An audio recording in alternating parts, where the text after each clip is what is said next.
got tickets on sale in today's episode. Trains coming off the rails. Watch it all burn from the screen on your phone. But don't you worry about it, you're safe at home. Every talking head will tell you everything's fine. It's the blind leading the blind. It's a circus out here. We're wobbling on a wire. There's a lady with a beard, clowns juggling fire. Elephants and donkeys got us jumping through hoops. Y'all wish that I was lying, but you know that it's the truth. Get your popcorn ready and pour you something strong. If the world's still spinning, the shit show goes on. Well, the world's strongest man just dropped the ball, and the tent's caving in from the weight of it all. Yeah, the lion's out the cage, puppets in a rage, and the ringleader's on parade. It's a circus out here. We're wobbling on a wire. There's a lady with a beard, clowns juggling fire. Elephants and donkeys got us jumping through hoops. Y'all wish that I was lying, but you know that it's the truth. Get your popcorn ready and pour you something strong. If the world's still spinning, the shit show goes on. Come on, come on. Witness the greatest show on earth. Ignore the flames. Do not panic. Everything's fine. Everything's fine. Everything's fine.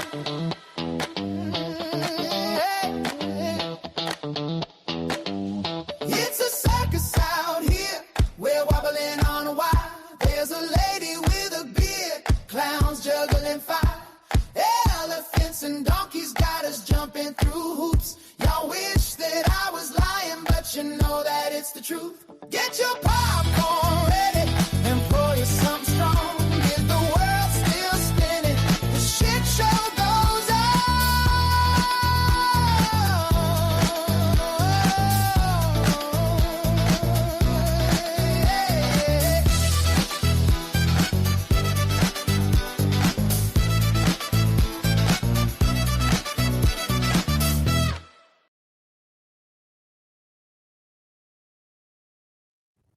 Howdy, howdy.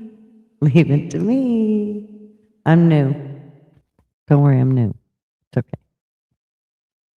How we doing? Let me find my button here. I can't find my button. There's my button. Hi. How are y'all doing? Okay, well, I'm here. It's a start, right? I'm glad you all could make it. I figured y'all had nothing better to do on a Tuesday at 6:00 at night, my time. So we'll listen to Trump for as long as we can. It might only last a minute or two, but I hope you all have had a great couple weeks off from me. Probably did y'all good. It's not like I wasn't out in YouTube streets. Sometimes you just gotta go, yeah, I need a break. But tonight should be entertaining. We don't have very long to go here. They're getting ready to start. Oh, Mouse, it ain't even close. You can come up, Mouse, if you want, or if you can. Yeah, I haven't even done the video intro yet, so I've just been kind of faking it. Every now and then you just gotta fake it. Fake it till you make it. But Flatty won the boob. I remember seeing her first. Good to see you, Flatty. Again. And Mishka. I did a quick stream earlier today when Nick was in the White House checking stuff out. It was a little glitchy, but hey, what the hell? I was basically just running around doing housework, so getting ready for my live, and so yeah, it worked. Who else? Miss Mouse, how are you, darling? Miss Ann, what's up? How are you? I seen you earlier too. And Mouse. I think I seen Mouse. I don't know. LW, what's up? It's kind of cool. I can tell that you're on your phone. You know that? I know that you're on your phone. I also know Flatty's on her phone. And Ann's on her phone. I know this. I'm a little creepy like that. Should I say it like super slow? Who else is on the phone? Mouse is on her phone. Flatty wasn't on her phone, and oh no, oh, just a minute. Takes me a minute to sort it out. Oh no, she's been on her phone. Now I know what you guys are doing. I know where you could be anyway. Anne's on her laptop. I love you, Anne.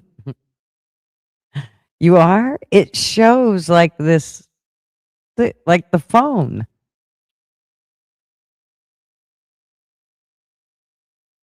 Yes, you should put away the jumper cables, LW, by all means. I mean, if I'm going to look in there.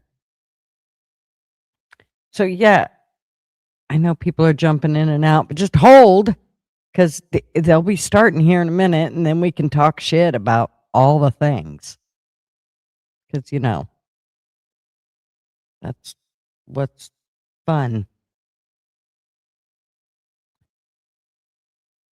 Yeah, I'll show you. I'll share this screen.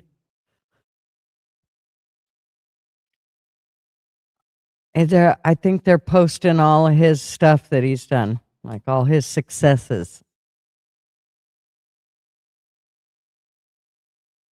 So I'm not reading that, but you're more than welcome to read it yourself. I bet LW could come up here and pick that shit apart, like up one side and down the other. Gigi's favorite part is going to be when they give a standing ovation to, oh, don't even. What are you trying to irritate me? Do I have a second stream? I do, Ann. One's on the, they do it vertical and supposedly you're supposed to get more views. I did start out with like 25. I'm down to 8. Everybody's like, oh, that pitch is boring.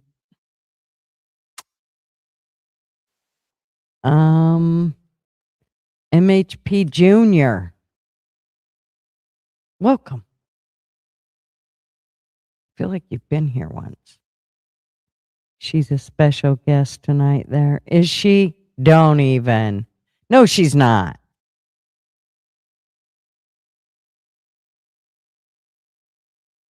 Is she really? She's not. You're just messing with me. He's messing with me. I'm sure of it. So what else do I know? I know that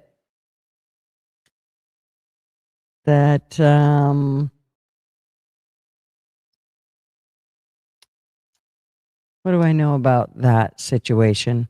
I don't know a lot about that situation, but I still ain't happy with the whole thing. I know everybody's just kind of pushing it under the rug, but I still ain't happy with it. The cartel. What do y'all think about that? We have friends that live down there. Well, they're there like 8 months out of the year in Puerto Vallarta. However you say that. Puerto Vallarta. I can't talk today.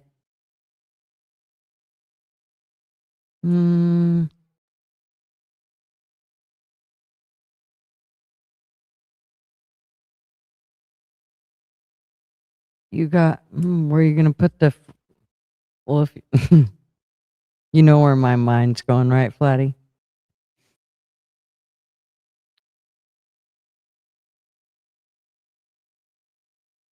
I know, I'm sick. Sick in the head. So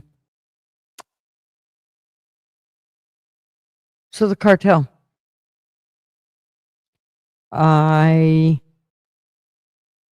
Our friends, we haven't heard from them. I messaged her, but she hasn't gotten back to me. So, which kind of is a little freaky. And what do y'all think about the Guthrie thing? I think it's going cold. I think the trail has seen better days. They are willing to give up $1.2 million as a reward to finding her. I don't know what the stipulations are on that. Like if she has to have a full pulse or I don't know.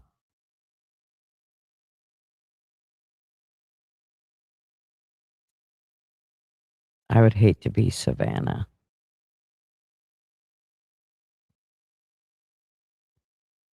I think she's doing better now that she's doing those media, her little talks with us by herself versus listening to the FBI and having an entourage there. I think you might be right, Anne. Except I almost still wonder. There's a lot.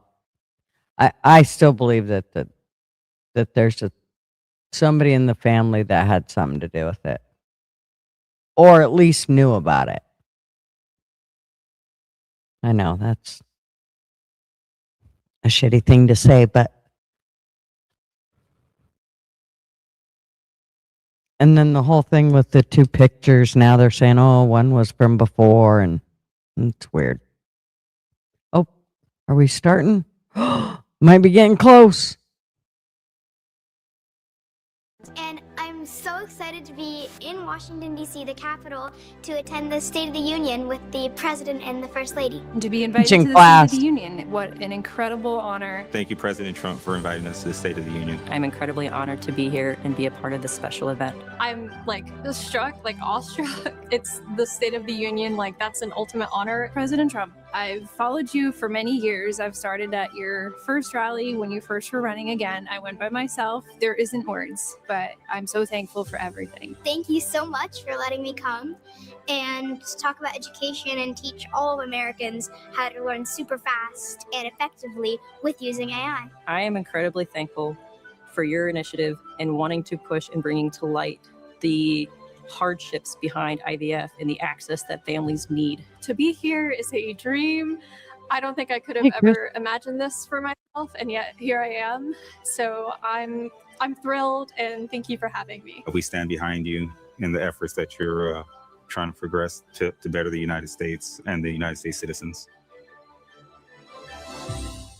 Here we go. Here we go now. My name is Everest Nevermond. My name is Lord. Megan Hemhauser. My name is Marcus They're gonna Coleman, make us father do of it Delilah again. Coleman. My name is Catherine Rayner. My name is Sierra Burns. And I'm so excited to be in Washington, D.C., the No. capital, to attend the State of the Union know with what's the gonna have to President and happen. the First Lady. To be invited to the State of the Union. What an incredible honor. Shh. Quiet.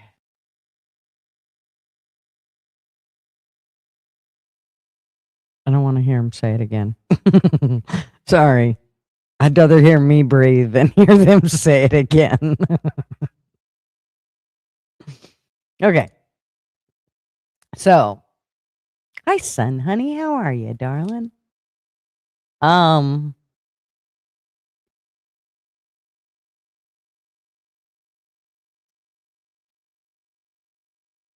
don't know what I was going to say. I do, but I actually caught myself, and I'm trying to have more of a filter. I don't know how this is going to work. I feel like I'm going to swallow my own tongue. I don't know how I'm going to be able to do this. Like, I'm going to have to tape my tongue to the bottom of my mouth or the roof of my mouth or something.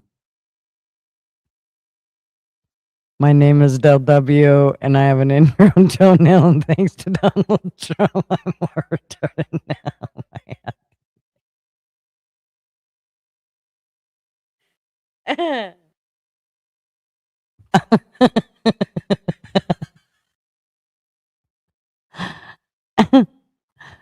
Hey, Elise. What's up? LW's in here confessing.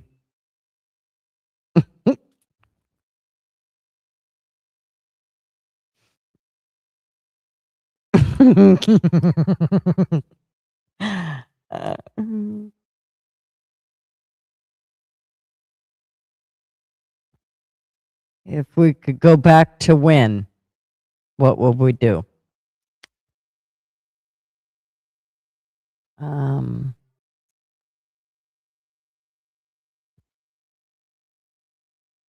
If we were to go back to in time, right? In time, how long? I mean, if you're talking about years, hi, hairbag, like 10 years or 20 years. I mean, some of us have been around for 39 years or more. So if I could go back, I feel like this is an Eddie Money song. It's an Eddie Money song, isn't it?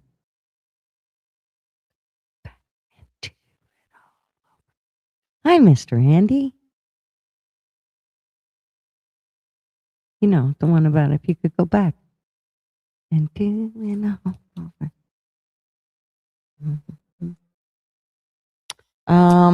I don't know. 2,000 years. Oh, hell, I don't know. I never did anything 2,000 years ago, so I don't know what I'd do different. But 20 years. Hi, Lady A. How are ya?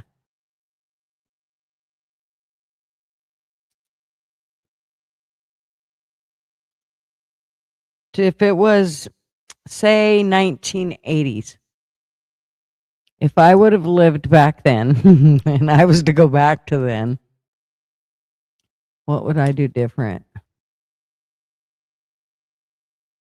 I don't know. I had a lot of fun.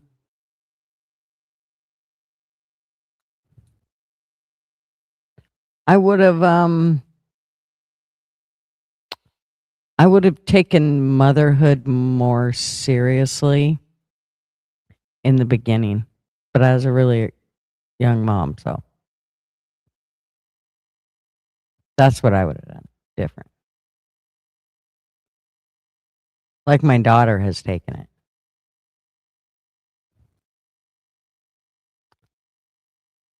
You were born in 80? Oh. Yeah, me too. Probably not. Hi, Ma. What's up, darling?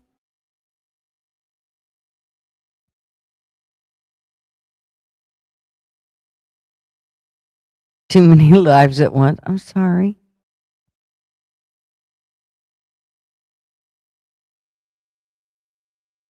Thank you, Ma. Love you, darling. And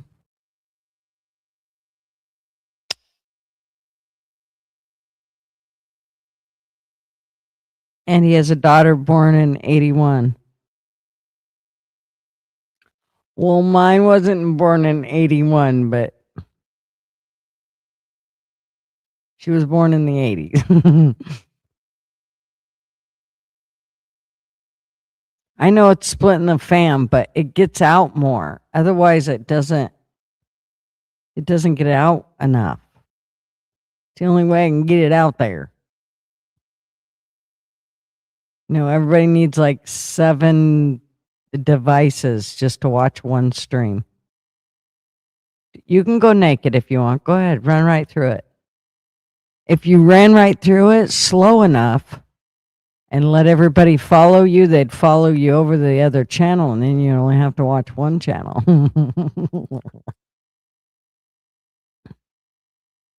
Holy shit. See that? Airbag is born in 56. Lord, Airbag. Like, did they have cars back then?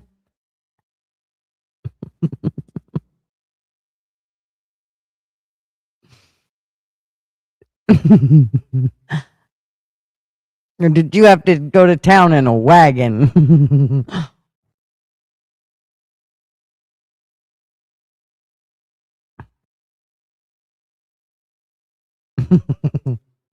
Oh shit. And don't pay no attention to what I'm saying, okay? You're young, you're a woman, so you're still 39. Hairbag's the one that admitted to being born in 56. Are they going to start or what? What time is it? Dude, you run a country. How can you be late? It's 8:04. You're supposed to have been here at 8 o'clock. Chop, chop, Trump. Get on with it. Let's do this.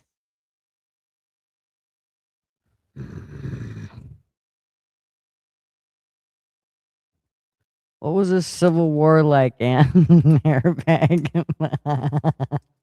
You're such a dick, I love you. What was the Civil? I'm sorry, everybody that's waiting. I'm waiting too. I'm trying to keep you entertained, but it's not all that easy.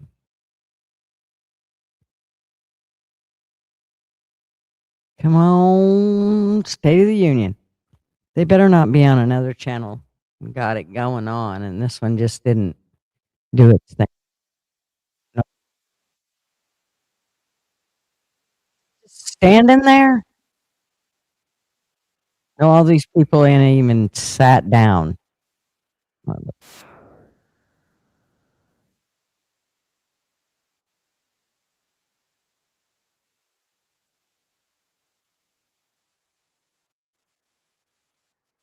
Okay, want to see the kids? Here, I'll show you the kids. Mm-hmm. Okay, this one's got to come down. Hold, please. Let's. Oh, wait.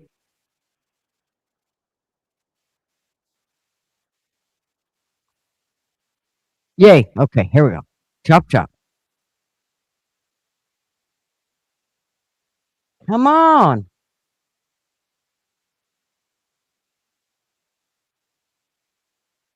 Making me mad. Making me mad. Making me real mad. Hold, please. There. Okay. Nope. Just not.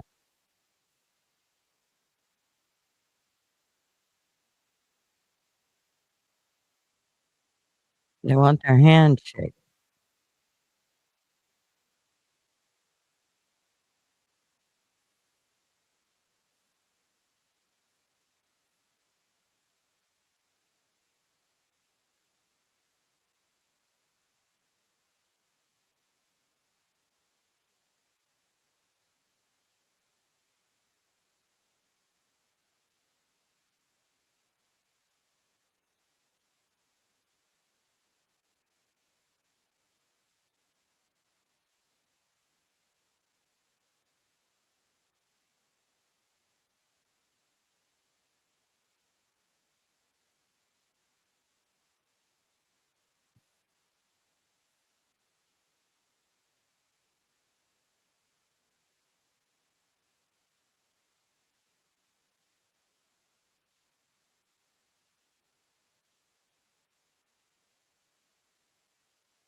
Hey, Gary.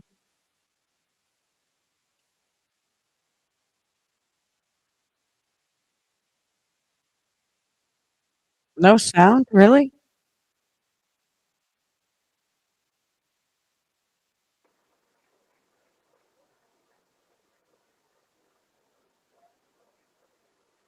That's weird. What am I watching? Okay.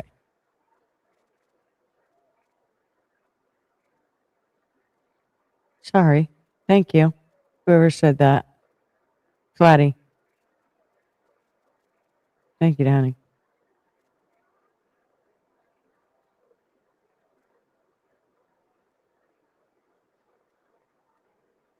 All right. Here they go. Now you can hear it, right? Like the buzz. Yeah, I shared it. I just I had it muted. I'm a dork.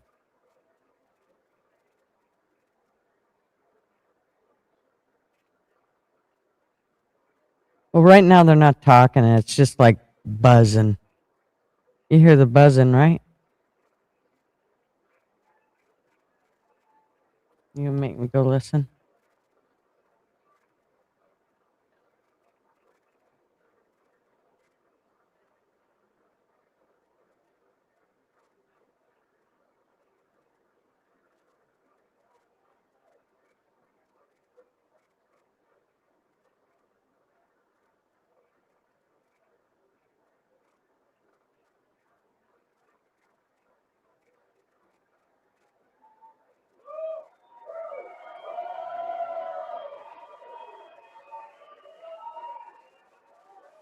Yeah, it is. You can hear it. You hear him yelling. Because I hear it on my phone. So turn up your phone. You can hear it. You hear him yelling. No, I'm talking to myself. Okay. Whew. Thank you. We got it. We got this. It's not our first rodeo. I don't know. Maybe it is.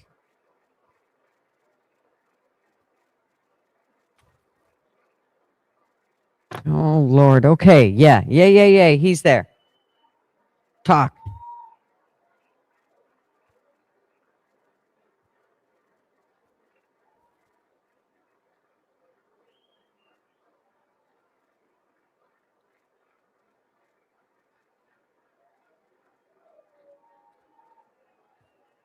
I'm sorry, hairbag. Darn it. Yeah, it'll get louder. Right now, it's just you're hearing them talk, the yelling and clapping from the microphones that are sitting up there. But when he talks, you should be able to hear him. We'll see. If not, I'll have to go to one of the news channels.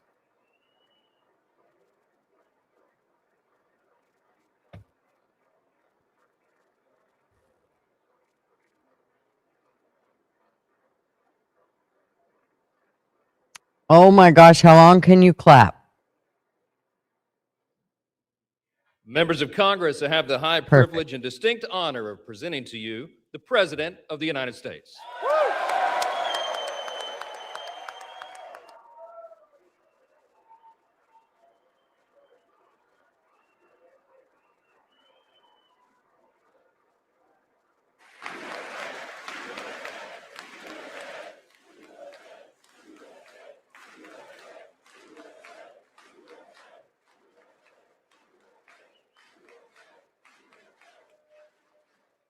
Well, thank you very much, everybody. It's really an honor. Speaker Johnson, Vice President Vance, First Lady of the United States.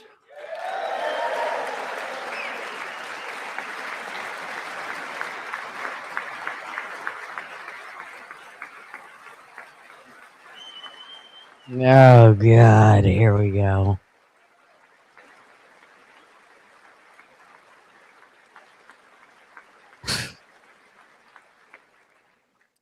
Second Lady of the United States.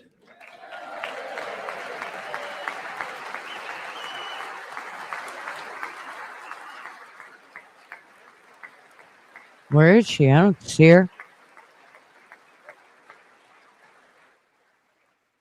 Members of Congress and my fellow Americans, our nation is back, bigger, better, richer, and stronger than ever before.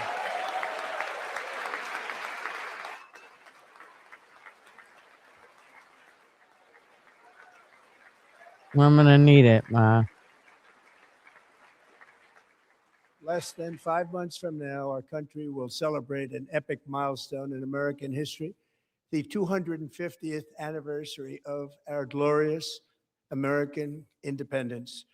This July 4th, we will mark 2.5 centuries of liberty and triumph, progress and freedom in the most incredible and exceptional nation ever to exist on the face of the earth. And you've seen nothing yet. We're going to do better and better and better. This is the golden age of America.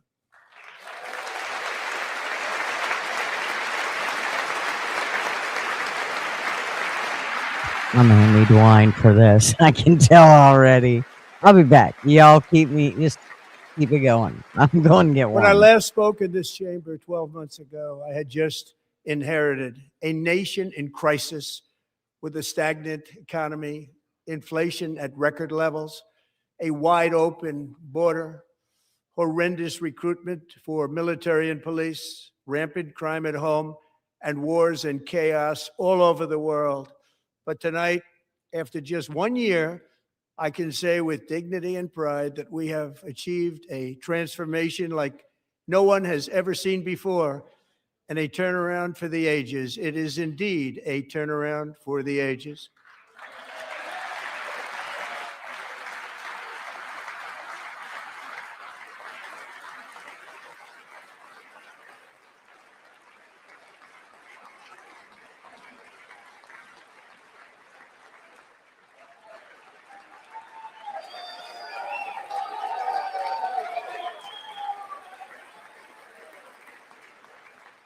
And we will never go back to where we were just a very short time ago. We're not going back. Today, our border is secure.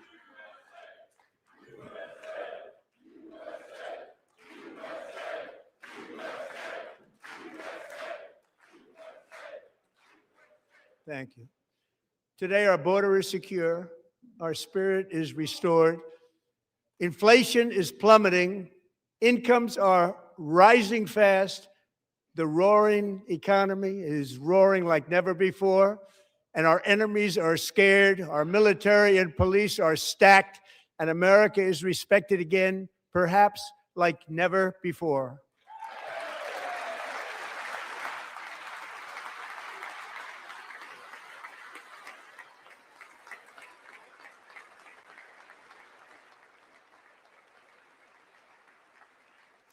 After 4 years, in which millions and millions of illegal aliens poured across our borders, totally unvetted and unchecked, we now have the strongest and most secure border in American history by far.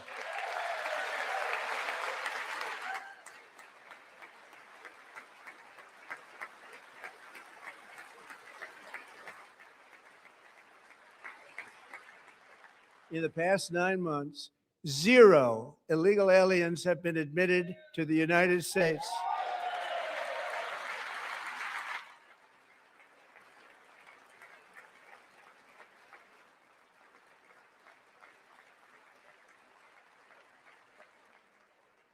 But we will always allow people to come in legally, people that will love our country and will work hard to maintain our country.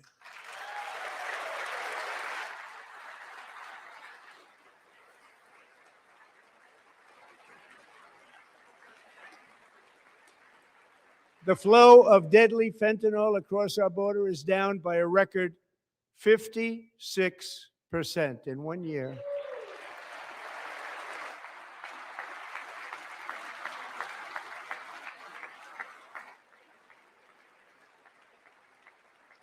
And last year, the murder rate saw its single largest decline in recorded history. This is the biggest decline, think of it, in recorded history, the lowest number in over 125 years, year 1900. In fact, substantially before my wonderful father, I had a wonderful father, Fred, before he was born, substantially before he was born.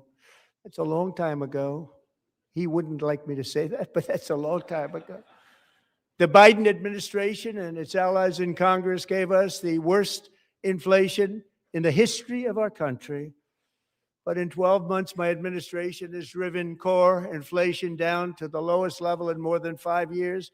And in the last 3 months of 2025, it was down to 1.7%.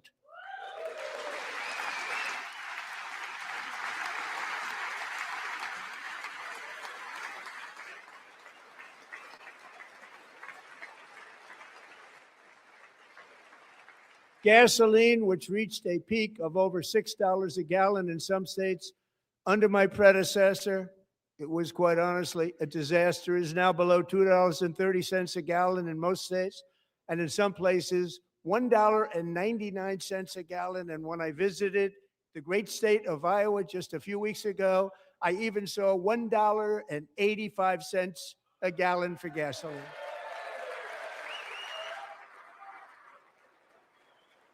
Yeah, well, we ain't fucking seen that shit. Hi, Nathan. How are Hey, you? how's it going? Mortgage rates are Good. the lowest in 4 years and falling fast, and the annual cost of a typical new mortgage is down almost $5,000 just since I took office. 1 year.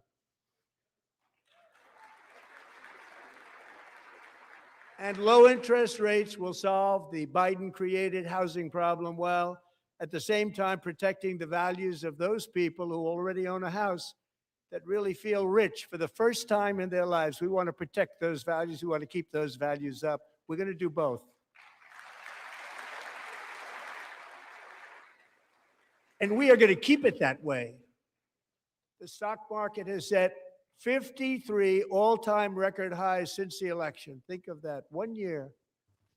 Boosting pensions, 401ks, and retirement accounts for the millions and millions of Americans. They're all gaining. Everybody's up, way up.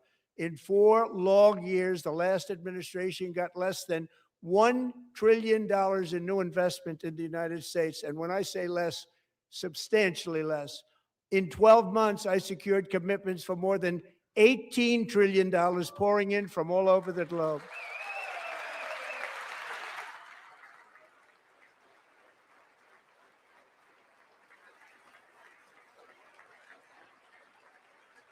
Think of it, much less than $1 trillion for 4 years versus much more than $18 trillion for 1 year. What a difference a president makes.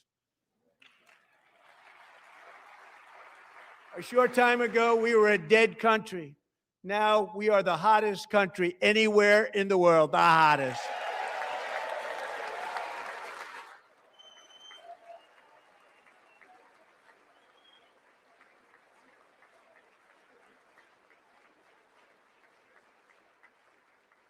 As thousands of new businesses are forming and factories, plants, and laboratories are being built, we have added 70,000 new construction jobs in just a very short period of time. It's getting bigger and bigger and stronger. Nobody can believe what they're watching. American oil production is up by more than 600,000 barrels a day, and we just received from our new friend and partner, Venezuela, more than 80 million barrels of oil.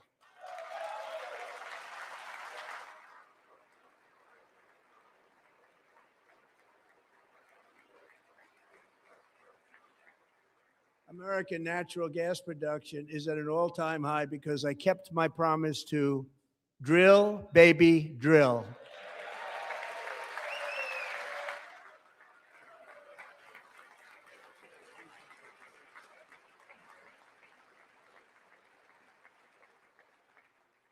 More Americans are working today than at any time in the history of our country. Think about that. Any time in the history of our country, more working today.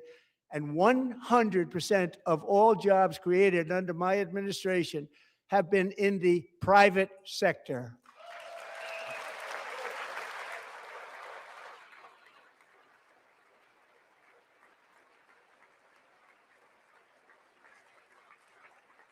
We ended DEI in America.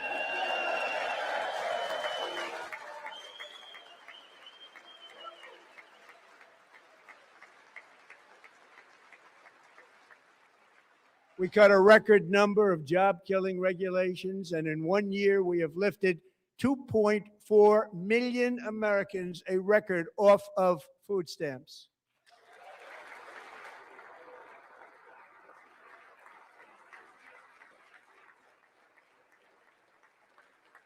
And for all of these reasons, I say tonight, members of Congress, the state of our union is strong.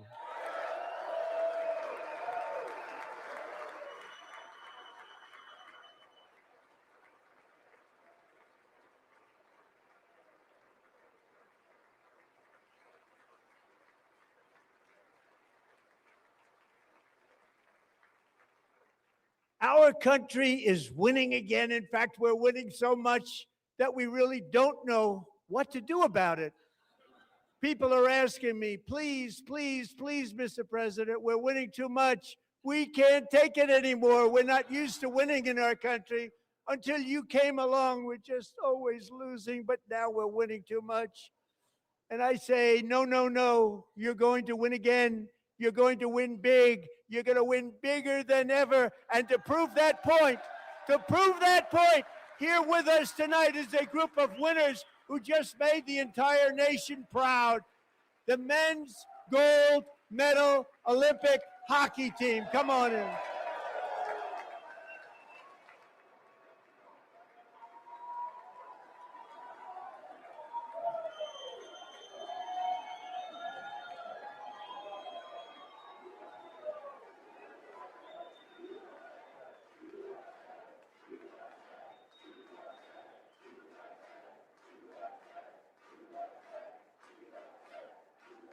Is there only like 14 dudes? Or 12? I don't know. I don't play Canada hockey.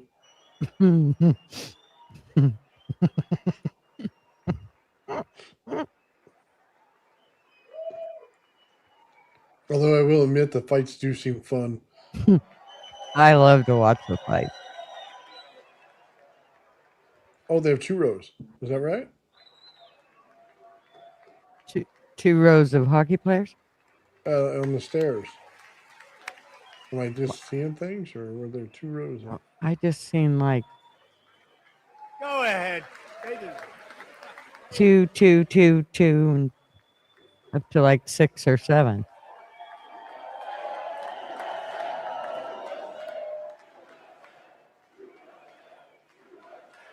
Oh Lord! Oh yeah, there's 2 Oh, rows. see? Okay. Oh, hell no! There's only 10 guys.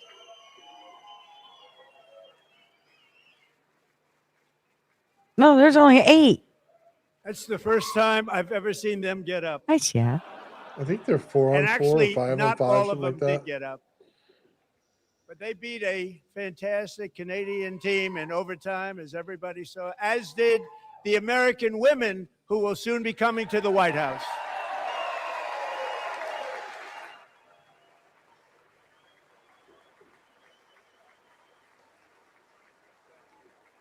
$25 total play. They must have just had part of their dudes out there. But it's Trump's America, so it's women without the extra part. Oh, Gary got a phone call.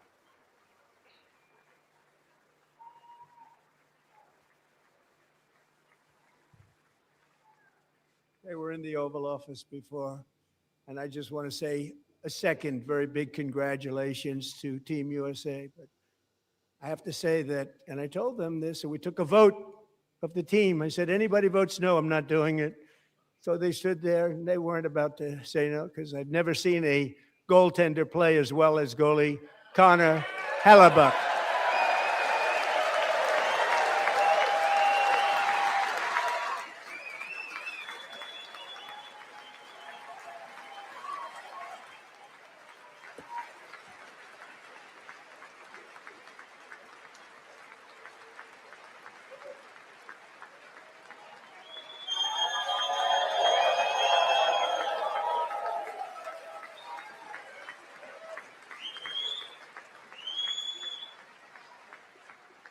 Think of it, 46 shots on goal, and I asked him, the one shot, the one where you put your stick in the back and it hit the neck of your stick and bounced off. You practiced that, or was that a little lucky? Have a good night, Gary. That question. Thanks But for hanging out I with just us. want to tell you that the members of this great hockey squad will be very happy to hear, based on their vote and my vote, and in this case, my vote was more important, that I will soon be presenting Connor with our highest civilian honor, which we will be given and which has been given to many athletes over the years. But when I say many, not too many, like 12, it's called the highest civilian honor in our country, the Presidential Medal of Freedom. Oh, same one they gave Rush Limbaugh? What's that? Was that the same one they gave Rush? Oh, I don't know.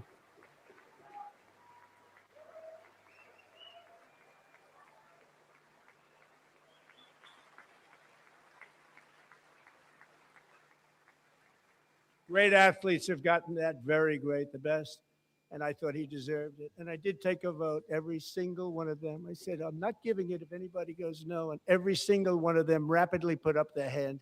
So I want to thank you all. What a special job you did. What special champions you are. Thank you very much.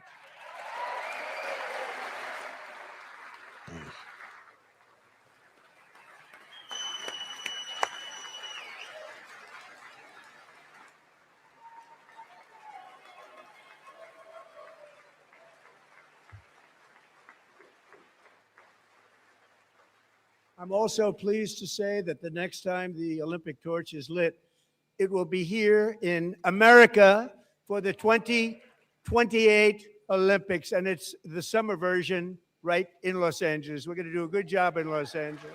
Oh, Lord. I hope they don't go back to that Olympic Stadium. Thing's a real asshole.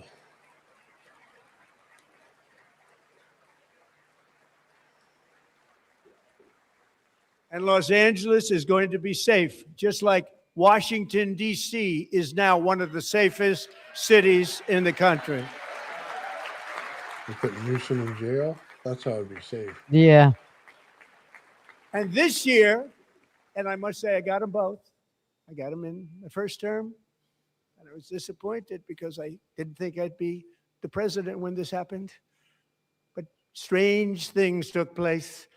And now I've got them because I got the Olympics and I got the 2026 FIFA World Cup.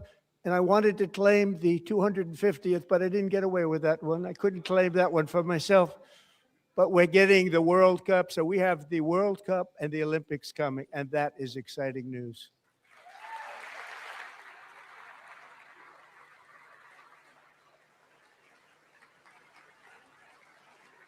So this will be a year to celebrate our country and the heroes who have kept it free.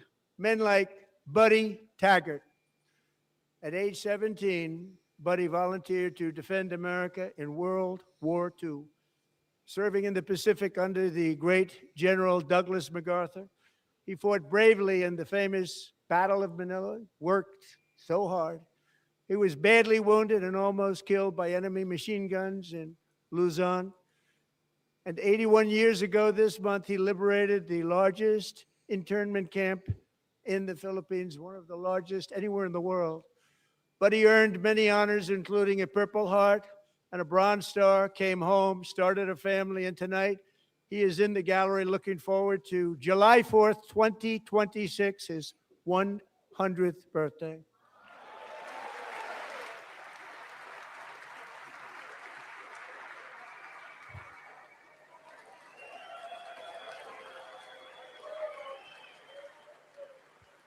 He was looking around, make sure everybody got up. Y'all better be getting up now, damn it. I'm 100. Get up. Yeah. 100 and World War II. That's good. Hell yeah, it is.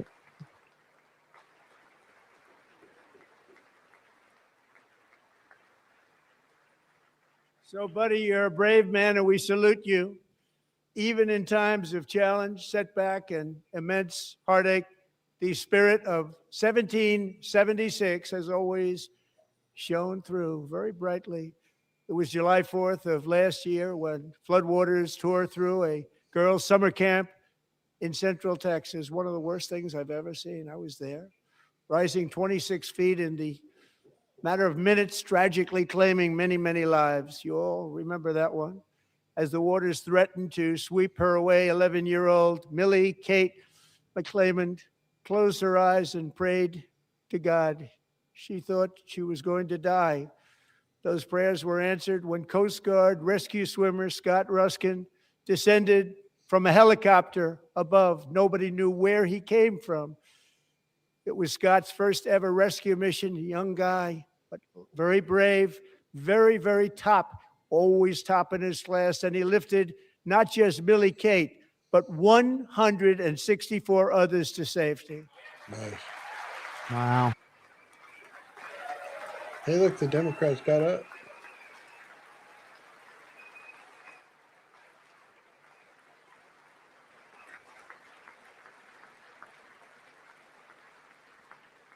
People watched Scott from a distance, and they couldn't believe what they were seeing. The winds were blowing, the rain was pouring, everything was going, and that rapid water, nobody's ever seen anything like it. They said, wow, that's something. Tonight, Scott and Millie Kate are here together, reunited for the very first time. Thank you, Scott, Millie Kate.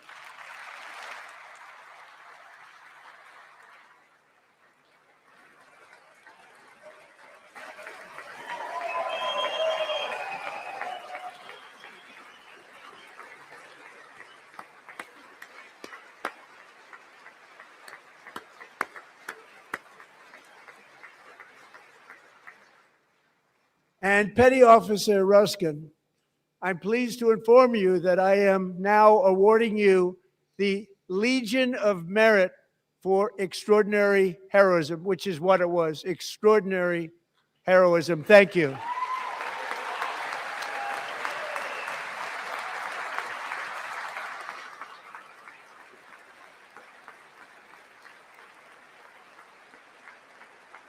And I'd like to have the military I feel like you aid should have been please able come to down go up there and shake Trump's hand. I and mean, take care of the service, military aid. Thank you very much. Take care of that very important service. Thank you very much.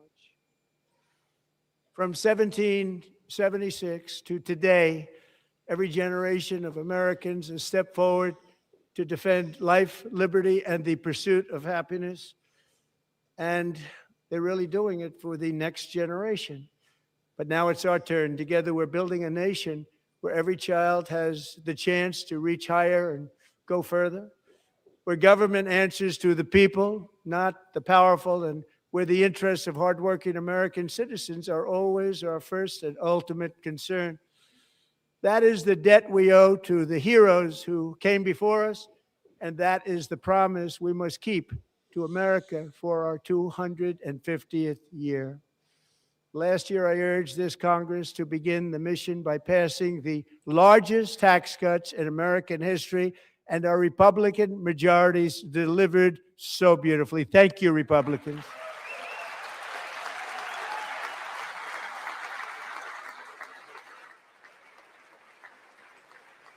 Tell you what, they better deliver vote ID. mm-hmm. All Democrats, every single one of them, voted against these really important and very necessary, massive tax cuts. Mm-hmm.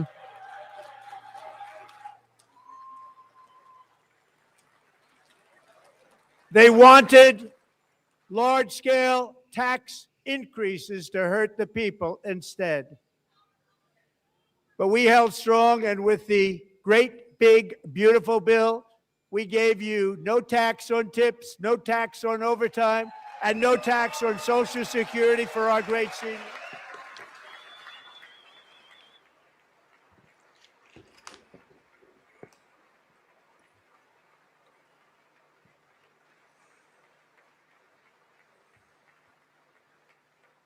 And we also made interest on auto loans tax deductible the first time, but only if the car is made in America. No bits is coming in hot.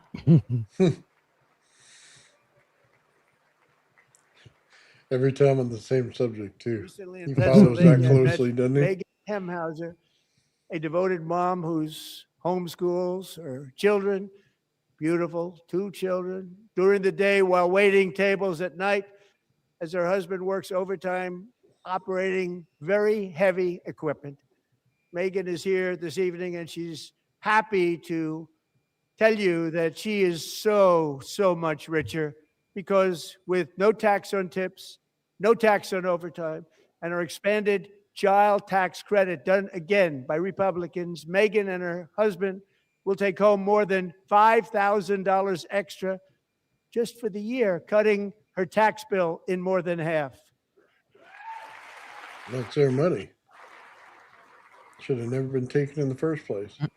Megan, please stand up. We're fighting for you, Megan.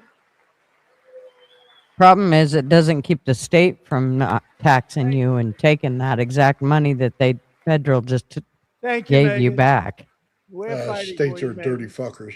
Under Yep. our They should- bill, parents like Megan Oregon just will did it. also activate their Yeah, they need children's to brand take new away Trump some of their accounts. funding for that. And I didn't name it. Mhm. I did not name that. Hey, Hump Tube. Hey, Jaron. Nobody believes me, but I did not name it. It was named by a very tall man sitting right there in the third row. Nice man, a good man. Tax-free investment accounts for every American child. This is something that's so special and has taken off and gone through the roof. Millions will be pre-funded courtesy of the U.S. Treasury and private individuals like Michael and Susan Dell, who have donated $6.25 billion to fund the Trump accounts for 25 million American children. That thing makes me so leery. They're great people. I don't know why. Here, we're giving you this. Yeah. Feel like you're gonna slap my hand if we reach out, like, you know. For those people that have kids, I feel like they're gonna. And I asked Michael, Yeah, how do you make yeah. I all that told money? you He said, not to take Well, I it. just sat on my Yeah, dorm. at some point the Democrats are going School. to pull back and And I we're made going to get computers nailed for and sell something. them to people. And I just kept selling and selling and selling. And pretty amazing story. That's called the American dream. He sold Thanks, a lot of Bulls. computers, a lot of 24 those months. laptops. So I 2 congratulate him on that. years. But I really thank him and Susan, Woohoo. as well Thank as you, sir. others like Brad Gerstner, a very tremendous guy. He was behind it right from the beginning. Brad Gerstner. Thank you, Brad.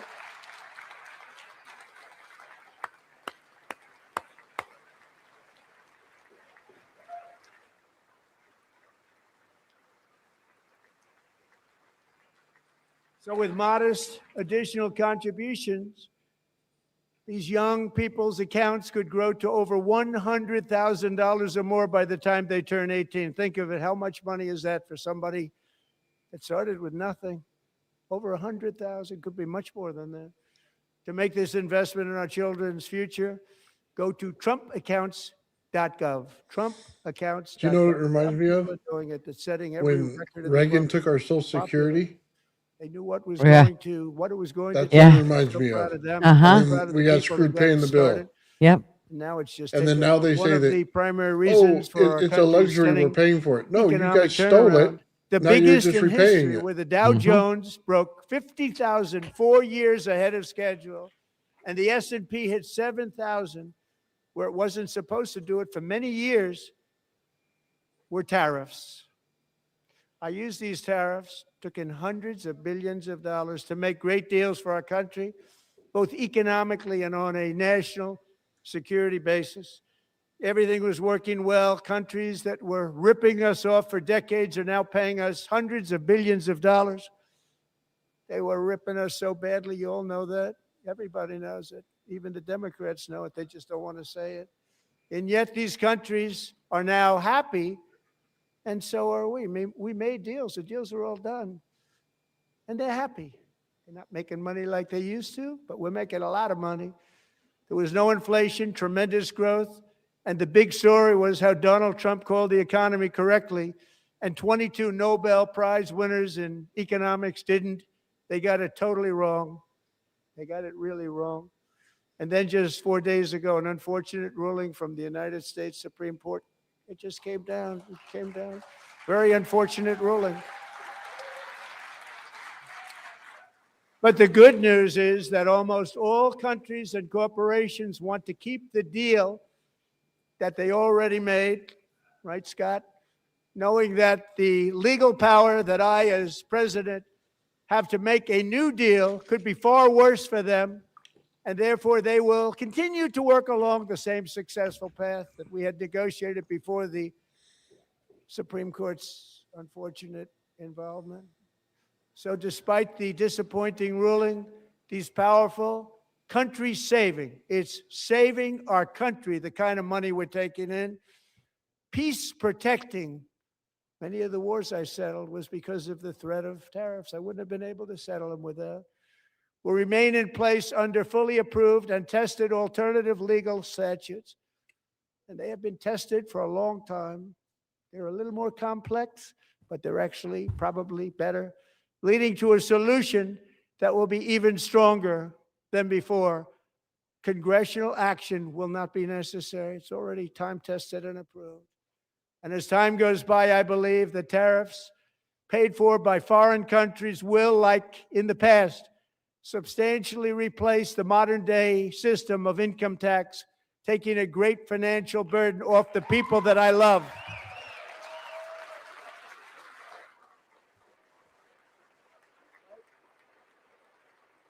Right?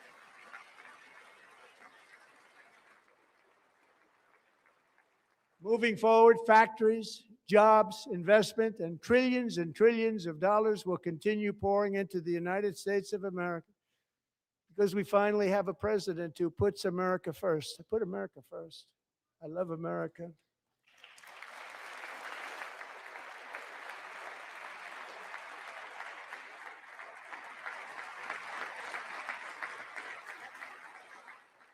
For decades before I came along, we had the exact opposite.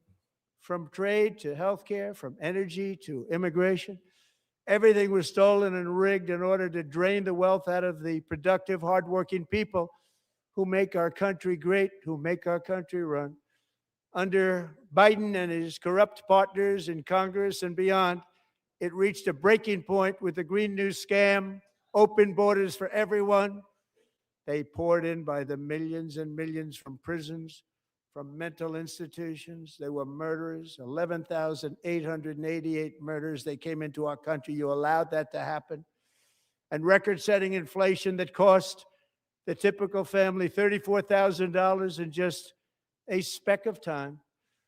Now the same people in this chamber who voted for those disasters suddenly use the word affordability, a word they just used it.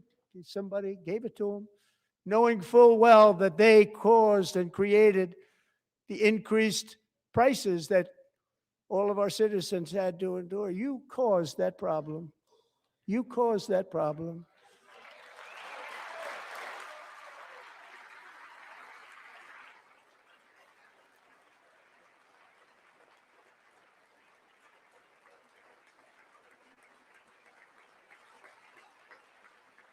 They knew their statements were a lie. They knew it. They knew their statements were a dirty, rotten lie. Their policies created the high prices. Our policies are rapidly ending them. We are doing really well. Those prices are plummeting downward.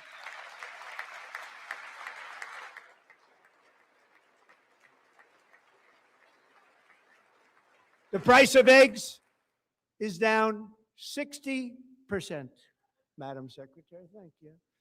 The cost of chicken, butter, fruit, hotels, automobiles, rent is lower today than when I took office by a lot. And even beef, which was very high, is starting to come down significantly. Just hold on a little while. We're getting it down. And soon you will see numbers that few people would think were possible to achieve just a short time of. Half the food don't even look or taste real. Give me a break. Energy, when they see energy going down to numbers like that, they cannot believe it. It's like another big tax cut. I'm also confronting one of the biggest ripoffs of our times, the crushing cost of health care caused by you. Since the passage of the Unaffordable Care Act, sometimes referred to as Obamacare, big insurance companies have gotten rich. It was meant for the insurance companies, not for the people. With our government giving them hundreds and hundreds of billions of dollars a year as their stock prices soared 1,000, 1,200, 1,400, and even 1,700%, like nothing else. That's why I introduced the great healthcare plan. I want to stop all payments to big insurance companies and instead give that money directly to the people so they can buy their own healthcare, which will be better healthcare at a much lower cost.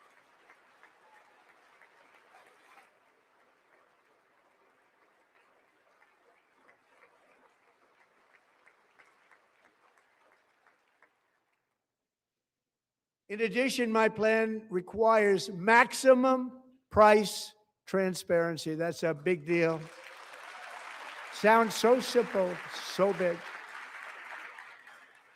And I did that in my first term, and the Democrats immediately terminated it with full knowledge that they were doing a very bad thing for the people. Of course, we're going to go way up, and that's what happened. And now I'm bringing them way down on healthcare and everything else. I'm also ending the wildly inflated cost of prescription drugs like has never happened before.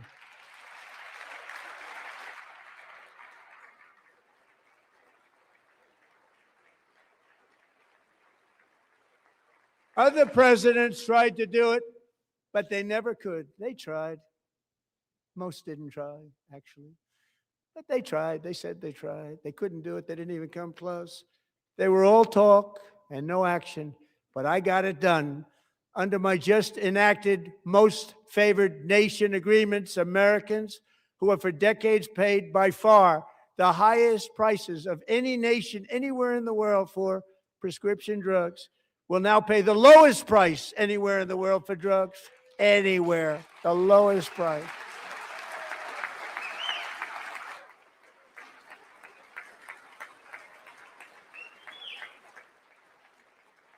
So in my first year of the second term, should be my third term, but strange things happen. I took prescription drugs, You see that cocky a very big part smile? of healthcare, from the highest price in the entire world to the lowest. That's a big achievement. The result is price differences of 300, 400, 500, 600% and more, all available right now at a new website called TrumpRx.gov. And I didn't name that one either, by the way.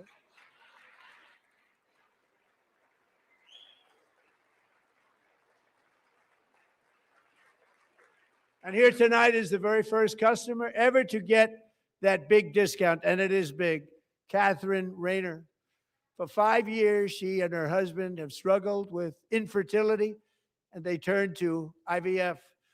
One drug has been costing Catherine $4,000 to purchase. But a few weeks ago, she logged onto the TrumpRx website and got that same drug that cost $4,000, got it for under $500. A reduction of much more, actually, than $3,500. Catherine, we are all praying for you, and you're going to be a great mom.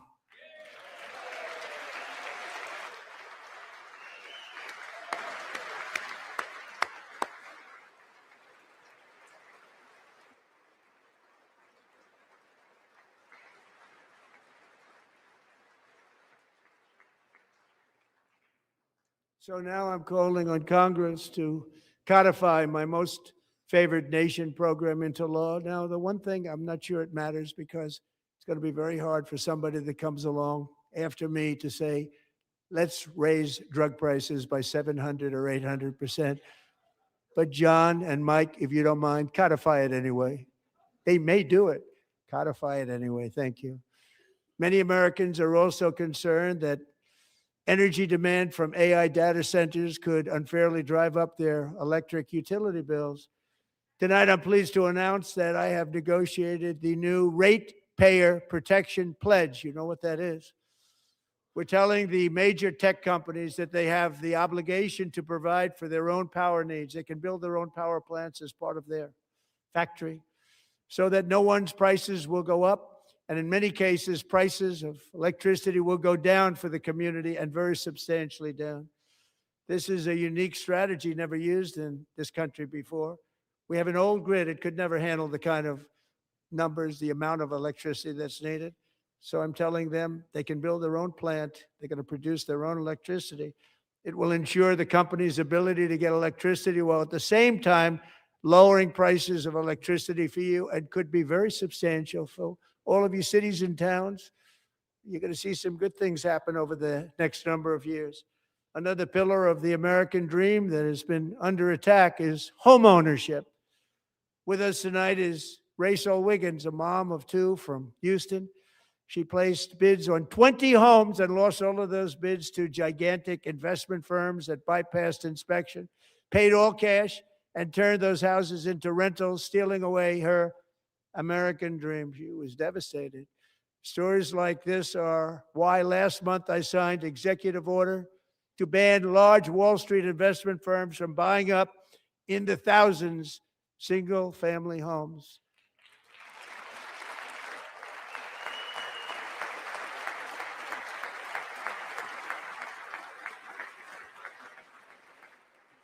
And now I'm asking Congress to make that ban permanent, because homes for people, really, that's what we want. We want homes for people, not for corporations. Corporations are doing just fine. Rachel, thank you very much. Good luck with your home. You'll get one soon.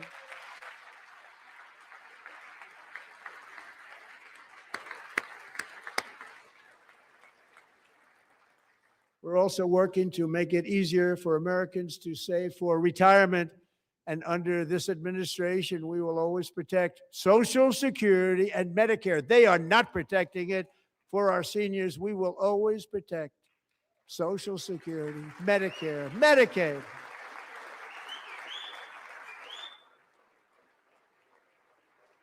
Since I took office, the typical 401k balance is up by at least $30,000. That's a lot of money. We have millions and millions of people, because the stock market has done so well, setting all those records. Your 401ks are way up. Yet half of all of working Americans still do not have access to a retirement plan with matching contributions from an employer.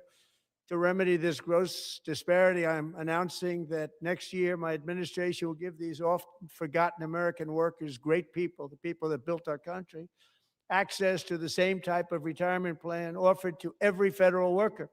We will match your contribution with up to $1,000 each year.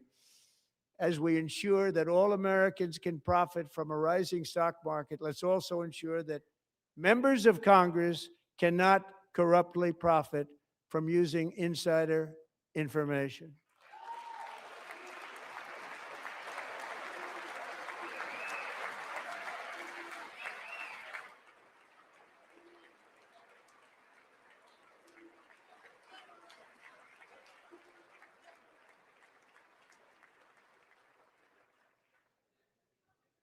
They stood up for that. I can't believe it. I can't believe it. Did Nancy Pelosi stand up if she's here? Doubt it. Pass the Stop said that bitch's Insider Trading Act without delay. All of it.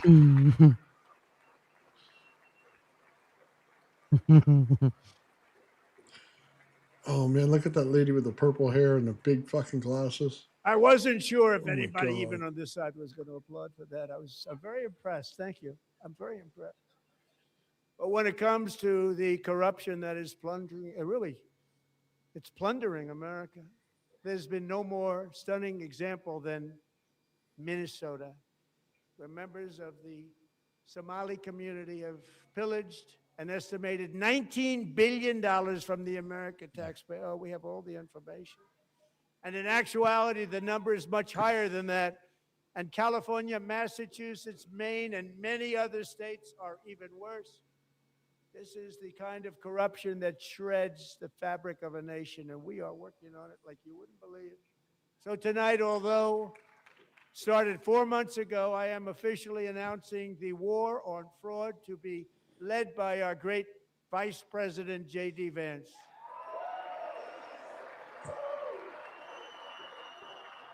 It'd be hilarious if you got them on a boat and shipped them back. Mm-hmm.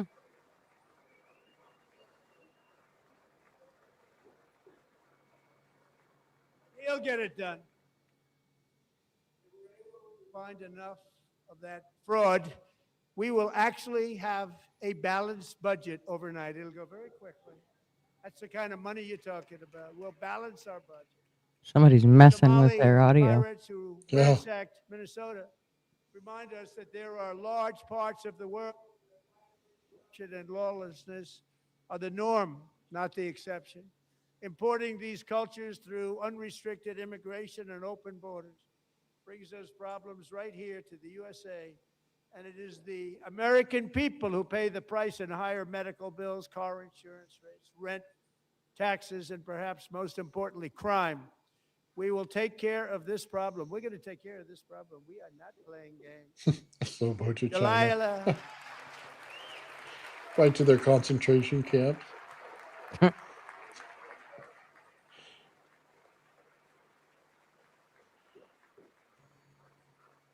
They'll be making our shoes for the next 100 years. Delilah Colton was only 5 years old in June 2024 when a 18-wheel tractor trailer plowed into her stopped car traveling at 60 miles an hour or more.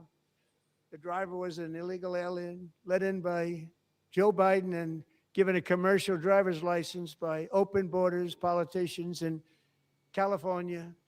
Doctors said Delilah would never be able to walk or talk, have a good life.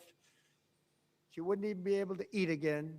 But against all odds, she is now in the first grade learning to walk. And she's here this evening with her dad, Marcus, a fantastic man. Man, the Delilah, first please, grade. you are a great inspiration. Please stand up.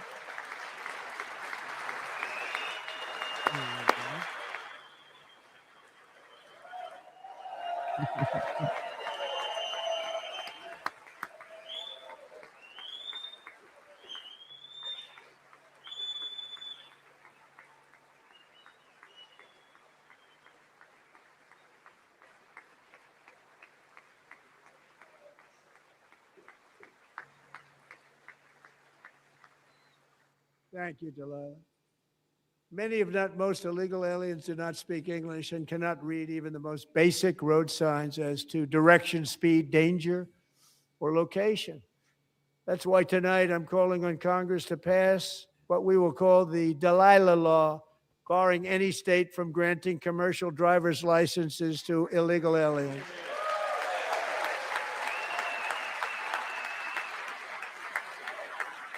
Look at them. None of them standing up. That'd be kicked right out of their fucking chair. And Oh, I shouldn't yesterday, say that. as you I probably was hoping they saw at wouldn't the show White up. House, I hosted a ceremony with Americans who lost their treasured loved ones to the scourge of illegal immigration. People came into our country, how we allowed this to happen with our open borders. These are the angel moms and families that for decades our government betrayed and our media totally ignored. It was terrible. Hard to believe, actually. In 2023, a 16-year-old high school cheerleader named Elizabeth Medina was supposed to perform in her town's Christmas parade, but she never arrived. Her mother, Jacqueline, went home to look for her, and she found her lying dead in a bathtub, bleeding profusely after being stabbed 25 times. Elizabeth's killer was a previously arrested illegal alien who had broken in and brutally extinguished the brightest light in her family's life, What a total violently piece and of shit. viciously. Her heartbroken mother is in the gallery to remind everyone in this chamber exactly why we are deporting illegal alien criminals to our country at record numbers, and we're getting them the hell out of here fast. We don't want them. I voted for that.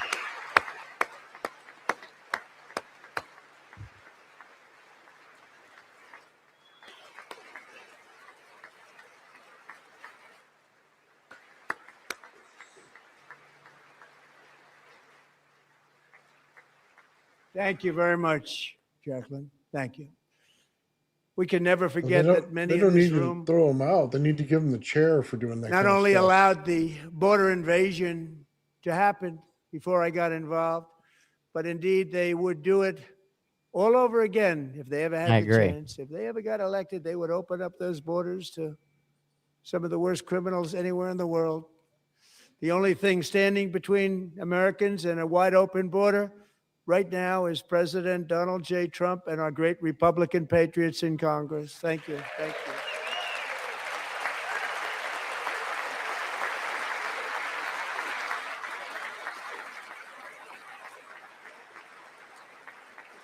As we speak, Democrats in this chamber have cut off all funding for the Department of Homeland Security. It's all cut off.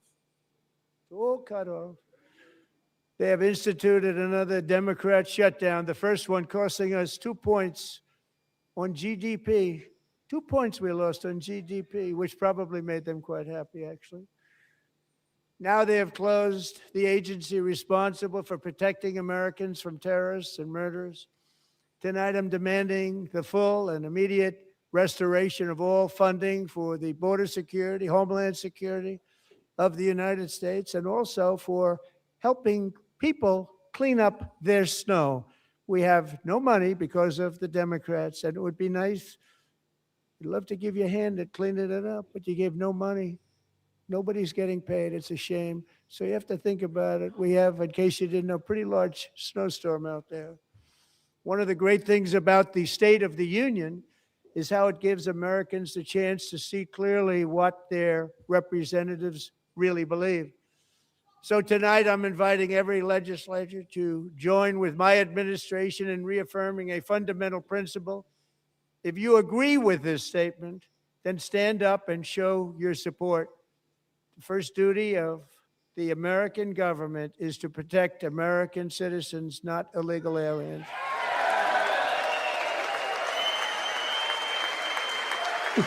Oh, dirty fucker sitting down. It's so obvious.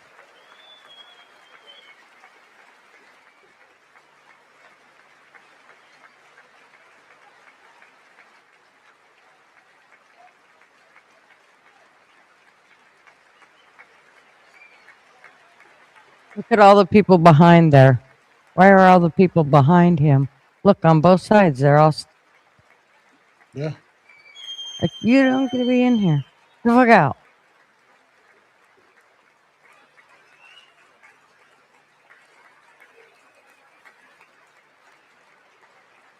They should all be voted out. Every last one of them. Look at the people, the military people up front. Well, I don't think they're allowed to get up, are they? Kind of like the Supreme Court. They just kind of sit I there. don't know.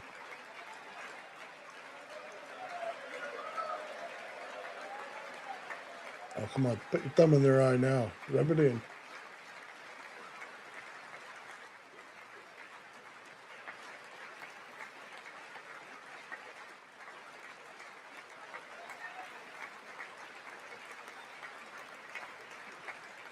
Well, those people were clapping. Now they're sitting down.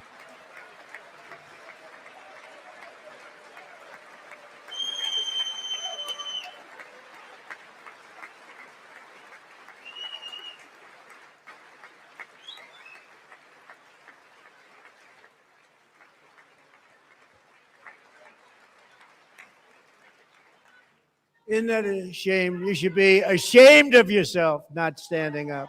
You should be ashamed of yourself. There he goes. That is why I'm also asking to end deadly sanctuary cities that protect the criminals Good. and enact Yes. serious penalties for public officials who block the removal of criminal aliens. In many cases, drug lords, murderers all over our country, they're blocking the removal of these people out of our country, and you should be ashamed of yourself. Yep, you should.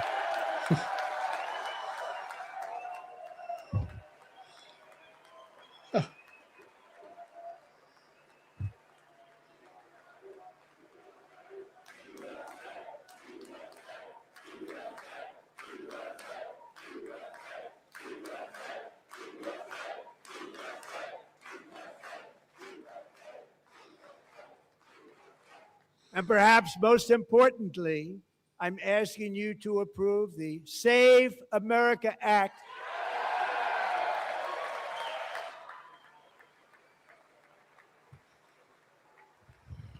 Oh, acts always Stop scare illegal me. aliens and others who are unpermitted persons from voting in our sacred American elections. That cheating is rampant in our elections. It's rampant.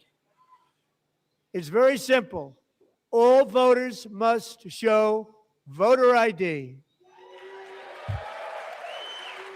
Ta-da!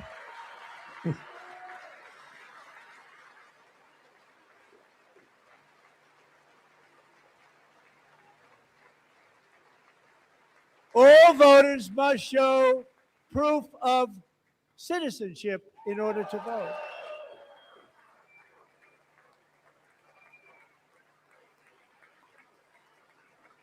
And no more crooked mail-in ballots except for illness, disability, military, or travel. None. No, not even disability. If you And can this go should be an easy one. shopping, And by the you way, can it's go polling at vote. 89%, including Democrats. 89%.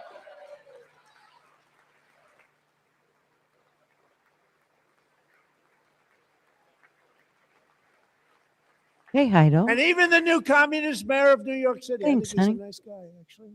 Speak to him a lot. Bad policy, but nice guy. Just said they want people to shovel snow. They got hit hard.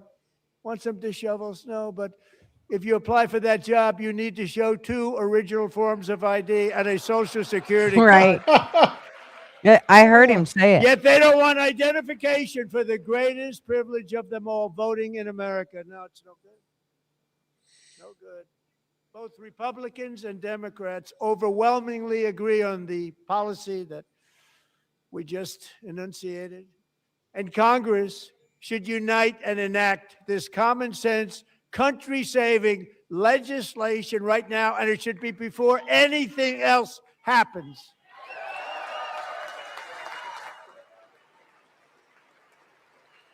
Let's see if they actually do it.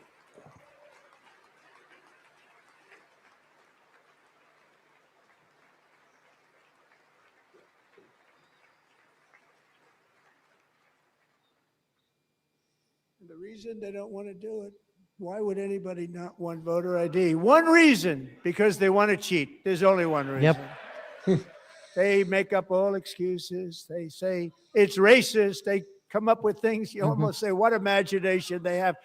They want to cheat. They have cheated, and their policy is so bad that the only way they can get elected is to cheat. And we're going to stop it. We have to stop it, John. Somebody needs to stick duct tape on that hoe's mouth that can't seem to shut up while he's talking. That's probably AOC, huh?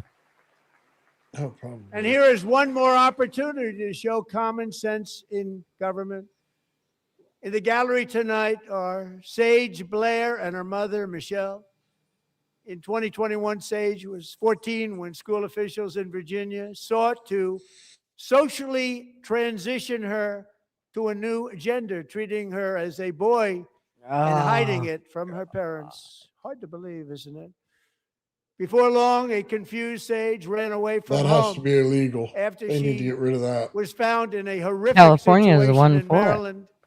A left-wing judge refused to They should return vote Sage to every her single parents son of a because bitch out who they goes did for not that. immediately Mhm. state that their daughter was their son. Sage was thrown into an all-boys state home and suffered terribly for a long time. But today, all of that is behind them because Sage is a proud and wonderful young woman with a full ride scholarship to Liberty University. Sage and Michelle, please stand up. Oh my God, she's parked over there by her. Put my thumb on her.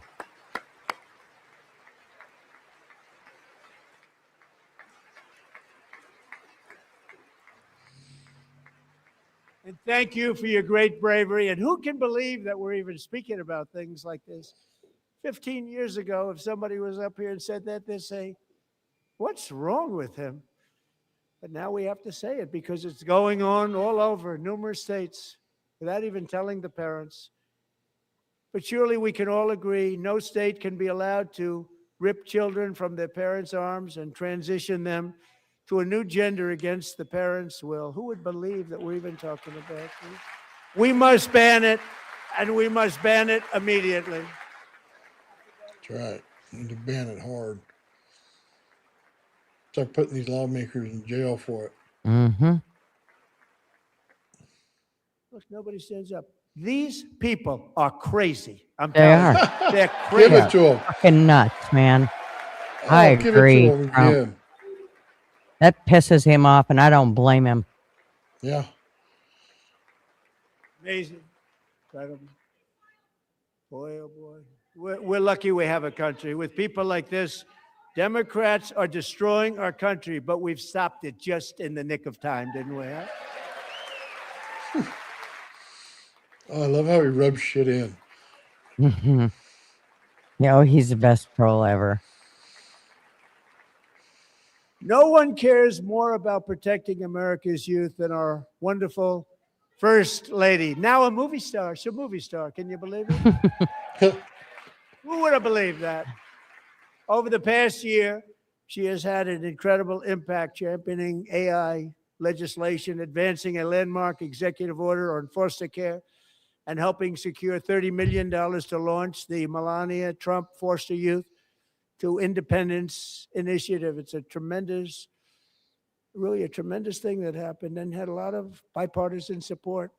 She gets much better bipartisan support than I do. I get none. She gets a lot. Someday you're going to have to tell me how you did that. She's better looking than you, dude. And students and educators in every state have joined the First Lady's efforts in the presidential AI challenge, keeping America's next generation positioned to succeed and strongly succeed in the future. Tonight, we welcome two young people whose lives reflect the First Lady's impact, Sierra Burns and Everest Nevermont. Thank you both, and Melania, thank you. I know how hard you worked on it. Thank you very much.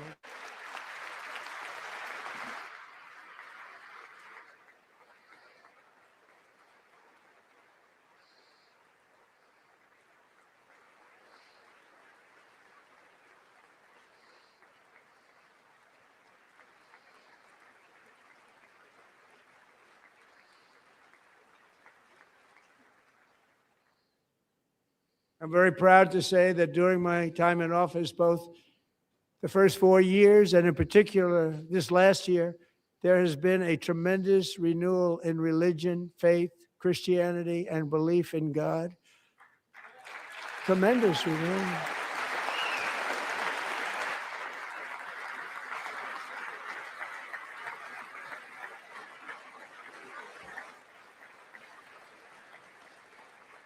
This is especially true among young people, and a big part of that had to do with my great friend, Charlie Kirk, a great guy, great man. Oh, no, we're going to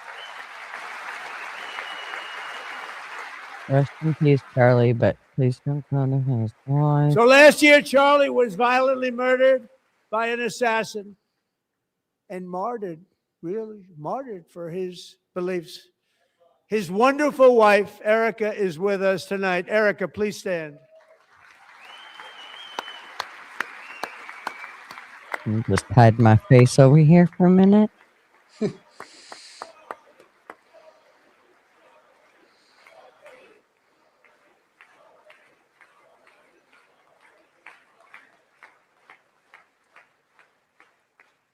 you, Erica. Been through a lot. Getting better at pouring In them Charlie's tears out. memory, we must all come together to reaffirm that America is one nation under God, and we must totally reject political violence of any kind. Oh my gosh, yes, Misha. I'm trying, Ma, I'm trying. I said I turned my We love camera off. religion, and we love bringing it back, and it's coming back at levels that nobody actually thought possible. It's really a beautiful thing to see. Above all, unleashing America's promise requires keeping our communities safe. We have made incredible strides, yet dangerous repeat offenders continue to be released by pro-crime Democrat politicians again and again. We are honored to be joined tonight by a woman who's been through hell, Anya Zuretska. In 2022, she and her beautiful daughter, so beautiful, what a beautiful young woman, Irina, fled war-torn Ukraine to live with relatives near Charlotte, North Carolina. And by the way, what's going on with Charlotte?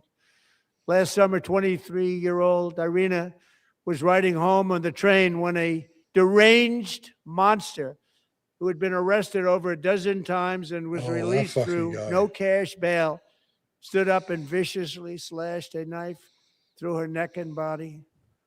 No one will ever forget there were people on that train. No one will ever forget the expression of terror on Irina's face as she looked up at her attacker in the last seconds of her life. She died instantly. She had escaped a brutal war only to be slain by a hardened criminal, set free to kill in America, came in through open borders. Mrs. Zuretska, tonight I promise you we will ensure justice for your magnificent daughter, Irina. I hope that guy gets the fucking chair live on TV. Right. I'd pull the switch for free.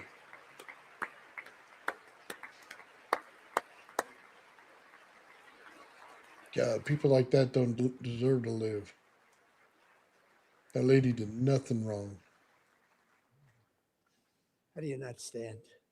How do you not stand? I'm asking this Congress to pass tough legislation to ensure that violent and dangerous repeat offenders are put behind bars, and importantly, that they stay there.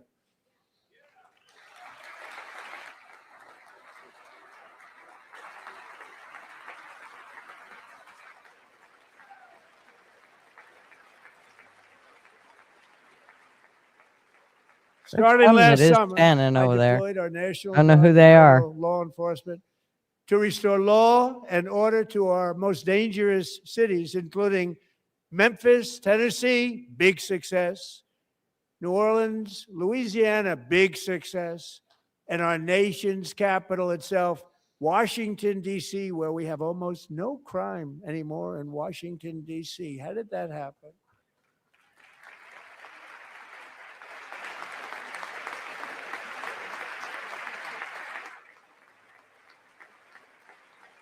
In fact, crime in Washington is now at the lowest level ever recorded, and murders in D.C. this January were down close to 100% from a year ago.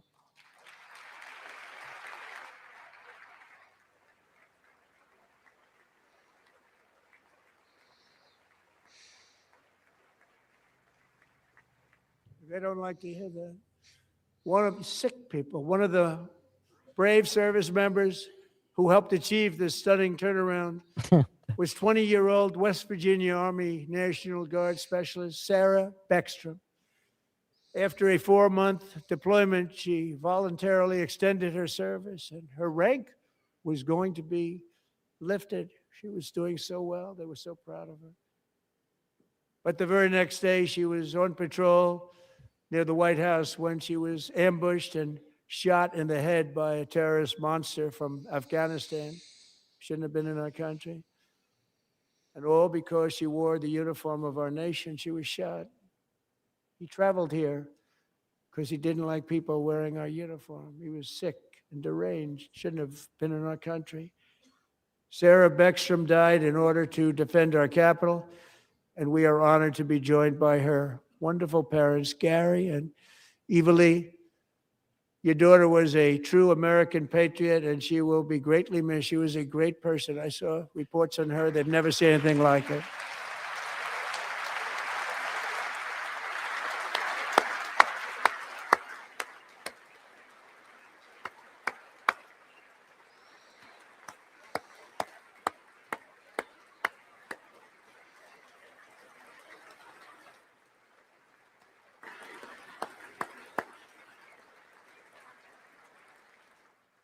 So sorry. Thank you very much. She's a great young lady. I saw reports that were like, perfect. She was perfect. Serving alongside Sarah that day was Staff Sergeant Andrew Wolf. The terrorist shot Andrew in the head, and no one thought he could possibly make it. The two of them, Sarah and Andrew, both shot violently in the head. Neither was expected to make it. They weren't even given a chance, except his wonderful mother, named Melody, who I spoke to the same night. And she was so positive. The doctors thought that Andrew was gone, but his mother said, no, Mr. President, Andrew will be fine. He's going to make it. I've never seen anything like it. I mean, he was given almost no chance.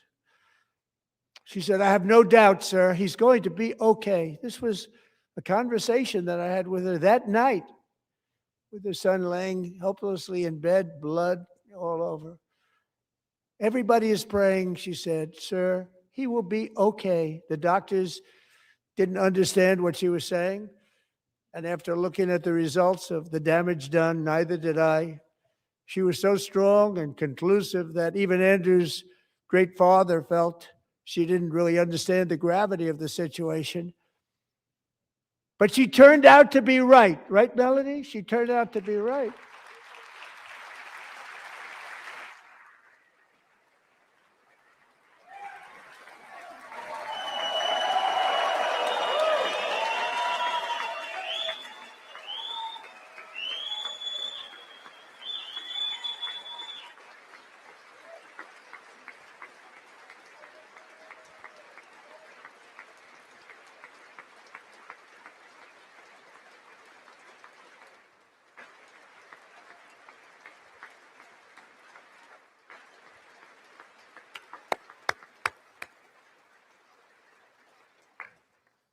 Amazing, actually.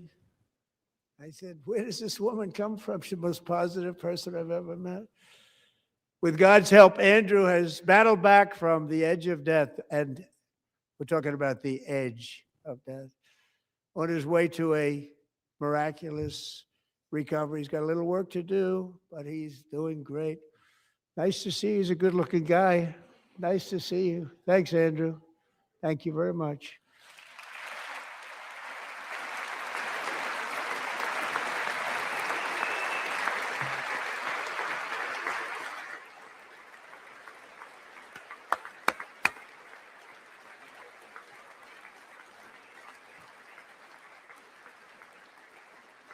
So, Andrew, while you're up, now I'm going to ask a highly respected General James Seward to present Staff Sergeant Andrew Wolf and the great family of Sarah Beckstrom with the award created by our late, great President George Washington himself. It's called the Purple Heart.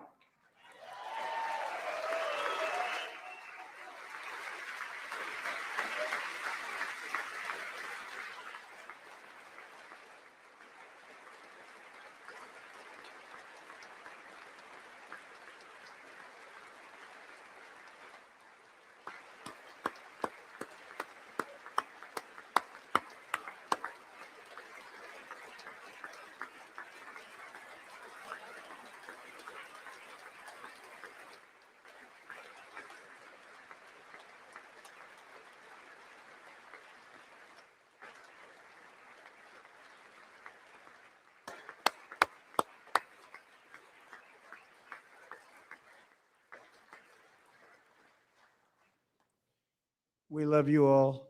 Love you. We're proudly restoring safety for Americans at home, and we are also restoring security for Americans abroad. Our country has never been stronger. In my first 10 months, I ended 8 wars, including Cambodia. Isn't it funny?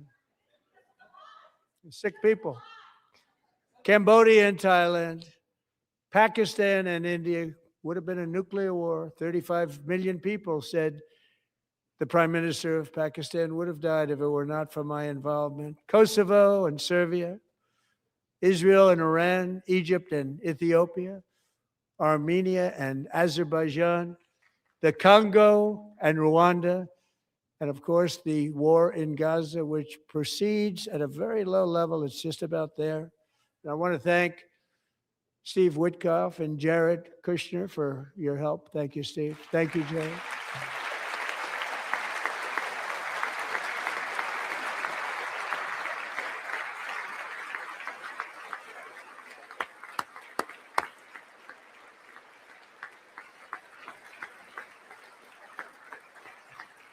And I also want to thank the man they report to, Secretary of State Marco Rubio. Thank you, Marco.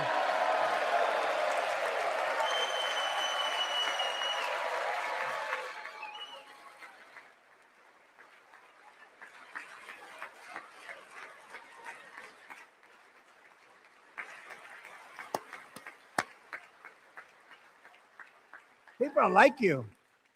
You know, Marco got 100% of the votes when he was in confirmation. I think our next one was about 54%.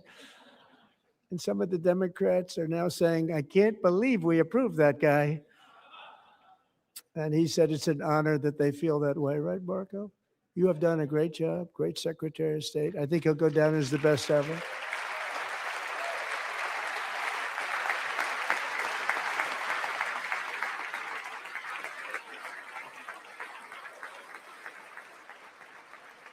Under the ceasefire I negotiated, every single hostage, both living and dead, has been returned home. Can you believe that?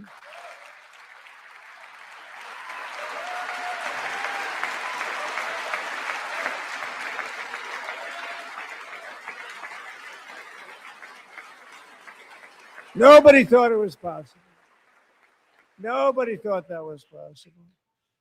Both living and dead. And those parents who had a dead son, their boy, they'd always tell me their boy, they wanted him as much as though he were living. That was an amazing period of time. They came back, and when we got all of the living hostages back, and many, many before them, but I always said those last 20 are going to be very tough, but we got many, many more, hundreds. But I said those last 20 are going to be tough. We got them back, but we only got back I didn't see her, Ma, but I'll look. Of the dead, of the Stretch 28. it out again. And believe it or not, Hamas worked along with Israel, and they dug and they dug and they dug. It's a tough thing to Who was she do. looking for? Going through bodies all over. Oh, passing Pam up Bondi was in the crowd there. 100 bodies sometimes for each one that they found. I missed Tough it. job. And they finally got it back to 27. And then Steve and Jared, they got it back to 28. They found all 28. Nobody thought that was possible, but we did it. And I remember the family of the 28th. They were so grieved, but they were so happy as it's possible to be. They had their boy back. The mother said, "Sir, we have our boy back." What a period of time that was, but we got them all back. So thank you both very much. Great job.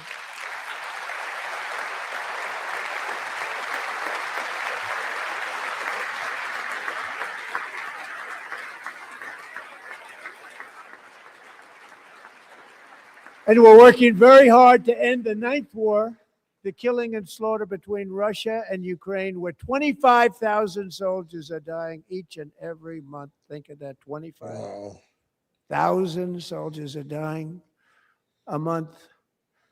A war which would have never happened if I were president, would have never happened. As president, I will make peace wherever I can, but I will never hesitate to confront threats to America wherever we must. That's why in a breakthrough operation last June, the United States military obliterated Iran's nuclear weapons program with an attack on Iranian soil known as Operation Midnight Hammer.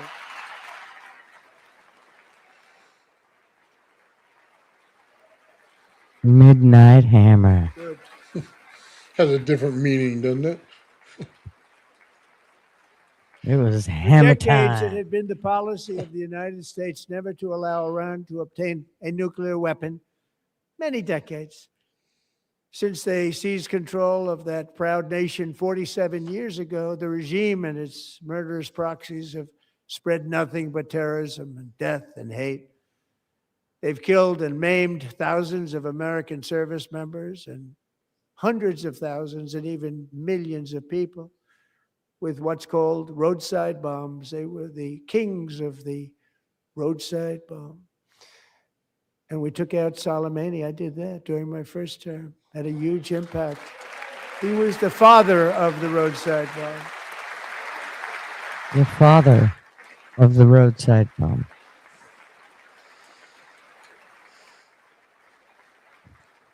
And just over Yeah, the there she is last right couple there of in months tan. with the protests, they've killed at least, it looks like 32,000 protests, 32,000 protesters in their own country. They shot them and hung them. We stopped them from hanging a lot of them with the threat of serious violence. But this is some terrible people. They've already developed missiles that can threaten Europe and our bases overseas, and they're working to build missiles that will soon reach the United States of America. After Midnight Hammer, they were warned to make no future attempts to rebuild their weapons program, and in particular, nuclear weapons. Yet they continue. What's he going to call it next? Land the Starting it pipe? all over. We wiped it Right. out, and they want to start all over again. And are at this moment again pursuing their sinister ambitions. We are in negotiations with them. They want to make a deal, but we haven't heard those secret words. We will never have a nuclear weapon. My preference.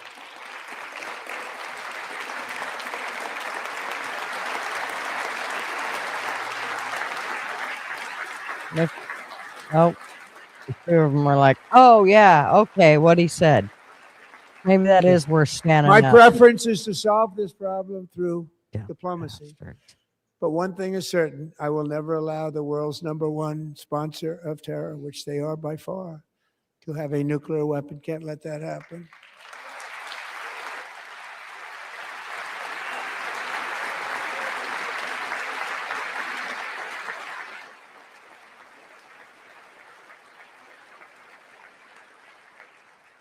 And no nation should ever doubt America's resolve.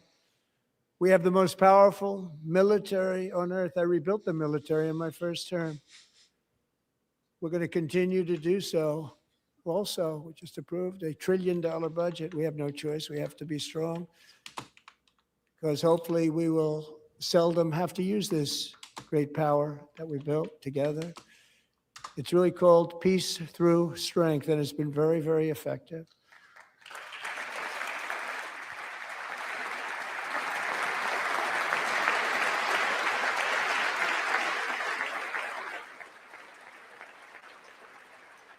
So thanks to Republican in Congress who are investing that record number of dollars, have no choice, in the United States Armed Forces. Also creating a lot of jobs, but we're not even doing it for that reason.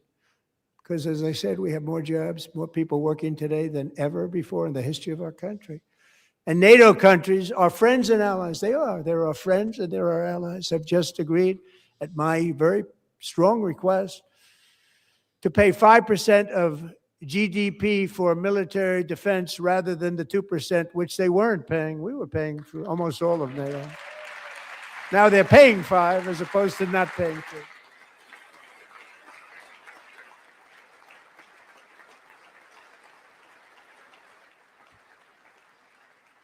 And getting that 5% was something which everyone said would never be done, could not happen. We got it really easily. One meeting. And big difference between 2% that's not paid. We were paying the freight of many of them. Very few were paid up. Now 5%, then they're paid. And everything we send over to Ukraine is sent through NATO, and they pay us in full. They pay us totally in full. Every branch of our armed forces is setting records for recruitment. This is so exciting. And every service member recently.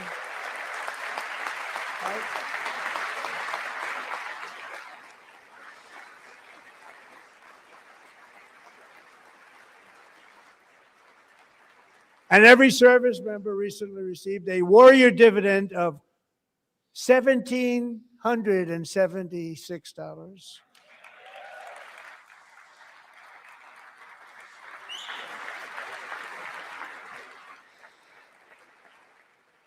You know, they put it on my desk. We got the money from tariffs and other things, a lot of money we have. We have much more money than people understand.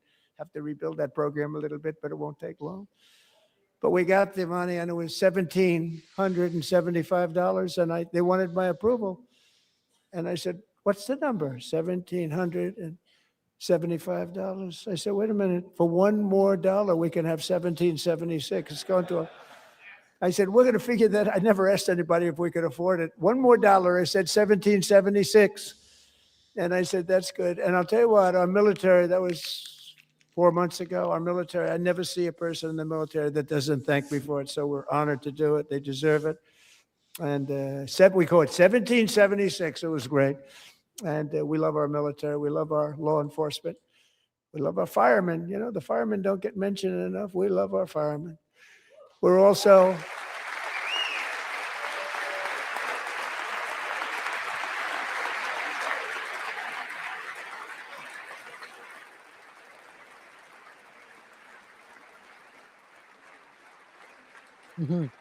restoring American security. Most and of them stood dominance up in because the they want Western their house Hemisphere, fucking acting to protected if it secure catches our on national fire. interests and defend our country They weren't from violence, California. drugs, terrorism, and Right?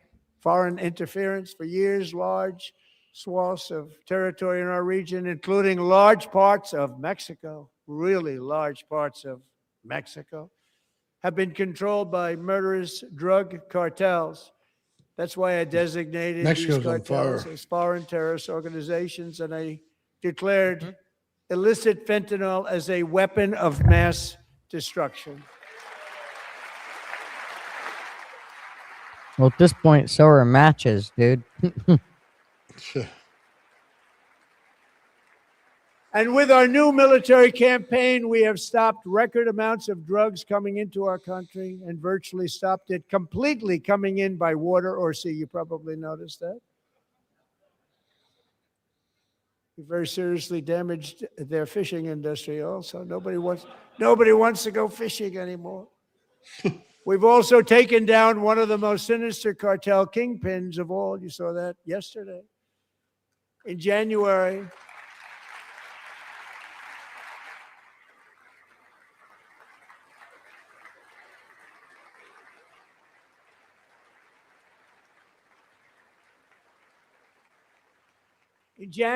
elite American warriors carried out one of the most complex, spectacular feats of military competence and power in world history. No one's seen anything like it. Foreign leaders, I won't tell you who, called me and they said, very impressive, very impressive.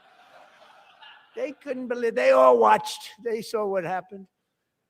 This is a different fighting force that we had years ago when we fought to tie. No, it's a great fighting force. I'm so proud of it. Look at Space Force. Space Force is my baby because we did that. My baby is becoming so important.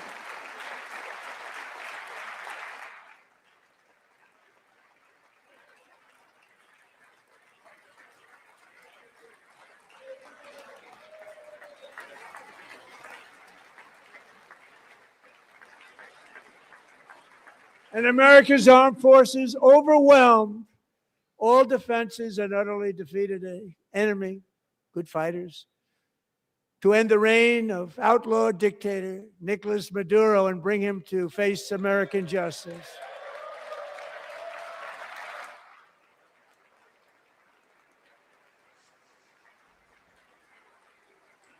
And this was an absolutely colossal victory for the security of the United States, and it also opens up a bright new beginning for the people of Venezuela. We're working closely with the new president of Venezuela, Delcy Rodriguez, to unleash extraordinary economic gains for both of our countries and to bring new hope to those who have suffered so terribly.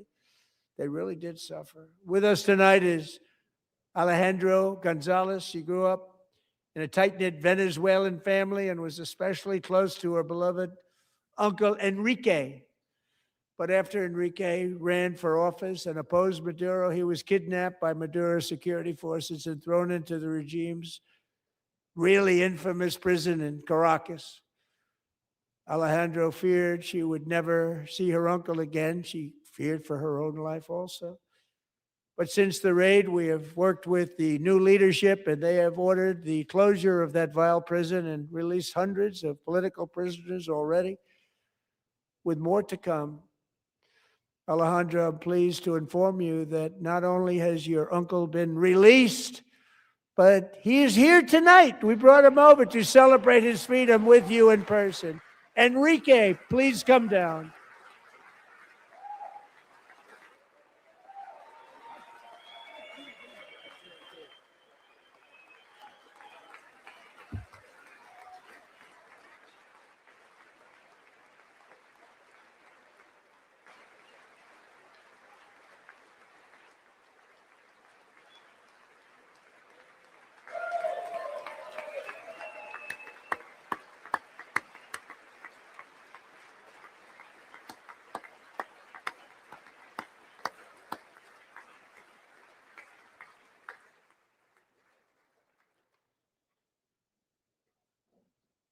Thank you, Enrique. Have a good time. Nice to have you back, Enrique. There were many heroes on that January raid to capture Maduro, really great heroes. It was very dangerous. They knew we were coming. They were all set.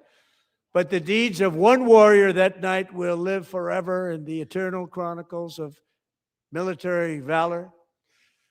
Chief Warrant Officer 5, Eric Slover, planned the mission and was the flight lead in the cockpit of the first helicopter. A big, beautiful, powerful helicopter. It was a massive Chinook carrying, as you can imagine, many, many American warfighters. Wearing the dog tags, his wife Amy had blessed with holy water before he left. She knew it was going to be a rough one. Eric steered the Chinook under the cover of night and descended swiftly upon Maduro's heavily protected military fortress. This was a major military installation, protected by thousands of soldiers and guarded by Russian and Chinese military technology. How did that work out? Not too good. While preparing to land, enemy machine guns fired from every angle, and Eric was hit very badly in the leg and hip, one bullet after another.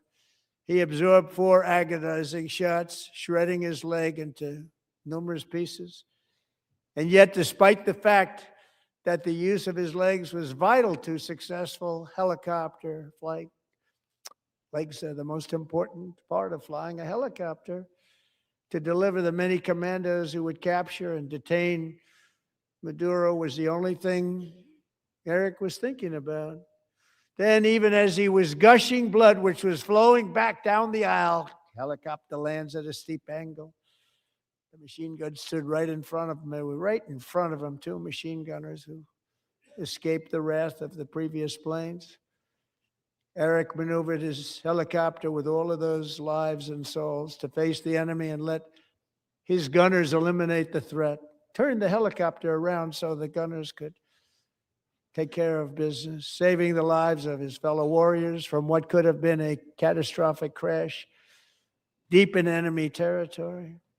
Only after safely landing the helicopter with all the warriors aboard in the exact right spot, which was vital to the mission, we probably would have had to maybe cancel the mission if that didn't happen. Eric told his co-pilot, also wounded, but not as gravely, to take over. I'm about ready to pass out. The success of the entire mission and the lives of his fellow warriors hinge on Eric's ability to take the searing pain. It was unbelievable what's happened to his legs of the bullets and keep on flying and landing. And people knew what was happening. Everybody in the back of the helicopter knew because they saw the blood pouring down the aisle. Chief Warrant Officer Slover is still recovering from his serious wounds, but I'm thrilled to say that he is here tonight with his wife, Amy, Eric, and Amy. Come on in.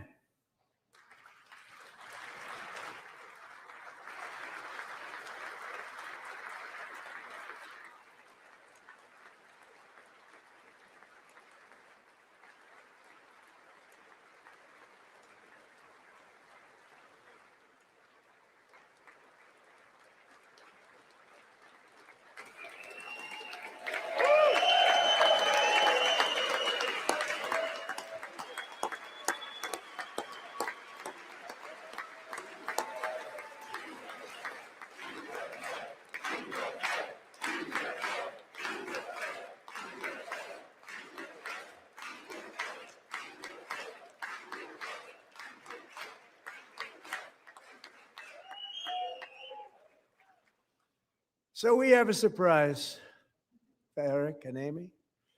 In recognition of Eric's actions above and beyond the call of duty, I would now like to ask General Jonathan Braga to present Chief Warrant Officer Slover with our nation's highest military award, the Congressional Medal of Honor.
Well, thank you very much, Eric and Amy. Great to get to know you. I met with them and with a lot of their fellow warriors at Fort Bragg recently. You notice the name Fort Bragg, we have it back, we brought it back. We won the First World War with it, the Second World War with it, and then they decided to change the name. So we changed it back. Everybody wanted to change back too. And 10 of Eric's fellow warriors from that incredible night of victory will also be receiving medals at a private ceremony that will soon be held at the White House, and Eric will be there.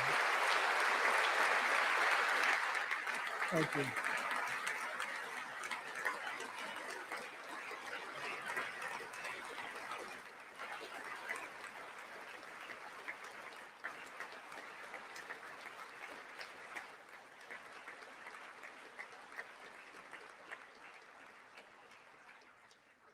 Thank you, Eric. That's a big one. Tonight we've celebrated many truly extraordinary American patriots, but there is one last living legend to honor before we go. He is one more heroic American aviator, Navy fighter pilot. Royce Williams served in World War II, Korea, Vietnam, flying more than 220 missions. In the skies over Korea in 1952, Royce was in the dogfight of a lifetime, legendary dogfight. Flying through blizzard conditions, his squadron was ambushed by 7 Soviet fighter planes. It was his first aerial combat of the war, and despite being massively outnumbered and outgunned, Royce led the takedown of 4 enemy jets and almost destroyed the others, vanquishing his adversaries while taking 263 bullets to his own plane and being seriously hurt. His story was secret for over 50 years. He didn't even want to tell his wife, but the legend grew and grew. But tonight, at 100 years old, this brave Navy captain is finally getting the recognition he deserves. He was a legend long before this evening. Royce, please stand up, and I will ask the First Lady of the United States to present Captain Royce Williams with his Congressional Medal of Honor.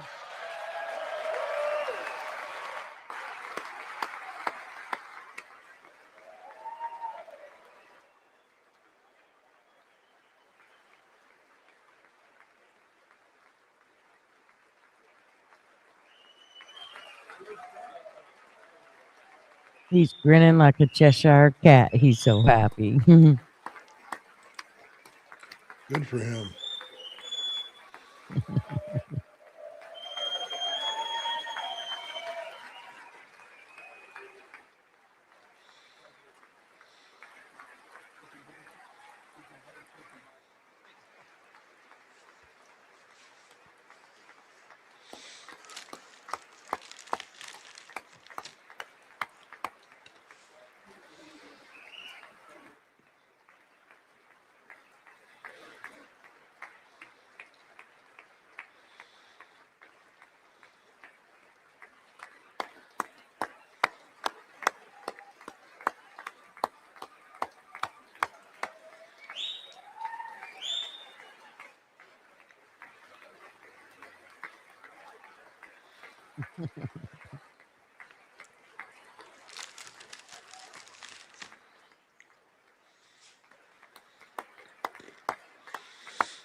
Have a great night, Paul.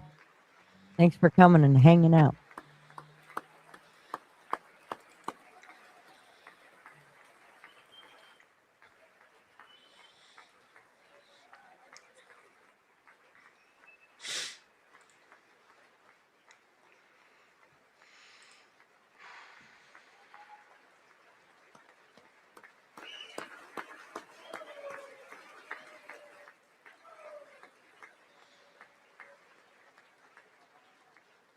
Thank you, Royce, and thank you, Eric.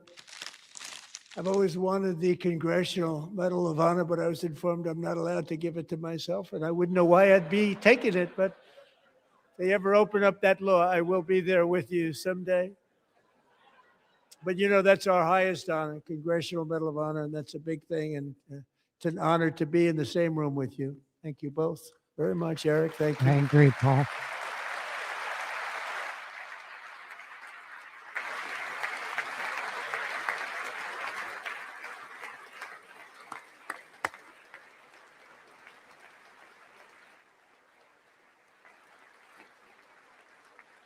Thank you.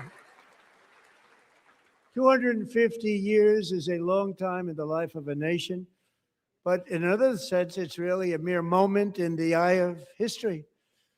Two of the gentlemen we met in the gallery this evening took their first breaths 1 century ago, 100 years before that, on July 4th, 1826, the author of the Declaration of Independence, brilliant, Thomas Jefferson, drew his last breath. Just a single long human lifespan separates the giants who declared and won our independence from the heroes who stand among us tonight.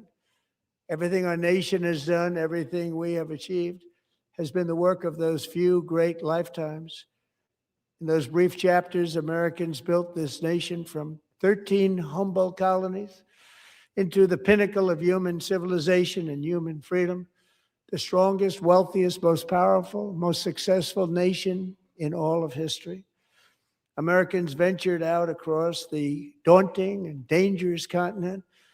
We carved paths through an unforgiving wilderness, settled a boundless frontier, and tamed the beautiful but very, very dangerous Wild West. From empty marshes and wide open plains, we raised up the world's greatest cities. Together, we mastered the world's mightiest industries and shattered history's monstrous tyrannies. And we liberated millions from the chains of fascism, communism, oppression, and terror. Americans lifted humanity into the skies on the wings of aluminum and steel. And then we launched mankind into the stars on rockets powered by sheer American will and unyielding American pride. We wired the globe with our ingenuity. We captivated the planet with American culture. And now we are pioneering the next great American breakthroughs that will change the entire world.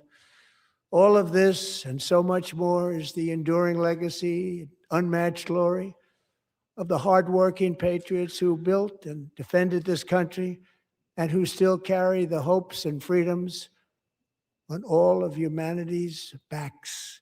For years, they were forgotten, betrayed, and cast aside.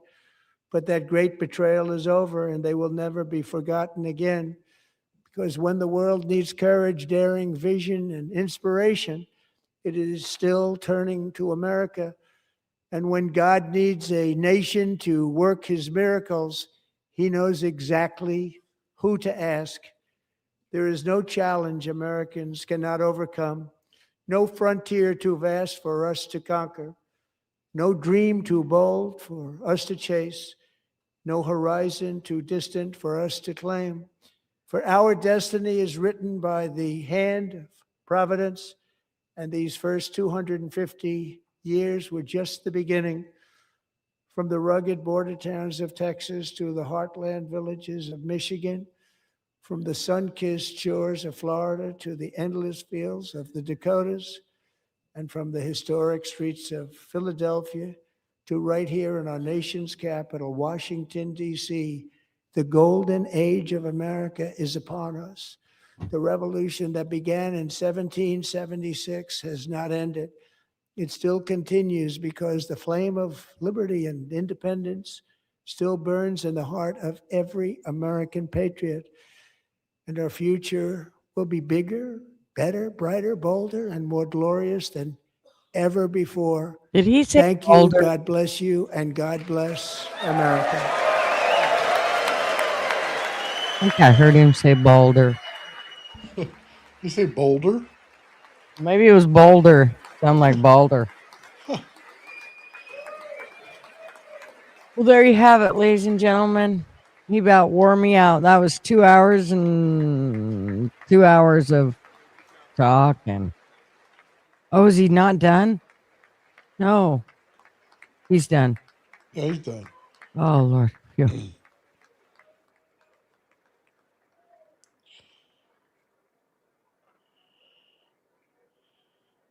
Now they're all just gonna file out, shake his hand. Get in Some are line. going to stand there clapping, Yep. staring at him. All the Democrats are filing out. They can't run fast enough. Yeah. They should start singing songs to him as they leave. I mean, just like, hey, hey, hey, goodbye.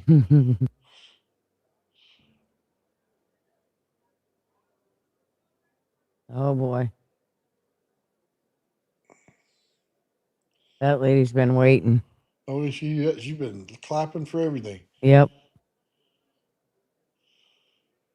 That made her night right there. Yep. That made her world. She'll go home and tell everybody about that. That's right. See, there, one more.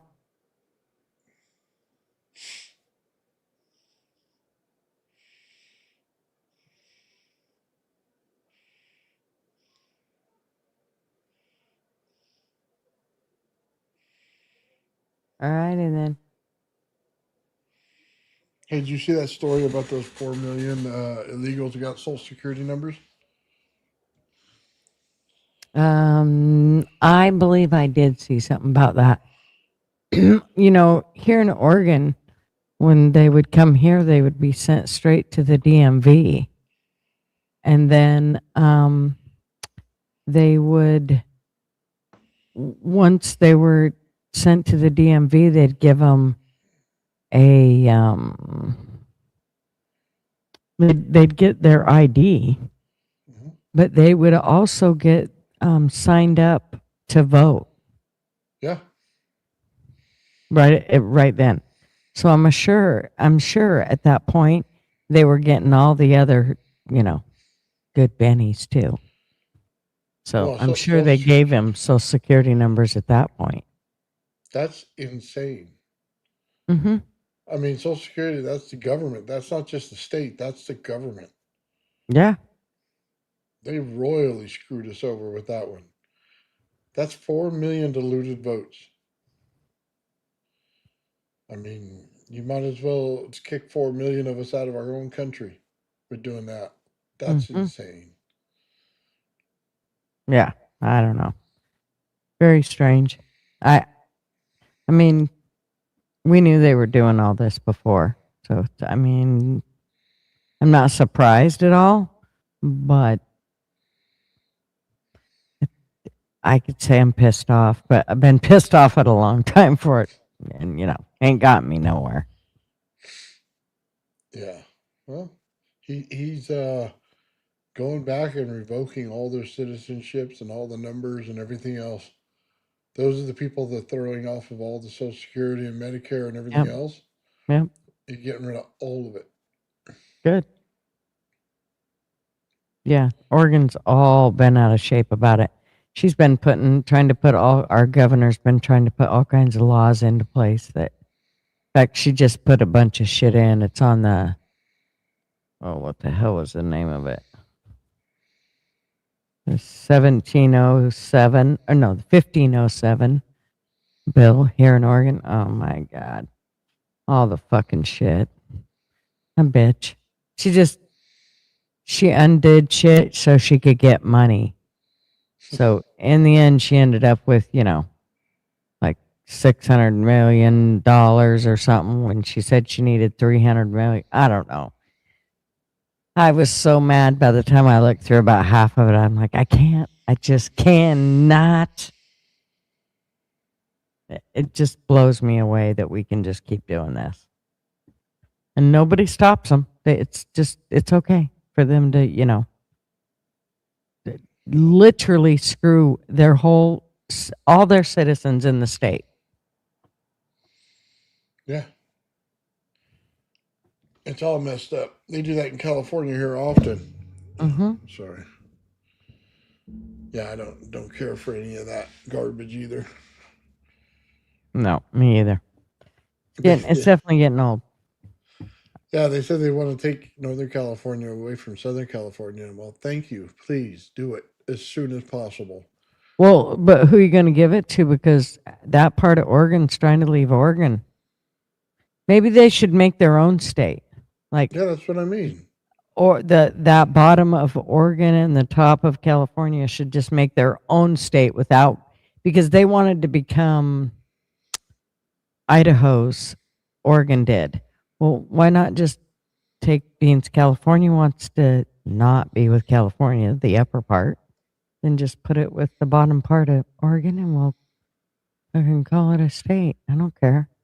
Well, yeah, we Or can let get rid of all the trash on the north side, and we don't have to worry about them no more. all the normal people can go there Yeah, and it can be a red state. you can have luxury things in Southern California again. That's what it would mean if we got rid of the northern half. I don't know if I want a red state either, though. This motherfucker sons of bitches. I'm telling you what. Because if they don't get you one way, they're getting you the other way. Yeah. If you don't go blue and you go red, well, just remember they're not so great either. They're, especially if they're far right. Oh, yeah.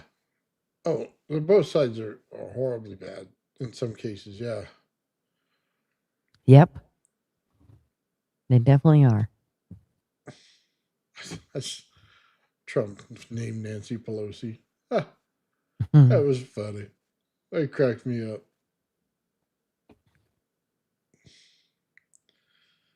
Oh, well. All right. Well, we did it. We did 2 hours, almost 2 hours, 2.5 hours.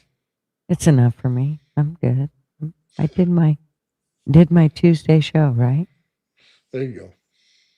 I did it. Uh-oh. Made it through the Uh-oh. political garbage, huh? Guess what? Oh, what's up, LW? Chicken butt. Fried and grease.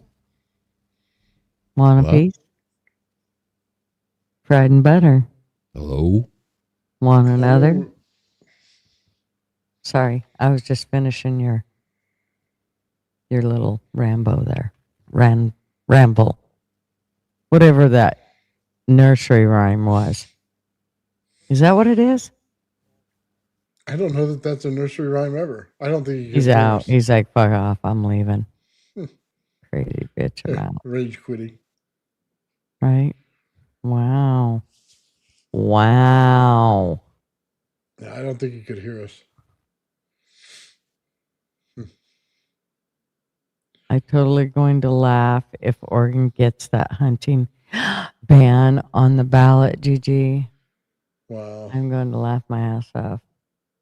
Because you know it'll pass. A lot more tree huggers than hunters here. Yep. And my son will pack up and move. And I will tell Marvin Solar House, we're right behind him. Yeah.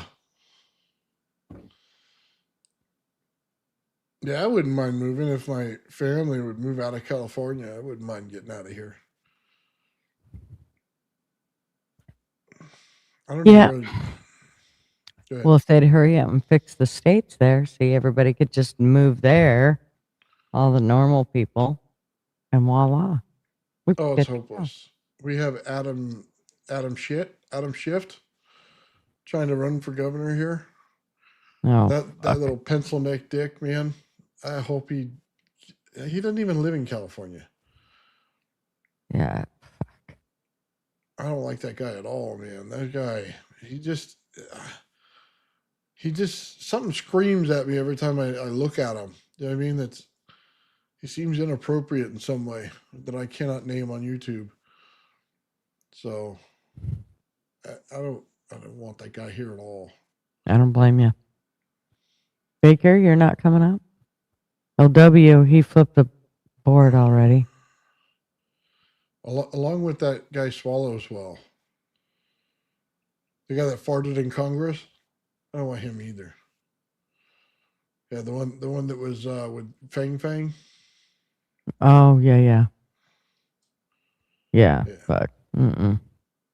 Yeah, we got a bunch of turd tards. I think we just need to get no more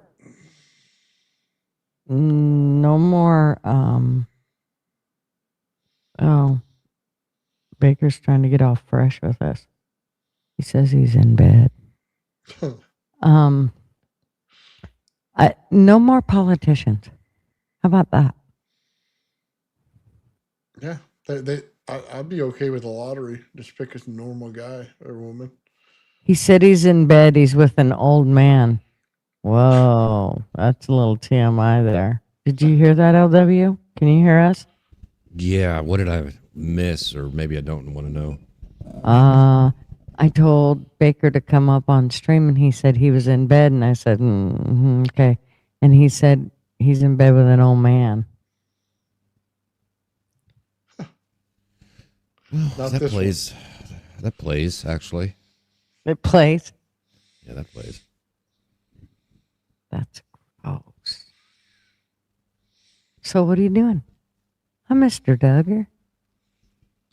Nada. What are y'all doing? Besides the state Hanging of, that's out. kind of a dumb question. We're watching the State of the Union. Yeah.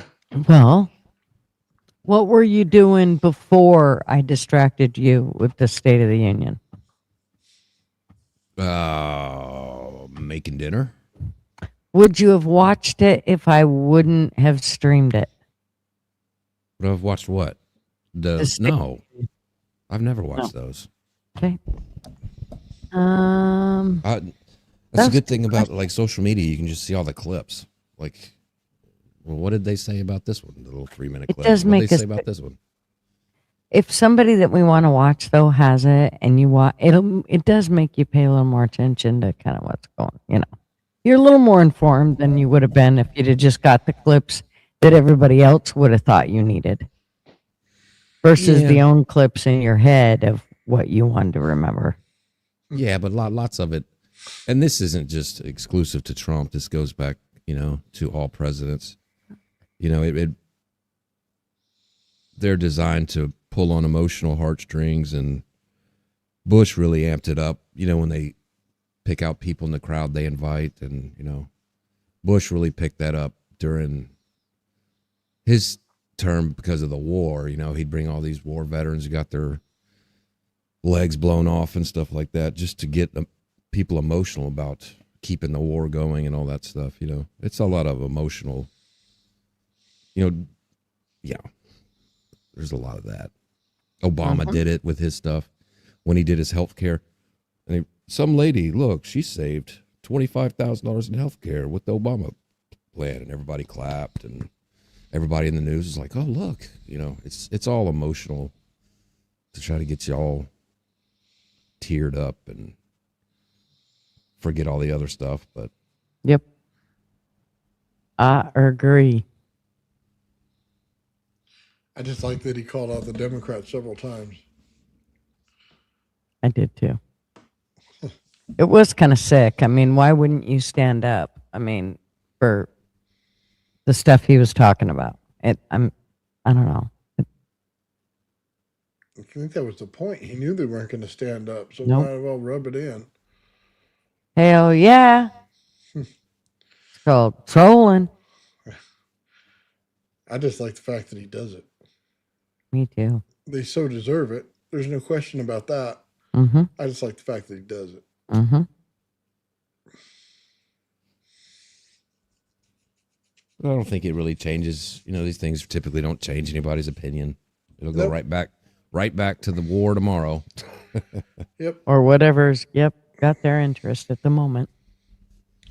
Because a lot of this stuff is projections. When you talk about the economy stuff, there was so many things he said that there's so much more context to it. And then there's things that he's saying that are projections if these things work out in 2035, but he kind of counts them as it's already happened. And then there's stuff that I agreed with. There's stuff that I disagreed with. Not that hard. Hi, Mr. Duggar. Hi, darling. How are you? It's pretty good being Mr. Duggar today. Is it? Yeah. Good. I'm like a Tigger baby. I'm the only one. And I've had a real good day, beautiful day. God bless me. And, I'm too blessed to be stressed, Good. That's good to hear. What up, old man? What up, L-Dubs? What up, man? Were you over there cheering through the speech? He had his MAGA underwear, make America Oh, hell great. yeah. He had his America. I did, you commie comrade, some bitch. He had his little pinwheel, He his had little Trump pinwheel thing that goes around and around. He had his MAGA tassels on his nipples, like Oh, Nathan, come on now. like Nathan's coconuts. I only bring the tassels out on 4th of July. Oh, I love it. You know what though? 2 congressional honor members, and he, in his reply to him when the guy doesn't thank you, he said, "No, thank you. It's an honor to be in the building with you too." You know, it's more of an honor for him to be there than them to be there. So that's a class act. And I think he was shaming the Democrats a lot. You know, shame on you for not standing up for that little girl. Shame on you for not standing up for that woman who lost her son. Mm-hmm. You know, and you know what? Shame on them. What kind of people are these people, you know? You don't have to agree, especially in with something like that, where, I mean, it is. You know? I mean, not that it doesn't mean you're agreeing with whatever's going on. Hey, Astro. The happenstance that we got a guy that got shot 4 times and still delivered his guys safe and sound on top of a building to do the job, and then they pulled him out of there and he got home and he was alive. I mean, you know, he had a lot of people's lives on this. You know, he most people would have just let go of the controls and peed on themselves a little bit and started worrying about themselves. He was worried about his guys. He deserved that medal. That old man, think about it, man. See what I told you about the emotional heartstrings? Did it work? Just did it work or did it work? It did work. Well, you know, I'm just talking about the shame of the Democratic Party that would, you know, it's not proven that I'm a MAGA guy, that I'm all that stuff. It's proven that the Democrats are rotten commie pieces of shit, you know, or Muslim pieces of shit. Yeah, I said it. But, you know. All righty then. No take backs either. I mean, I voted for the guy, you know, 3 times. So, you know. Well, I believe you. You know, and I know where your mind sets, and I have a lot of worries about him too. You know, he isn't my Führer. He isn't my God. You know, I'm not a cult member. I'm an American. And there's some things he does that pisses me off. You know? Well, I kind of like it though. Way back in the day, it wasn't, these things weren't like, I guess it's a new thing. Like I said, it kind of started around Bush to where it was all about the war, and, you know, everybody had to get up and clap to, because if you didn't clap, then that meant you didn't support the troops, you know, type of stuff. Yeah. But these people used to yell all the time in these things. Yeah. You know, this is kind of a new thing where all this like respect and like everybody get up and clap when I say something. They clapped for him because of the good subject he was talking about. They wasn't clapping for him. They were clapping for the men and the situations and the policies that have been delivered. You got to admit, man, he inherited a piece of a crap. I mean, he was left in a mess. Wide open border, economy ditching, people stealing our elections, and it's proven. So it's not just all conspiracies are turning out to be truth. So what do you call it? Oh, you still call it the truth. Well, there is some truth too about the economy. Listen, Biden was a Muppet head.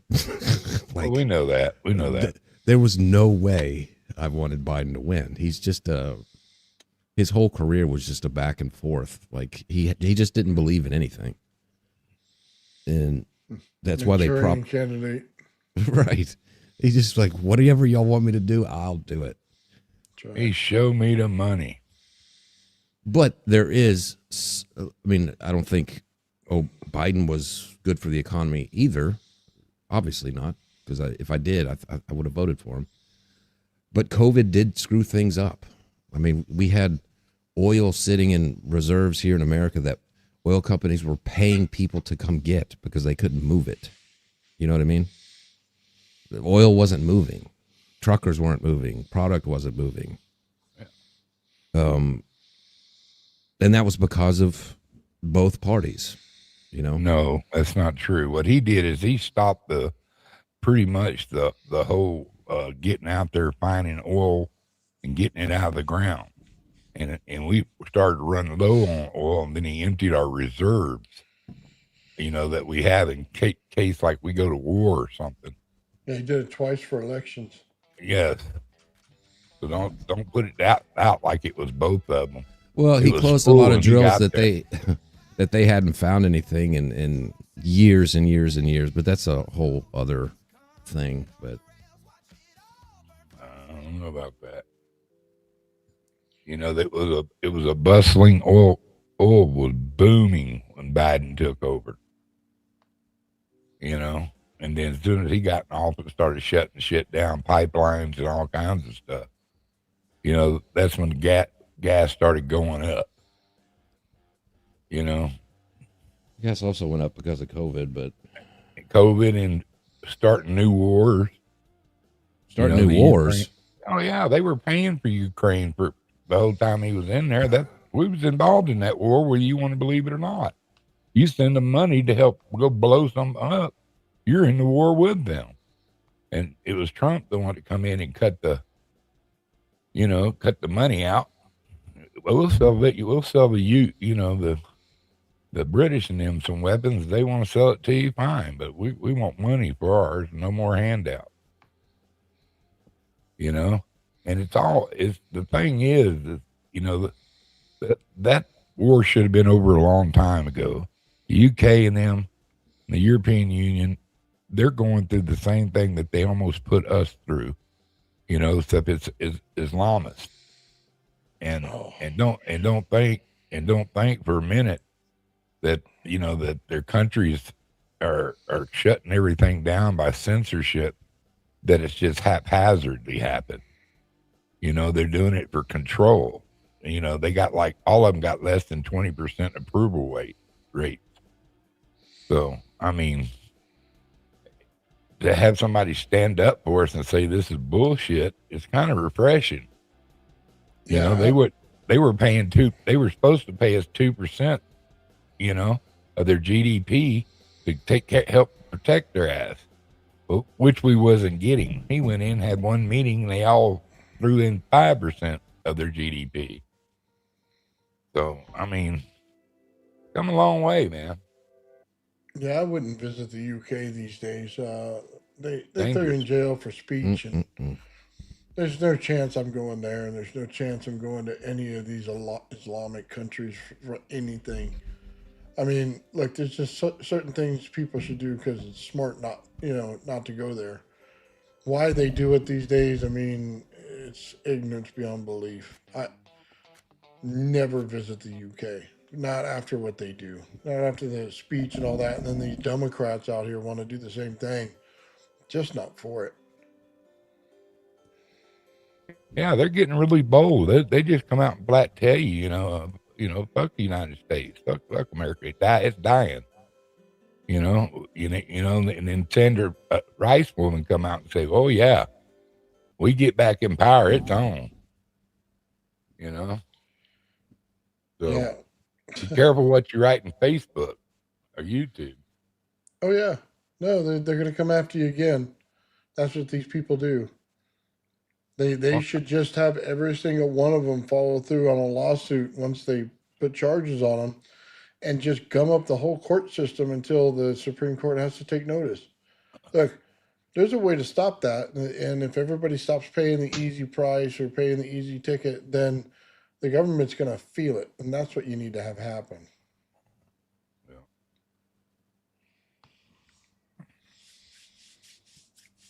Oh well, we've been supporting them so long, and you know the Doge coming out just showing how crooked our money is being scattered about.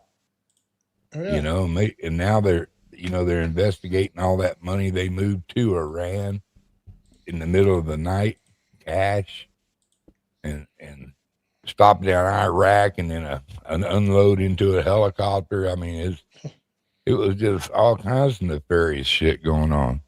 And I mean, you know, well, he got rid of Doge, so Doge isn't around anymore, and they didn't make him permanent. So as soon as so that's pretty much stopped, and all the money they saved, they've spent somewhere else. So you know, Doge is still going strong. It is still going. It's still going strong, and Obama created Doge, just so you know.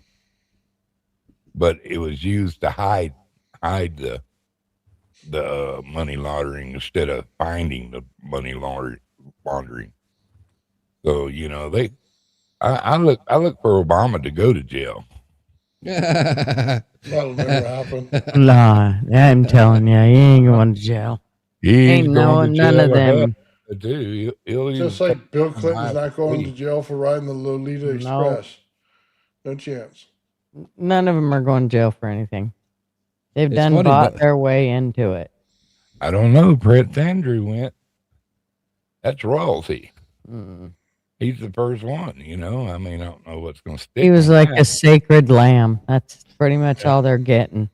see, this is what I don't understand. Like y'all just said, Doge, it's been disbanded officially. Like, what? No, it hasn't. Okay. Well, it does say right here. Reports in November. Okay, no, let's move 2025. on. Let's move on. Let's Well, move if on. you got news that I don't know about, I would like to know about it. But I'm pretty sure. Is there Hi, still Mom. a Doge in the government? Hello. How are you? I'm good. How are you? Good. I'm You reading. feeling the- better? Oh yeah. Yep. Good. Yep. So is LW going to kick me off the panel? For what? For what? For what? If I had a choice, you'd be the last to go. Oh, really? Okay, we know who would be the first to go. And he's talking right now. Yeah. That's all right. You still my comrade, brother. I love you. See, I'm always gonna go. Comrade. I'm always gonna go after you now because you call me a commie every time I talk to you. I'm never gonna call you a commie again. I promise. 'Cause you're not. You're number one on my list, brother. I said I apologize for that for one time. Uh-oh. I won't call you a Actually, called commie you tonight. anymore. Even though every time I go live, which is not much, but I Love send you you. what? So you're sorry, For what? Mr. Duggar. I He told knows him I I'm was joking. Sorry. No, I don't care if it hurts his feelings or not. He's my buddy. He can take his stuff. Mm-mm. And I'm He teasing. was saying bad things about you just now. Who? Me? Yeah, and you said you would never see him the same because, no, he said he'd never see you the same because you called him a commie. No, I said now that he calls me a commie, I'm gonna come out like joke at him, first. Yeah. He's gonna take swing. You know, we know what's going on here. See, old man Bill, this is why I shake my head too. Mhm. I saw you shaking your head. He's my buddy, and it's to make a point. Only is not that I think he's a commie. That's one fine American young man right there. Okay, let's clarify that right off the bat. Mr. Duggar does not think W is a commie. I think he's more of a Russian mole. I wish I was. I'd probably have, I'd like that kind of money. I know that's right. Or from China. Come on, That's man. He couldn't take- China. China. China. China. I love it. Wow. Well, I sold my my 88 Toyota hippie van. It sounds like a country song. Yeah, there's got to be one there somewhere. My 88 hippie van. To this stupid crazy man. I don't know, man. That's a pretty cool little red. My brother put a gorilla fur in that thing. Had surfboards on top. The Scooby Doo van, but it was a Toyota. Oh, it sounds like my buddy John's van. Four wheel That's drive. what I was thinking. Yeah. Mm-hmm. It's 4-wheel drive little Toyota, and I literally had 200 people call and ask me questions about that stupid van. But only out of all them people, I had 2 people actually show up. One Oh, kid yeah. still digging for the money, and the other guy said, "No, it's off the market." He wanted it as soon as he seen it. I'm taking it now. Because it's straight as hell. And so he said, and he was on, he drives a truck driver. He went over there and got me $600, and I said, "This is non-refundable once you give it to me." And he said, "I'll be here." He called me a while ago, said, "I'll be there in the morning to pick it up." I said, "Cool beans, come get that something." Cash. Yeah. Cash. Yeah. So, and he's getting it cheap. He sold it for $5,000. If he gets it all fixed up, it's going to be a fun little car for him. It does pretty damn good in the snow too. Just to tell you the truth, on them little 13-inch tires. Is he taking it to New York or Boston?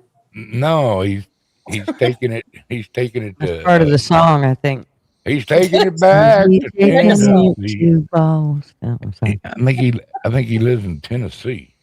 Oh, Well, they could probably use it there too. and then I mean, back to Tennessee. Well, hold on. That was the Ex's song, wasn't it? Oh, what? Yeah, all my exes live in Texas. So Oh I yeah, reside in that was Tennessee. yeah. There you go, Duggars. Got you a song. Yeah, well, hell. Just plug it into AI. Well, I don't know about all that. I know. Same here. We just wrote you a song. What do you mean? My mama said that AI was the devil. Mama said there'd be days like this. Oh my God. Just that, what's that guy, Adam Sandler movie just popped into my head? What? The Adam Sandler W's movie. gonna rage quit. The Water Boy Lord. Yeah, water boy. just popped into my head. Bob almost dead. Everything's the devil. AI was, He did rage. was the devil. I love it. You can do it. I don't know. For some reason, it reminded me of something Forrest Gump said. Jeez. Oh man. Gump was a good movie. So, Gigi, what do you think about your governor wanting to pass this bill with no fishing, no hunting, no farming? We've had that over our head for a little while now. Why? We're not I really mean, happy it's about it. crazy. And here's the deal: every time we try to get stuff stopped, she goes over our head and does Yeah. something like this 1507 bill that she just got put into place, and it started the 1st of January, and it's a bunch of taxes and shit that none of us had any say in. Yeah. Same here. I mean, we have she's our governor's nuts. She is just so far gone off the deep end crazy. And they're talking like the Democrat Party is going to run her for president in years on down the road. Please. No, Duggar. I'm in Virginia. Yeah, I know. Please run that commie bitch. Oh yeah, that bitch is horrible in Virginia. Oh yeah. She's awful. Oh yeah. Her and Mandani both. Well, exactly. That's what I was just going to say. She promised to be like middle road and to make things more affordable, blah, blah, blah. And people believed her. I saw through her shit to begin with. And it's like, no, this woman is ex-CIA, crazy as a loon. Do not trust her. And she's come in like a whirlwind. And that's what they do. They come in fast and hard and just destroy. Yeah, what's her name? Spanberger. Spanberger. She's given the Democratic response. Yeah, they chose her to lead the State of the Union response this evening. I haven't even watched it. I won't. I won't. I think I'd rather see dog Ma. shit than watch her. I see that. Yes, so I love you. Trying to shit a peach seed. Yeah, something. Think of Anything's got to be training. more exciting than that old bitch. Yeah. Yeah. No, thank you. No, thank you. Yeah. Jesus, Nathan felt Jenny. that one. We could play blow darts with our ass, and it'd be more exciting than that means.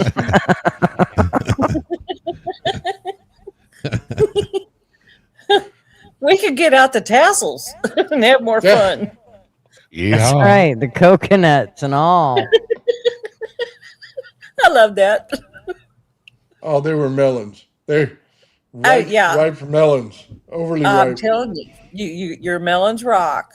Oh my God. You should have seen it because I texted them earlier that day and said I'm getting ready for the show, and I showed them a big zucchini and 2 melons and a couple tassels. This is what's wrong with TF and the crew. No, nobody said, hey, that's a bad idea. They just said, let them do it. No, Go for it. Gigi responded immediately. I'll be there. Of course she did.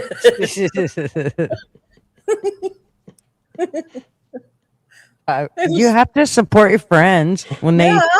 I mean, they're just out there trying to do something cool. You got to support them. I know. Well, That's the reason I had. Gigi- That's the reason I had to sit through this 2.5-hour address tonight. Well, Thank TF you. was talking earlier about the woman in the State of the Union, the Republican, had gone over to the Democrat side and sitting over there and stand up clapping. And I had a cousin do that at a football game. He went over to the other side. And it was funny. It's like, okay, no, you're not going to talk me into doing it too, but I'm going to stand over here and laugh. Mm-hmm. It was good. Yeah, it's. I think it's funny. I think still the best part of it when he kept telling me I ought to be ashamed. And he was simply he Yeah. was just making a simple statement. You know, he wasn't trying to place a scene or something. He was just y'all ought to be a fucking shame. Well, at one point he was pissed off. I mean, he was Yeah. trying to play the whole thing, but there about the third time he said it, that story you could tell. I can't remember which one it was, but That baby girl. it Yeah. got to him, and he said, "You." I mean, you could just see it. He was pissed. Well, it should be. Yeah, it's just like last time when they wouldn't stand up for the little boy that wanted to be a cop and had cancer. You know, Yeah, and they remember sat there that. with their sons and they never stood up and clapped for that little boy. You know, it's like, where's your humanity? You know, I get you don't have to agree with everything, but where's your humanity? Yeah, that little girl, man, that dude stole half of her life. I mean, Yeah. dude, that's so wrong. Mhm. Like, that guy, you don't just deport him. You make sure he suffers in jail. You know what I mean? You put him in the hole. You Yeah, put him well, in and sending solitary them back, confinement. if they've murdered somebody here, sending them back, I think they need to be dealt with and not live, in prison for 20 years and then be dealt with. I mean, Yeah. deal with them. Yeah. And Right away. yes. I Yeah, mean, I'd why would you let them go so they can find a way back in? I mean, it doesn't matter that we don't open the door. They can find their way back in. All the holes have not been plugged getting over No. the border. Let's be honest. Mm-mm. We need Look how gators. many we've deported and they come back in after committing crimes and they've come back in under a different alias or snuck in or whatever and are still committing crimes. So, yeah, be done with it. I think they ought to be showed a rope every day. This is the one we're going to hang you with. Yep, this one right here. And do it for about a month. And then guess what? You get to try out your new rope today before you go home. Well, that's just it. If there were consequences for bad actions, there would not be others who would try to do the bad actions. Right. You know, an example, they say, lead by example. Well, here's a prime reason to reinstall that kind of stuff. Well, school shooters the same way. If they would have snuffed them people out immediately, you'd have that whole thing stopped. And you did it publicly, yeah. They Yeah. should have done that immediately. They should have said, we're stringing them up and no chance. No anything. Make sure that their eyeballs pop out. You know what I mean? everything. Put Just 'em as between gory two as humanly horses. possible, because those people don't deserve to live. Give them a stretch with 2 horses or 2 mules.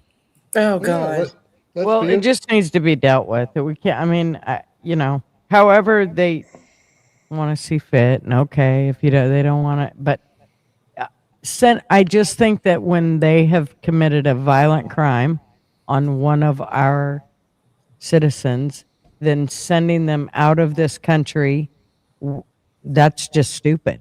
We put people to death here for that. Why would you send them out of the country Yeah. if they've killed or whatever, unalive somebody or done something?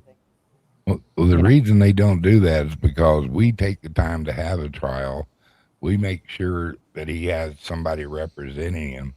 In some of these other countries, they don't believe in that shit. They just go pull him out and hang. Well, you know what? Here's the deal. You came to this country and you don't get you don't get the same rights as we do. If you came here and you are not a citizen of this country, or you work to become a citizen of this country, in the process you've done something like that to one of our citizens, then you don't get the same rights. Your rights are done. Here's the deal. It's going to be swift and quick. You're guilty. There you go. Especially if you know they're guilty, it can be swift and quick.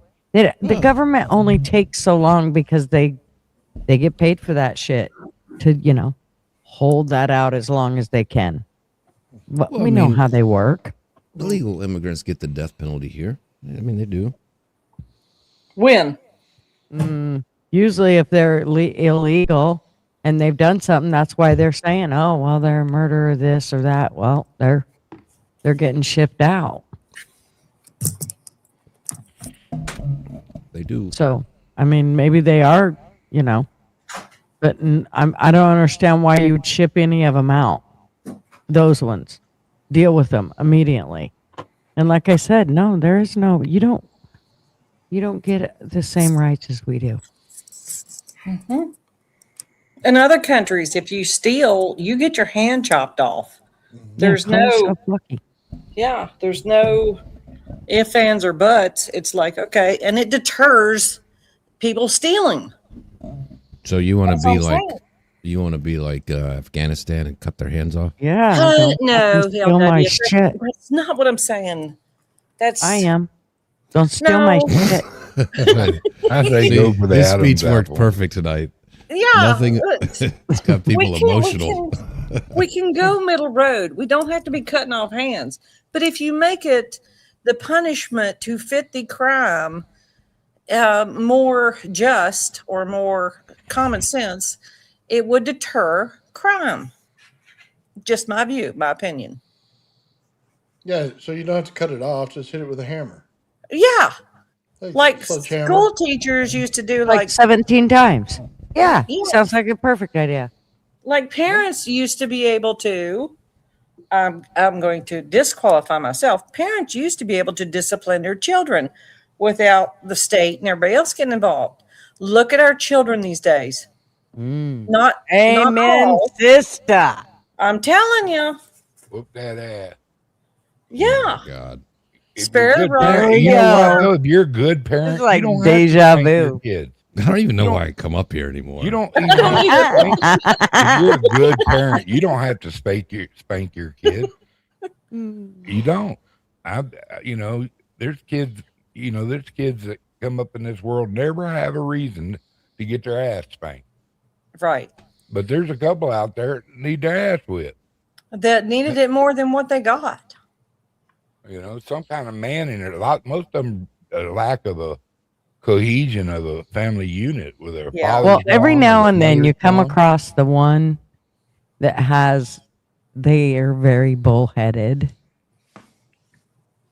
And they don't necessarily first of all, spankings don't work well with them because all it does is piss them off more. Yeah. And so if you trying to get this through sometime to people, so that they understand that it doesn't matter how many times you spank them, they're just going to become more defiant because now it's a challenge to them. Yeah. It's almost like you stimulate when you spank them, you stimulate that whole thing of the drive to go, oh no, I'm not giving up on this. Monkey, watch me. So Yeah. That now the best the- you got. well, here's the deal is with some, if you can get them to come down and calm down for a minute when they're like that, because there's some kids that you just can't. You're not spanking them into anything. And all it is a fit throwing. And so if you can get them to just calm down a little bit and you can actually be able to talk with them and explain to them why it is, whatever it is going on, a lot of times it's almost like a light switch will go off with those type of kids. Like to them, it's just like, oh, is that why? Well, fuck. Okay. Well, like, Well, yeah, like LW. I didn't realize I could slam my finger in that door and rip the tip off of it until you told me so and explained how it would happen. Yeah, like LW sounds like he's raising his kids correctly. Like he's, he relates to them. He understands them and they understand him and the rules or his expectations or and there are a lot of parents that don't take that time to make the connection with the kid to understand how the corrections need to be applied to each personal one. Well, It's not a one size fits all. Right. It's like these people who spank a 4-year-old. I mean, how does anyone spank a 4-year-old? So let's say the 4-year-old gets a crayon and starts drawing on the wall. Yeah. The parent doesn't discipline properly the first time, so they let it go the first time, the second time, the third time, the fourth That's time. a parent that needs to be spanked. And then this is typically what the reason they spank is because the 5th time they lose their temper and their rage takes over and they just go beat the kid. And the kid still doesn't know what like Because they did it for 17 times and nothing happened. And now you're beating. What are you beating me for? I don't understand.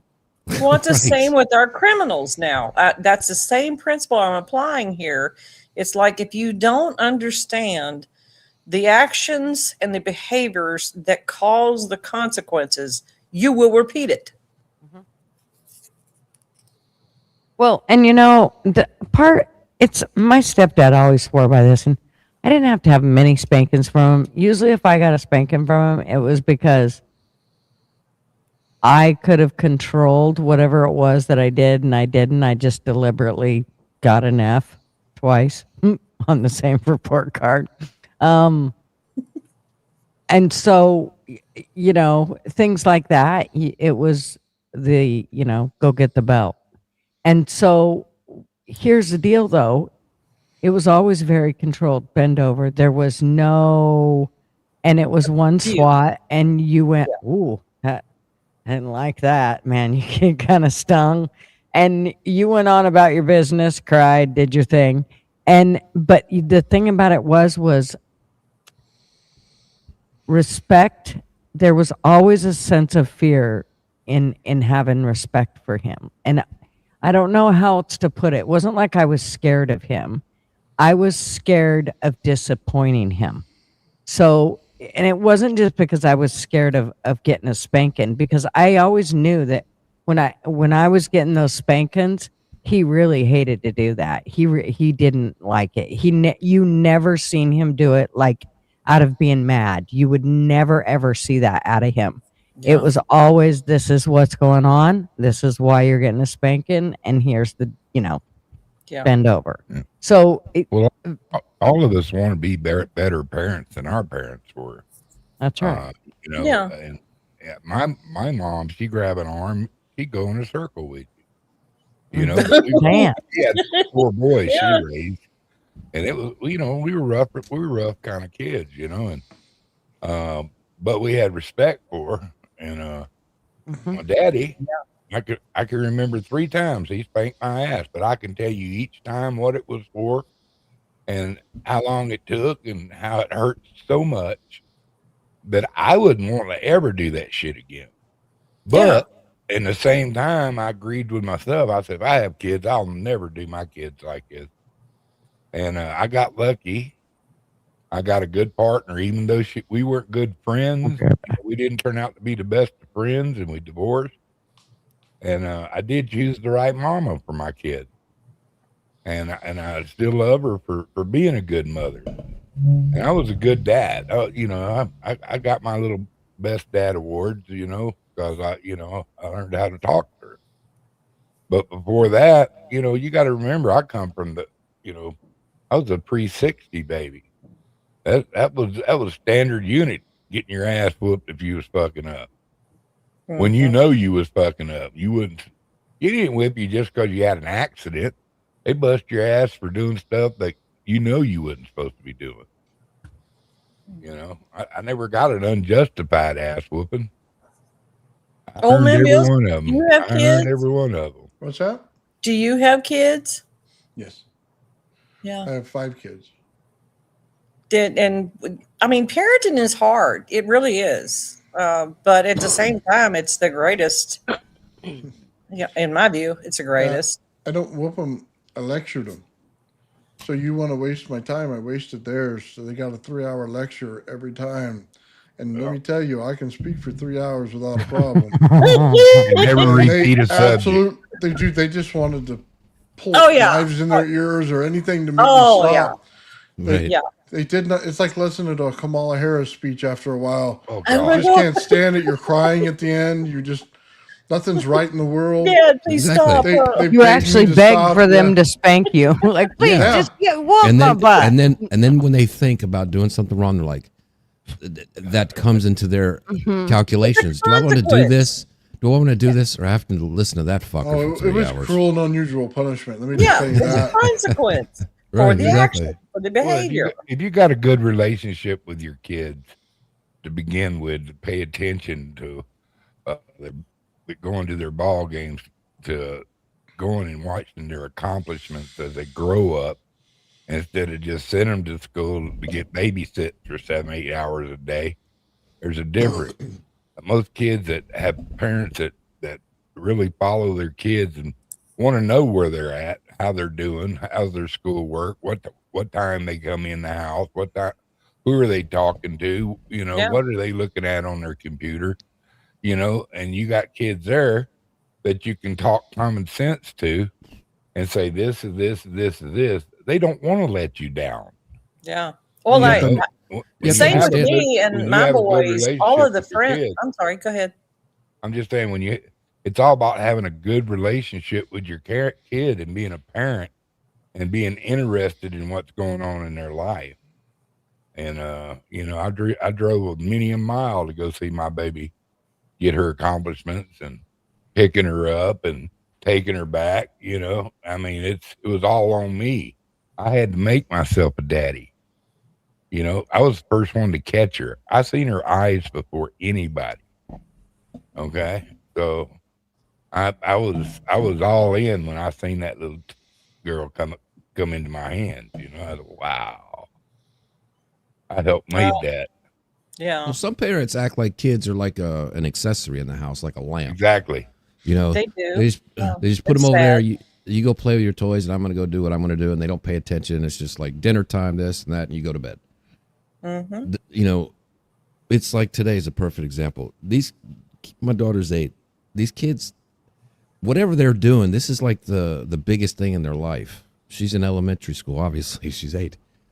But she came home, and because I talked to her and I'm kind of in tune of what's going on with her and how she acts, her personality, she was just kind of snippy when I picked her up from school today. And she backtalked a little bit. I'm like, something's not right with her. Well, what do I do if she backtalks? Just go whoop her? No. Later on, I talked to her. I said, are you okay today? What's wrong? Well, it turns out there was something wrong. Like some kid picked on her and, stuff like that. And you talked to her about that. And there's always a problem that, like, they're just like us. They have bad days at school, just like we have bad days at work. They don't know how to communicate how they feel like we do as adults, So there's like that whole thing instead of just like whipping them because they're having a bad day and shit. Yeah. Well, I mean, all of my sons, even their friends, they knew, like, if Ma's going to sit down and talk to you, you better plan on getting a numb butt, because Ma's going to tell you about it, and so it wasn't just my boys, it was their friends too. So you have to include all of that, and how, like your daughter, how their day or interactions with others affect them, and how it's going to affect you and your family. It matters to know what's going on in somebody else's life. And then where you go from there, your response. I don't know. I had 3 kids. She's like, I was going from fucking the time I got out of bed when my feet I don't know. hit I the drop floor. kick them. And I went until it was time to go to bed at night. And I worked a full-time job and raised the 3 kids while he was out working. Yeah. Usually out of town. And so Had to be the mom and the dad. Now, mind you, all 3 of my kids did sports. Which helps. And it was a lot. Oh yeah, but it was a lot. So I had to get off work. I have all and of those run things like too. hell. I have all of those things too. Yes, and I had to run like hell. So for me, it was, we're doing this, this, and this, and by the time our day was done, it was 10 o'clock at night, and there better not be no back talking. It was bedtime, and you better get your ass in bed right fucking now, because I ain't got time. I have to get up at 4 o'clock in the morning, so get in bed. You know what? So, yes, Ann, I still correct. give people, give people a ration of shit. If I'm waking up and it's like 2 in the morning and you come out and talk to me, I'm the worst person to ever talk to. Oh yeah. You don't want to be in that room, because it might be something simple you want, but you're going to hear all kinds of crap. I'm just not going to hold back and just let it go, because that's my time. That's my unwinding time right there. My time to wake up and everything else. And God help you if you interrupt that. Or me before my coffee in the morning. That's what I mean. Yeah, multi, yes, LW does sound like a good dad. Yeah, he does. Yeah. I'm just saying people make it too difficult. I mean, I don't Well, know. yeah, that's It people. seems They're simple. not. Yeah, people are people. Yeah, I don't understand it. I don't know. He might concur with me on this. I don't understand it. How, if you're a parent of a kid, that you can't notice a difference in your kid's attitudes and their moods, and just little swings. Whether they're happy or interested or pissed off, and sometimes that just flies by people. What their kids are thinking. It's just, once again, get involved with your kids, man. That's the greatest gift God could ever gave you. I missed out on a lot of my kids' life because I was separated from her mother. But believe me, I had my fair share too. I made sure of it. And you know what? She is daddy's little girl, even though she's 25. Yeah. If you want kids to be less emotional and make less bad decisions than adults, you shouldn't have had kids. Because adults don't even get it right. How do you expect a fucking 7-year-old to? Yeah, right. By the way, Mr. Duggar, that's exactly why I would never date a woman that young. My daughter's in her 20s, and just saying that sentence out loud, any woman that young, not a chance. Not a chance in hell couldn't would that figure would that ever out come out of my either. mouth. Yeah. I know I got young things throwing themselves at me all the time, but I want a mature woman. You know how it goes. I need somebody you can just tell me, hey, can you just get the fuck away from me for a little bit? I go, good, I can go fishing. So Yeah, my wife's kind of a bitch, and I prefer it that way. I hate to say it that way, but it's true. I mean, look, here's the thing. She has to stand up for herself. I don't need to be told to come and get involved in every situation, okay? She's got to be able to tell people to fuck off, okay? All the time. And you got to be able to handle your business. And if you can't do those things and you're just kind of an airhead, I don't want nothing to do with you. You have nothing to offer me. First off, my woman's got to have some backbone. Yeah. And personality. you know, and if you don't like to laugh, why Marv you would learn? tell you, say that till you get it. I love that shit. Say that. Lord. See, And then you would be like, fuck. wait, Little wait, bit no, of no, that no, no, sound no. would've Let's been go ahead and give okay. Marv his flowers. Once again, fellas, that man took one for the team. I think it goes both ways. Oh man, I'm gonna give him a trophy so bad for taking one for the You team. do, yeah. He probably sends you checks once a month just for Oh, that, Marv. Duggar. He'll be fine. He's fine. He's fine. Everything's fine. Yes.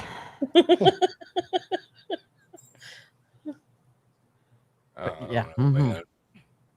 You know, it's just really just getting back to the political side of everything. Is it politically correct to spank your kid? I think if you know how to discipline your kid in a proper manner, you're the parents. You stand up and be a fucking parent. You know, do I support tacking their hands against the wall and beating them with a cane? No. You need to swat their ass. But don't beat a kid. No kid needs to be beat. You know, no kid needs to be even made cry, as far as I'm concerned. I know a lot of adults that do. Not kids, but adults. No, I definitely think that you can't. I'm straight up going to disagree. I straight up disagree. I think that is part of our problems with society is the fact that the whole spare, you know, don't spank your kid. Oh God, they'll come take him. And nah, I think that there is times if your kid runs out in the road after you've told him 3 times not to, and he damn near gets run over by a rig, you bet your sweet ass you want that shit to sink in, and you want it to sink in deep. That way you don't have to worry about, hopefully, that he doesn't run out there again, because he's going to remember you warmed his ass the last time he did it. He is going to think twice. And so there are things that I do think children need to have a spanking for. And so I will never say, no, don't spank them, because I believe that's what we got out there in society is a lot of kids that never got their ass whooped. I'm telling you straight up. I can tell you what Gutters told her kid after spanking him for that is like, it wouldn't go you to think your that will. spanking hurt? Wait till him one of them cars hit you. Let me give you something to cry about. Yeah, and trust me, it was usually never because I was mad. It was more about something scared the living shit out of me. Where, you know, it was like, what were you doing?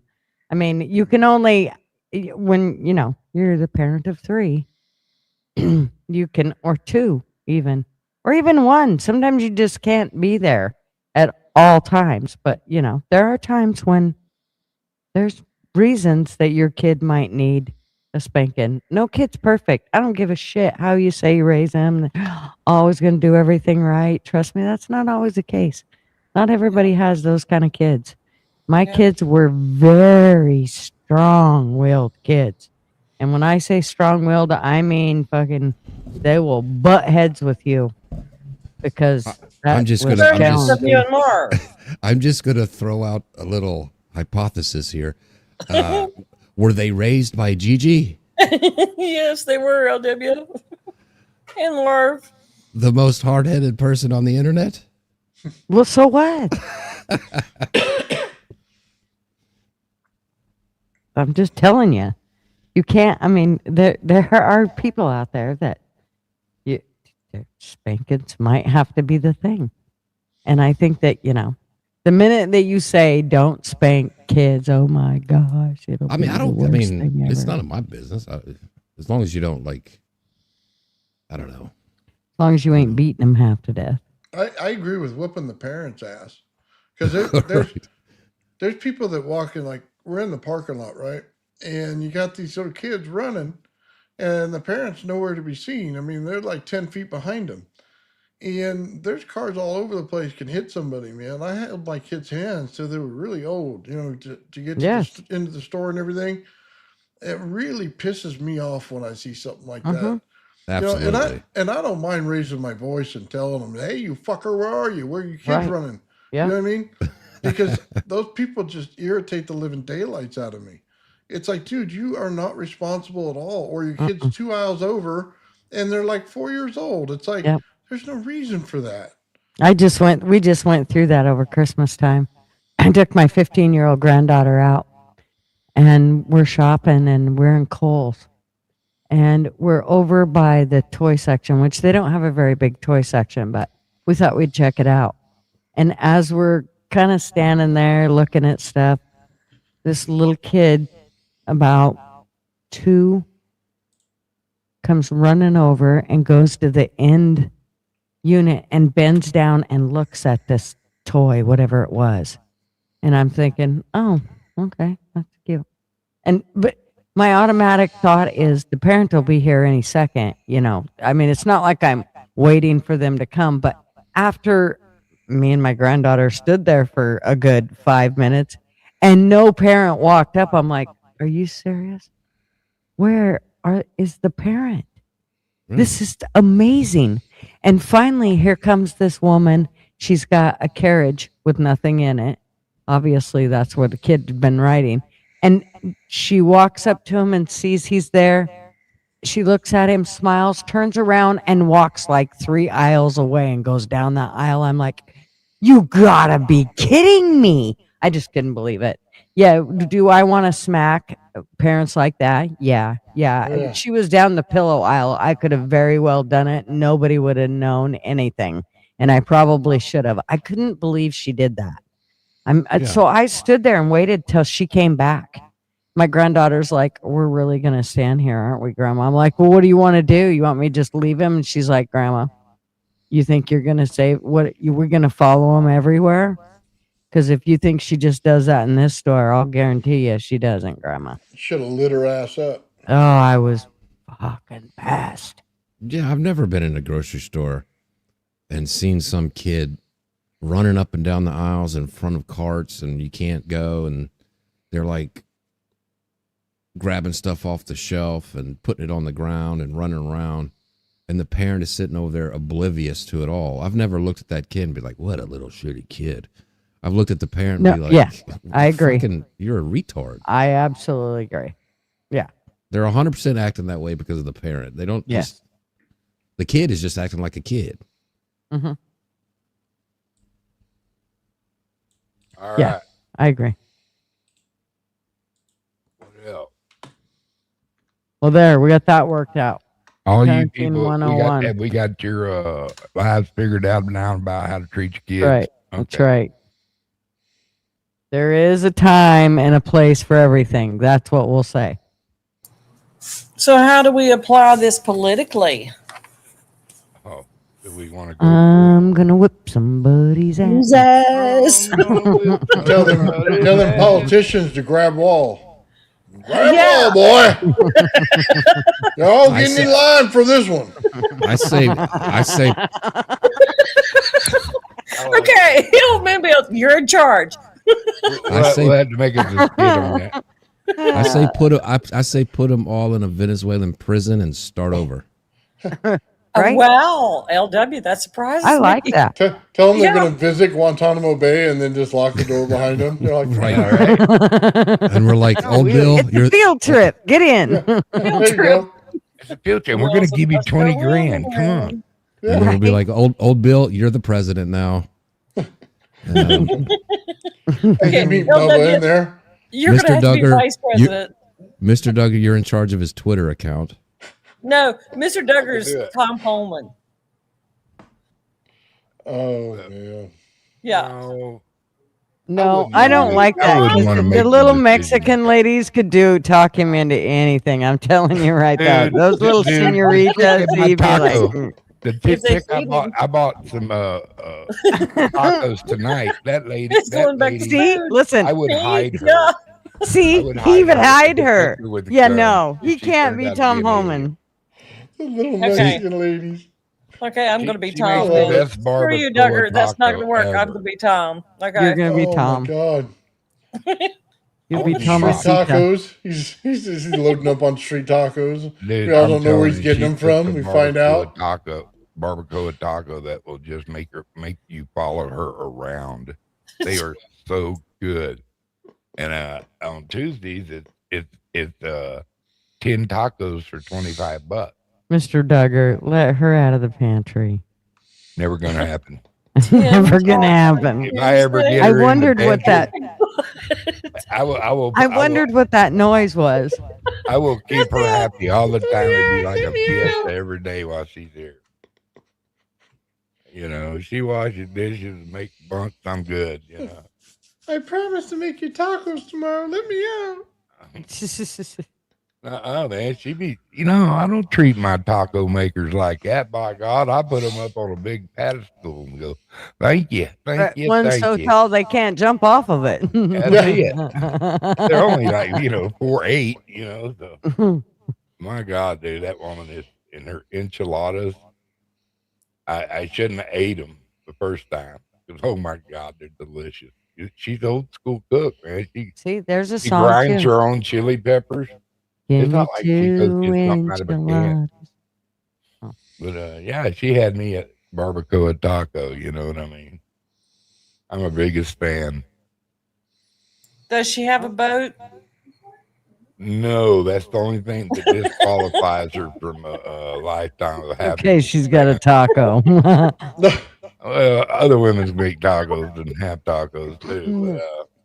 But, no, she's betrothed to some other man named Pepe or something. Pepe. I think it's his Pepe name. Le Pew. Oh, but No, the I could girls, use I that love you so skunk. much. Your tacos are so wonderful. I'll tell you what, man. I think tomorrow I'm gonna get me some spicy gravy with some biscuits. Oh yeah. I'm looking forward to something like that tomorrow. Yeah. I don't know about tacos. You can only have so many tacos in a day. Yeah. Gotta have some biscuits and gravy, especially in the morning, you know? Cup of coffee with it. Chicken fried steak breakfast. Yeah, something like that. You're gonna find me a little country place tomorrow morning. Little taters and green chili and, Oh, white gravy and biscuits. It's on. Oh, They call them papas here. What do they call them? Papas. Poppets? Potatoes are papas. Oh. We But call them now- potatoes. Well, these people don't call them potatoes, do they? We call them taters where I'm from, but We call them spuds. butters. That was my grandfather. He was an Irish potato farmer. That was his nickname, Spud Farr. His name was Joseph Tilford. Potatoes kept the Irish from starving. They sure did. Yeah. Marvin hates potatoes. He's like, fuck no. We had Oh him my for God. every meal. Because his whole life, his mom made him for every single meal. And he's like, whoa. All right, was- hold on. Problem. Yeah. Jay said that's free vodka. Gunner. Yeah, no, it's Phoenix. I gotta let him. I'll be right back. Phoenix. Jeez, Phoenix, you sound like a dude. He is. Oh, it is a Okay. dude. Okay. That's a big dog, isn't it? Oh, yeah. They're like literally, I'm pretty sure they eat like bales of hay. Why are you vibrating? I don't know. It's probably you. Reverb. Right? LW, you heard it. No, it's you. No, it ain't me. It's not her. Where is Baker when you need him? Baker. We found out where he was. He was naked in bed with an old man. Oh, yeah. I don't he's- want to know that, man. Yeah. First, Yankee. And Dave. Sorry, there's a guy in your chat was saying that the first lady was trafficked, and I said, "What WTF to that?" And then he asked if I wanted a team. Well, not if you just say stupid shit like that. Who Yeah, that's said pretty. that? That's pretty stupid, bro. Yeah, As I don't as know what the stupid hell goes. Maybe he's responding to somebody else to give him the benefit of the doubt, but it was a pretty stupid comment. Well, I think trafficked is a bit much, but Watch yourself. no, I'm just going. You heard what I said. No, I'm allowed to say whatever I want. Y'all can think I'm an idiot all day, but no. you know, I'll be the judge of that.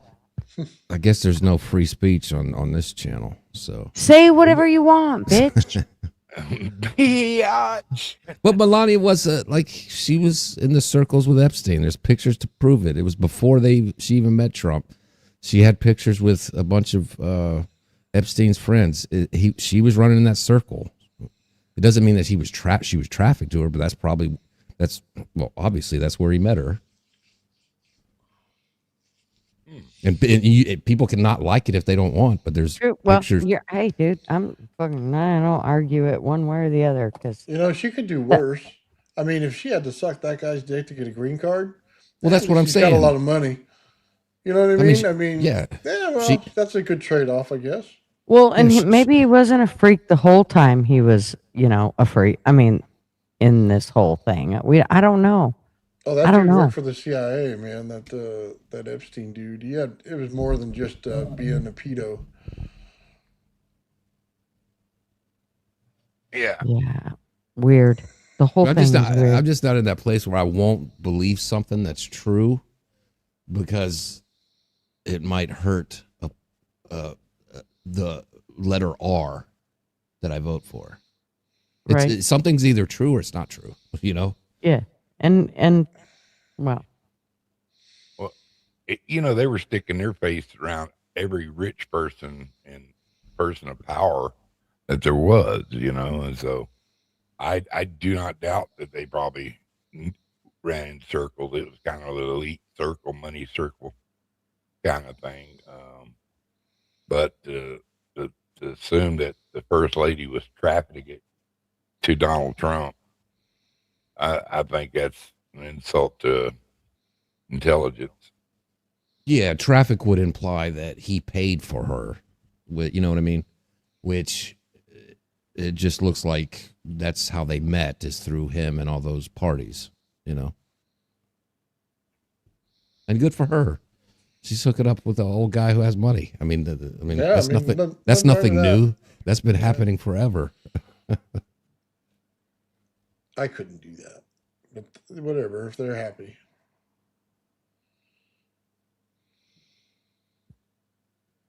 yeah, I don't know, man. I know Marv can, but I'm sure Marv has a friend that he dates a chick that's our daughter's age and has no problem with it. I couldn't do it. People How do you justify that? I can't. Well, number one, I think some things come into play, like if you don't have kids, or if you don't have a daughter, or if because you don't. Do you know what I'm saying? You don't have that same. Not that I think it's okay, by no means, but I think there's probably something in a man's head that makes him think that it's okay. I mean, that's the only thing I can think of that would make him think. Okay, Which head? Right. It's like the coach, that famous coach, Bill Belichick. His current girlfriend, he's like 77 right now. But when his current girlfriend was born, he was 50. Coaching in the Super, that's just a little, that's a bit much. That's creepy. Yeah. I couldn't do it. Nope. Look how old I get. Ain't gonna do it. No. Yeah, there's no way Marv could. Huh? So who knew she liked old rock and roll too? There's no way Marv. Marv. Comment was rock and roll music or something. I don't know. That's just crazy, man. That'd be a girl looking to get taken care of for the rest of her life. I have a friend that I went to school with. And he was a year older than me, and he went to the Philippines and married a chick that is like 20, just turned 21. And he is 58. Yeah, no thank you. How do you have a conversation with that person in the morning? Right. Your whole life is completely different. Oh, wait. And he has daughters. I mean, look, you got to listen to Twatter or whatever the fuck that thing's called, and X and whatever all these stupid things are. I don't give a fuck about any of them. And if I have to hear you talk about it, man, I'm going to pull my hair out for what little there is left. I don't want nothing to do with that crap. God, Okay? yeah, I don't you want to don't- hear about your stupid shit you had with your friend in high school and all that that's still bugging you. I don't want to hear any of Right. that. I don't want to be your psychiatrist. Yeah. Dude, your I want sugar no part daddy. of that. You take Yeah. that shit somewhere else. I don't want anything to do with it. I don't even want to Yeah, hear my I- kids talking about it. Let I- alone Yank someone in I was here? fucking. That ain't working. Yank Yeah. is in here. Yeah, see. Hey, Yank. LW would be a good psychiatrist. Yeah, till he isn't. When he flips the couch and says, "Get up! Get up!" Thank you. I He'd can't spank listen you. to your shit no more. Get out. You get my bill. Yep, Yank is here. Well, Psychiatrists should congratulations, be. everybody. They should put them in a straitjacket when they come in, and then have them getting yelled at by that guy from Full Metal Jacket. That, you know what I mean? That drill instructor. That's what they need, because these people that are on that couch, man, they The one need that to get their spits in balls his back. face and Yeah. You don't know. I didn't Whatever know they it is. stack shit that high. Yeah. Are you royalty? Yeah, Fucking funny. that's just, yeah. That's what they need. I have just this off the wall. This is something that's bugged me this week. Okay. How the British are arresting people like Prince Andrew, well, ex-Prince Andrew, and the diplomat to the United States from there, but yet we have no arrest here in the country over the Epstein shit. Well, Does anyone else have a problem with that? Well, I said Well, I think it's just the sacrifice. and it's coming. It really? How long do we have to wait? Doug, how literally? It's like, okay, you can tell I me. think the closer we get to the midterms, you'll start seeing them drop like. Why do we have to wait for the They're- midterm? It's opportunity versus what do you get out of it by exposing criminal things done by a Democrat? You know, that's my opinion. They're waiting to, they're letting it out little bit by little bit by little bit how things were done, things stolen, things creepy, people eating babies and all kinds of shit. You Like- ever remember to seeing any kind of news like we get now? No, Have no. they ever, telling about, what's happening in our government? No, I mean, it's all coming out, but it's drip, drip, drip.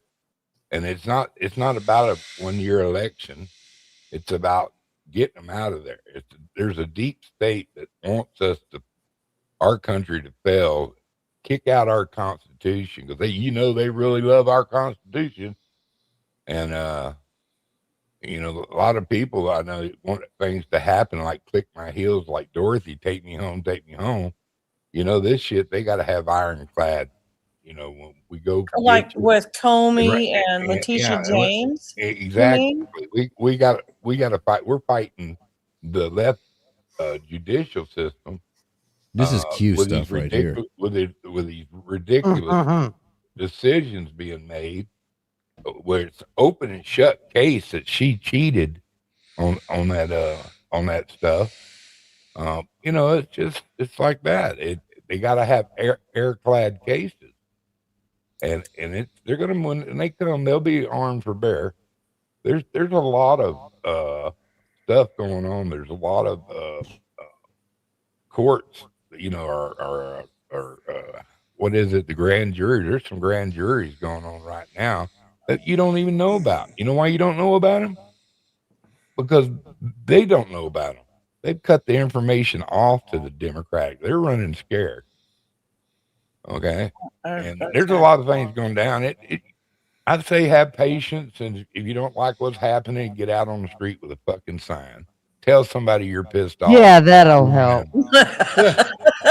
Fucking, that's gonna help a lot. Get that sign out. Take water. Hey, Dave. Yeah, she was 18. Yeah, yeah. Hey guys, I got a question for you. Okay. You guys, what do you think? Iran's getting the bombs or not? No. Yeah. In the next week? No. Yeah. No. You don't want it to happen. Ma, let's keep arguing. No, we'll just say no. I know, yeah, honey. No, I yeah, love no, you. I yeah, love you. no. Sorry, I thought we were going to go back and forth there for 20 Right? minutes. I know. Why just stop? I don't understand. I'm just curious. I There's think no- they're definitely getting them. It states it in the Bible. Southern The part- Bible states that Iran's going to get nuclear weapons this week. No, you're missing the point. The bow of shit. Now I just had a brain fart. I cannot think of what the old name for Iran was. But the southern part of Iran, it states in the Bible, the bow will be broken, meaning their military, their force, etc., and their people will be spread to the four winds. And then it will be reestablished. But this, I think Iran's going to fall. I mean, they've got no water. The people are revolting. It's inevitable. It's not just Trump going in to drop a bomb on them. Listen, but yeah, I think we're getting ready to get Linda. I can prove this with video evidence. It's out there. I remember what happened the last 25 years of my life. I've seen it with my own eyes. I've heard it. They have been saying that Iran is a week away since the 90s.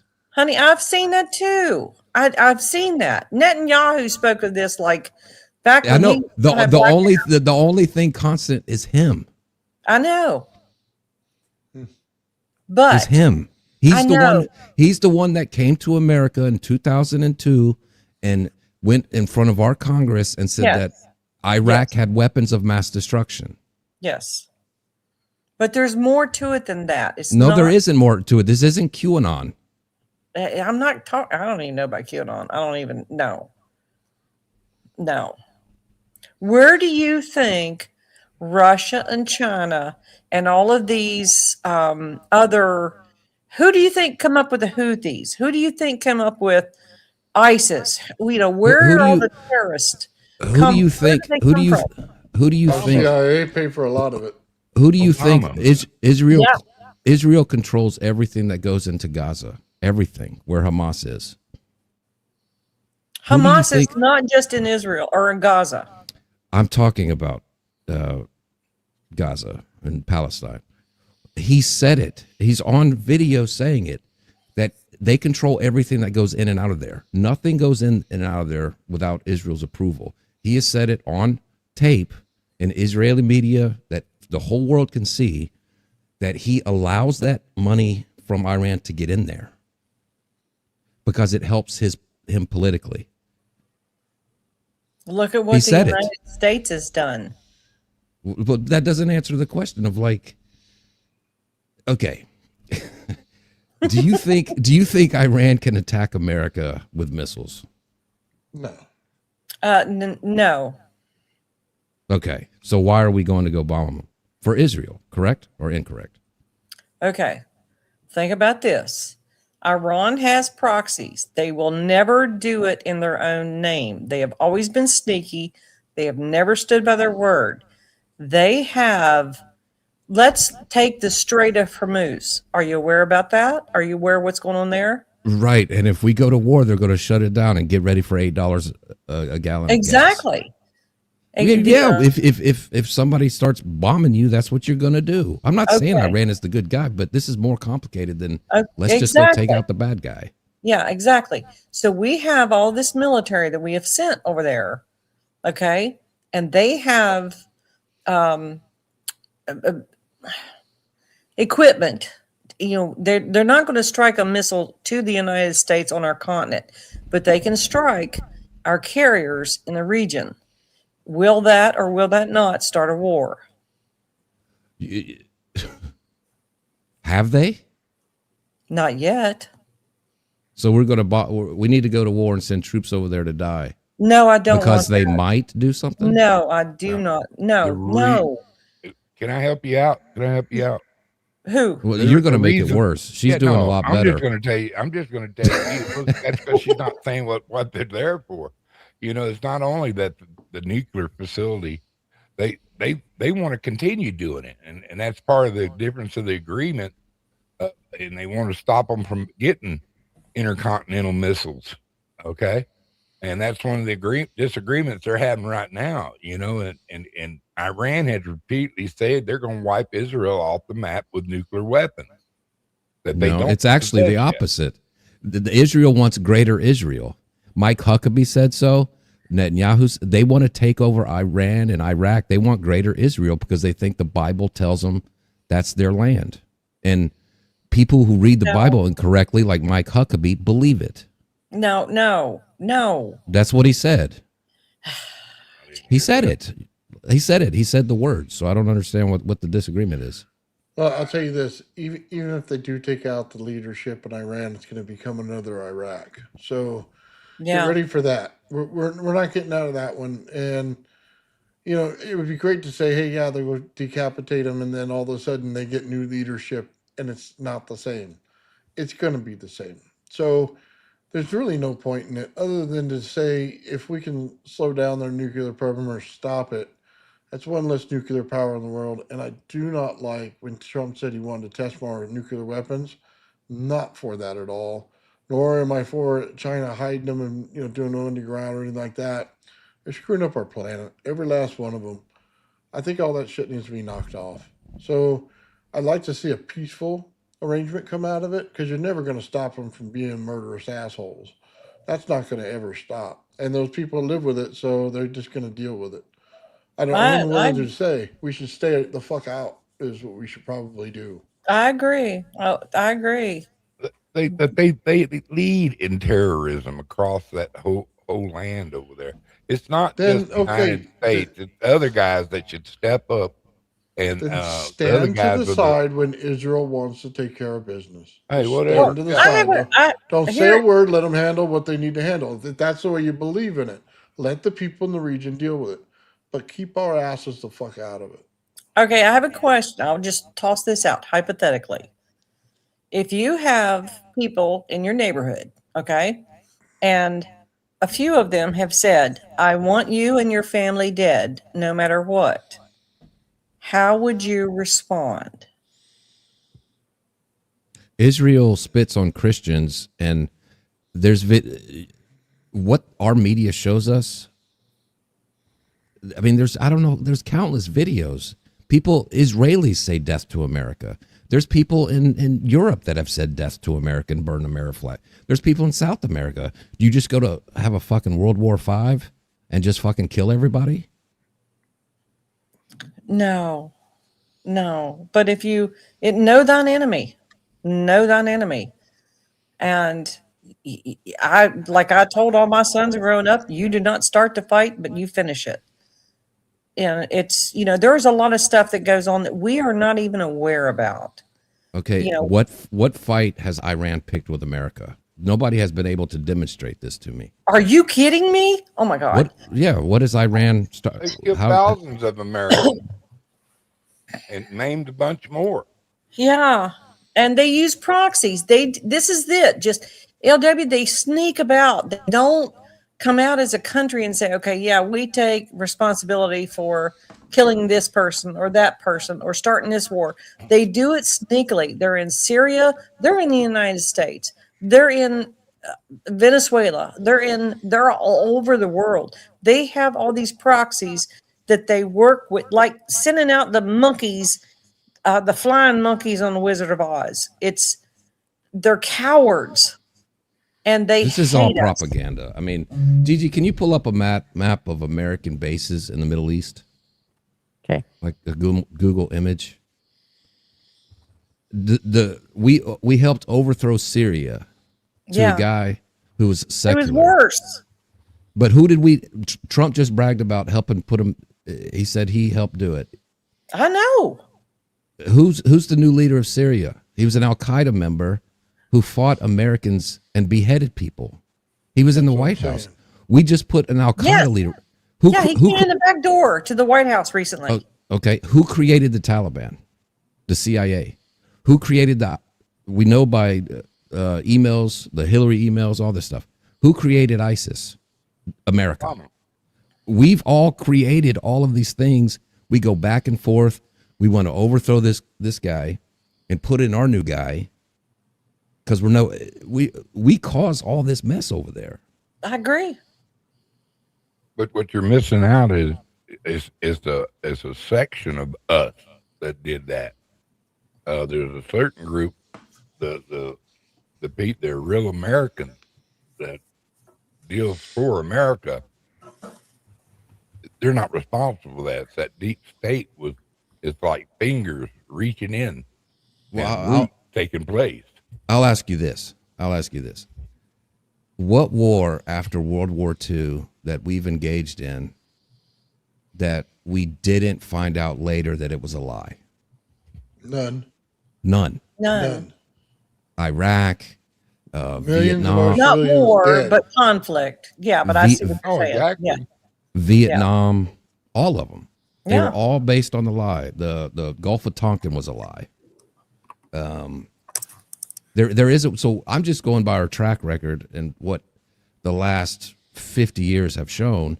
And no, I'm not afraid of Iran.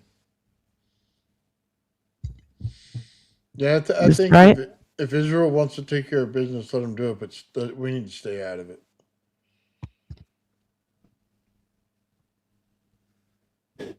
That's their part of the world. Let them deal with it. I don't think we should be involved. We just gave a bunch of vehicles and stuff away last time we pulled out of a country. That was a disaster, by the way. And we should never be in that situation again.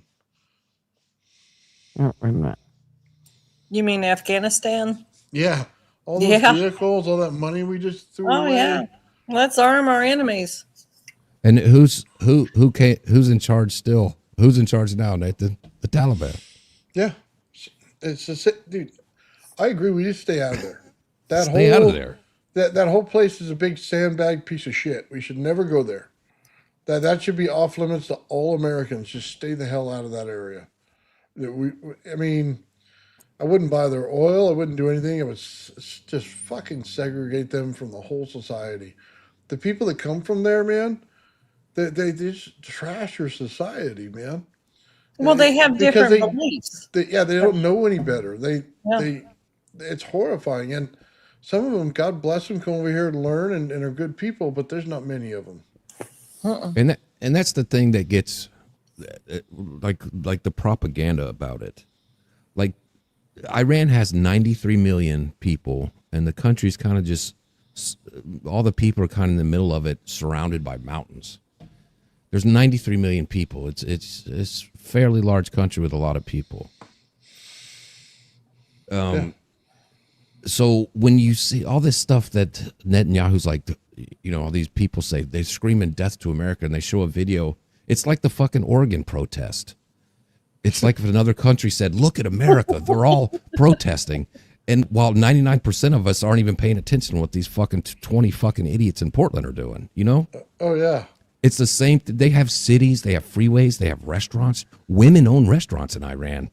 Does anybody know that? Not the young women. It's kind of like an old thing. They have like their little religious towns. It's still a law. You have to wear the thing, but they really don't enforce it. There's young women walking around that look just like women in America. I'm not saying they're a great regime, but there's a lot of propaganda about this shit. They go to some little. It's about all the stuff. Yeah. They go to some little. Hold your map there a minute. Go back down. You see that little hook where the Strait of Hormuz is? No, pull the screen down. This way or this way? Down. Okay. To the middle and to the right is the Strait of Hormuz. See, it's a little hook in the water there. It's only like a 20-mile stretch where the ships can go through, where I can't remember the percentage of goods flow in and out of that strait. Well, oil. It's like oil is a 25 big one. Yeah. It's like 25% of the world's oil goes through there. Yeah. Right now, there are ships backed up, like blocked up, because of Iran putting mines in the water for these ships. So the insurance companies won't pay for these ships to go through, and it's causing oil to go up worldwide. Because why, Ma? Because America and Israel are talking about bombing them. Do they not have? I mean, this is what I don't understand. Do they That's not have their a right? weapon. Do they not have a right to protect themselves to go to war? Well, sure, they do. I mean, if I was Iran, that would be my strategy. That's what I do. I mean, seriously. You use, if you're playing poker, you're going to use your strongest hand. I'll say this, Ma. If you go to, let's say you go to a poor trailer park in Arkansas, and the economy's bad there, there's no manufacturing jobs. They're on food stamps. They're working a part-time job doing whatever job. They're paycheck to paycheck.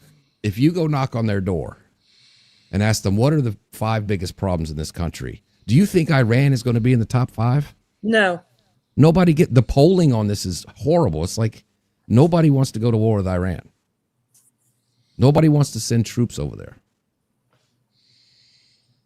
I don't want to send troops over there. I don't want anyone's sons and daughters to go to war anywhere. But here again, I step back and look at the bigger picture, seeing the forest for the trees. It's like, if you don't stop a bad guy, do you just let him go? Do you just like ignore him and say, okay, well, it's not in my backyard? Well, we did that with Libya. Yeah. But the week after we took over Libya, the new people who took over, they were having open slave trades on the internet. Yeah. It's just selling people. So it's ugly. It got worse after we did that. It's ugly. I don't have a solution. I don't. I'm just aware.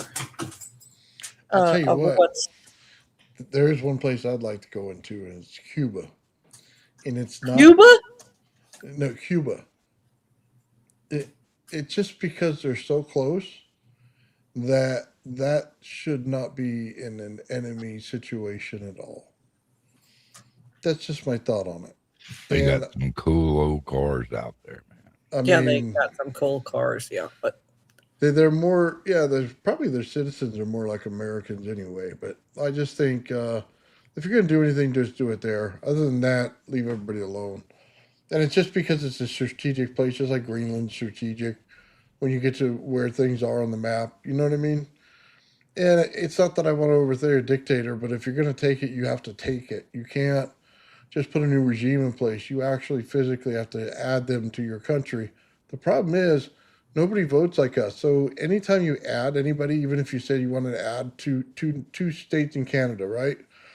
They'd never do it because the elections would never be the same. Americans won't give up their power for anyone. So all that talk and all that, anytime they say it's all bullshit. So right there, Gigi. Make it bigger. Yeah, the one that looks like the pimple on your dick. I'll make it bigger. Make it bigger, please. Ooh. Yeah. Bigger. See, Dubai's a little bit down to the south. Okay, to the right and down. Right. And there's a problem brewing too. You know, Mike Huckabee really put his fucking foot in the mouth. Huckabee? Mike Huckabee. Huckabee. He's a diplomat to Israel. After that interview, Saudi Arabia, all those countries around there, after he said that, they were like, we're not helping y'all at all in this shit. To the right, Gigi. To your right, to your right. What Huckabee said is that Israel has a right to take over. Left. She just pushed. Sorry, I don't know where the fuck I'm going. Go left. Oh, left. It's like the snake in the now road. up. It's a bump. North. Oh my God. Don't, oh There my it is. God, me. It's Right on the there, screen. okay. Stop. He Right flipped the- there. flipped the Stop. chessboard. And make it bigger. I think you should leave it right there while she has it on the screen. There you go. Yeah, she's got the place now. Exactly, Yankee. He hit the nail on the head right there. That's right. So the ambassador to Israel just broadcasted to the world that Israel should be able, if they want to, take over the entire Middle East to make a biblical map. Wow. That's what So they want. what do you do if you live in Saudi Arabia? This is the thing about the regimes versus the people. Most people in this world are just like us. I mean, of course, there's crazy people do crazy shit. But, oh, man. When you saw the Gaza Strip, it was extermination. That wasn't a it- forceful reply. That was extermination. It was. And people don't understand the Israeli media. People don't understand that Netanyahu's not even popular in Israel. He was facing like all kinds of trials and He still is. Yeah. yeah. And there's politicians that got up and said that October 7th was a false flag in Israel, but American media doesn't show those videos. Ooh. That was no false flag. That was a test run. Yeah, but Israel knows they have that thing on lockdown. The first shot was fired. Their IDF didn't show up for 6 hours. I mean, They come were on. killed. I don't know. I'm just not, going to war for Israel or all this Middle East stuff. My son is 18. He's not going to war for this shit. He's not just gonna. He's not just gonna be some number that everybody forgets 10 years from now. I know. Because of some fucking Mike Huckabee thinks he's trying to recreate the revelation in the Bible. Fuck him and fuck anybody who thinks that. Well, look I at don't Lindsey blame Graham.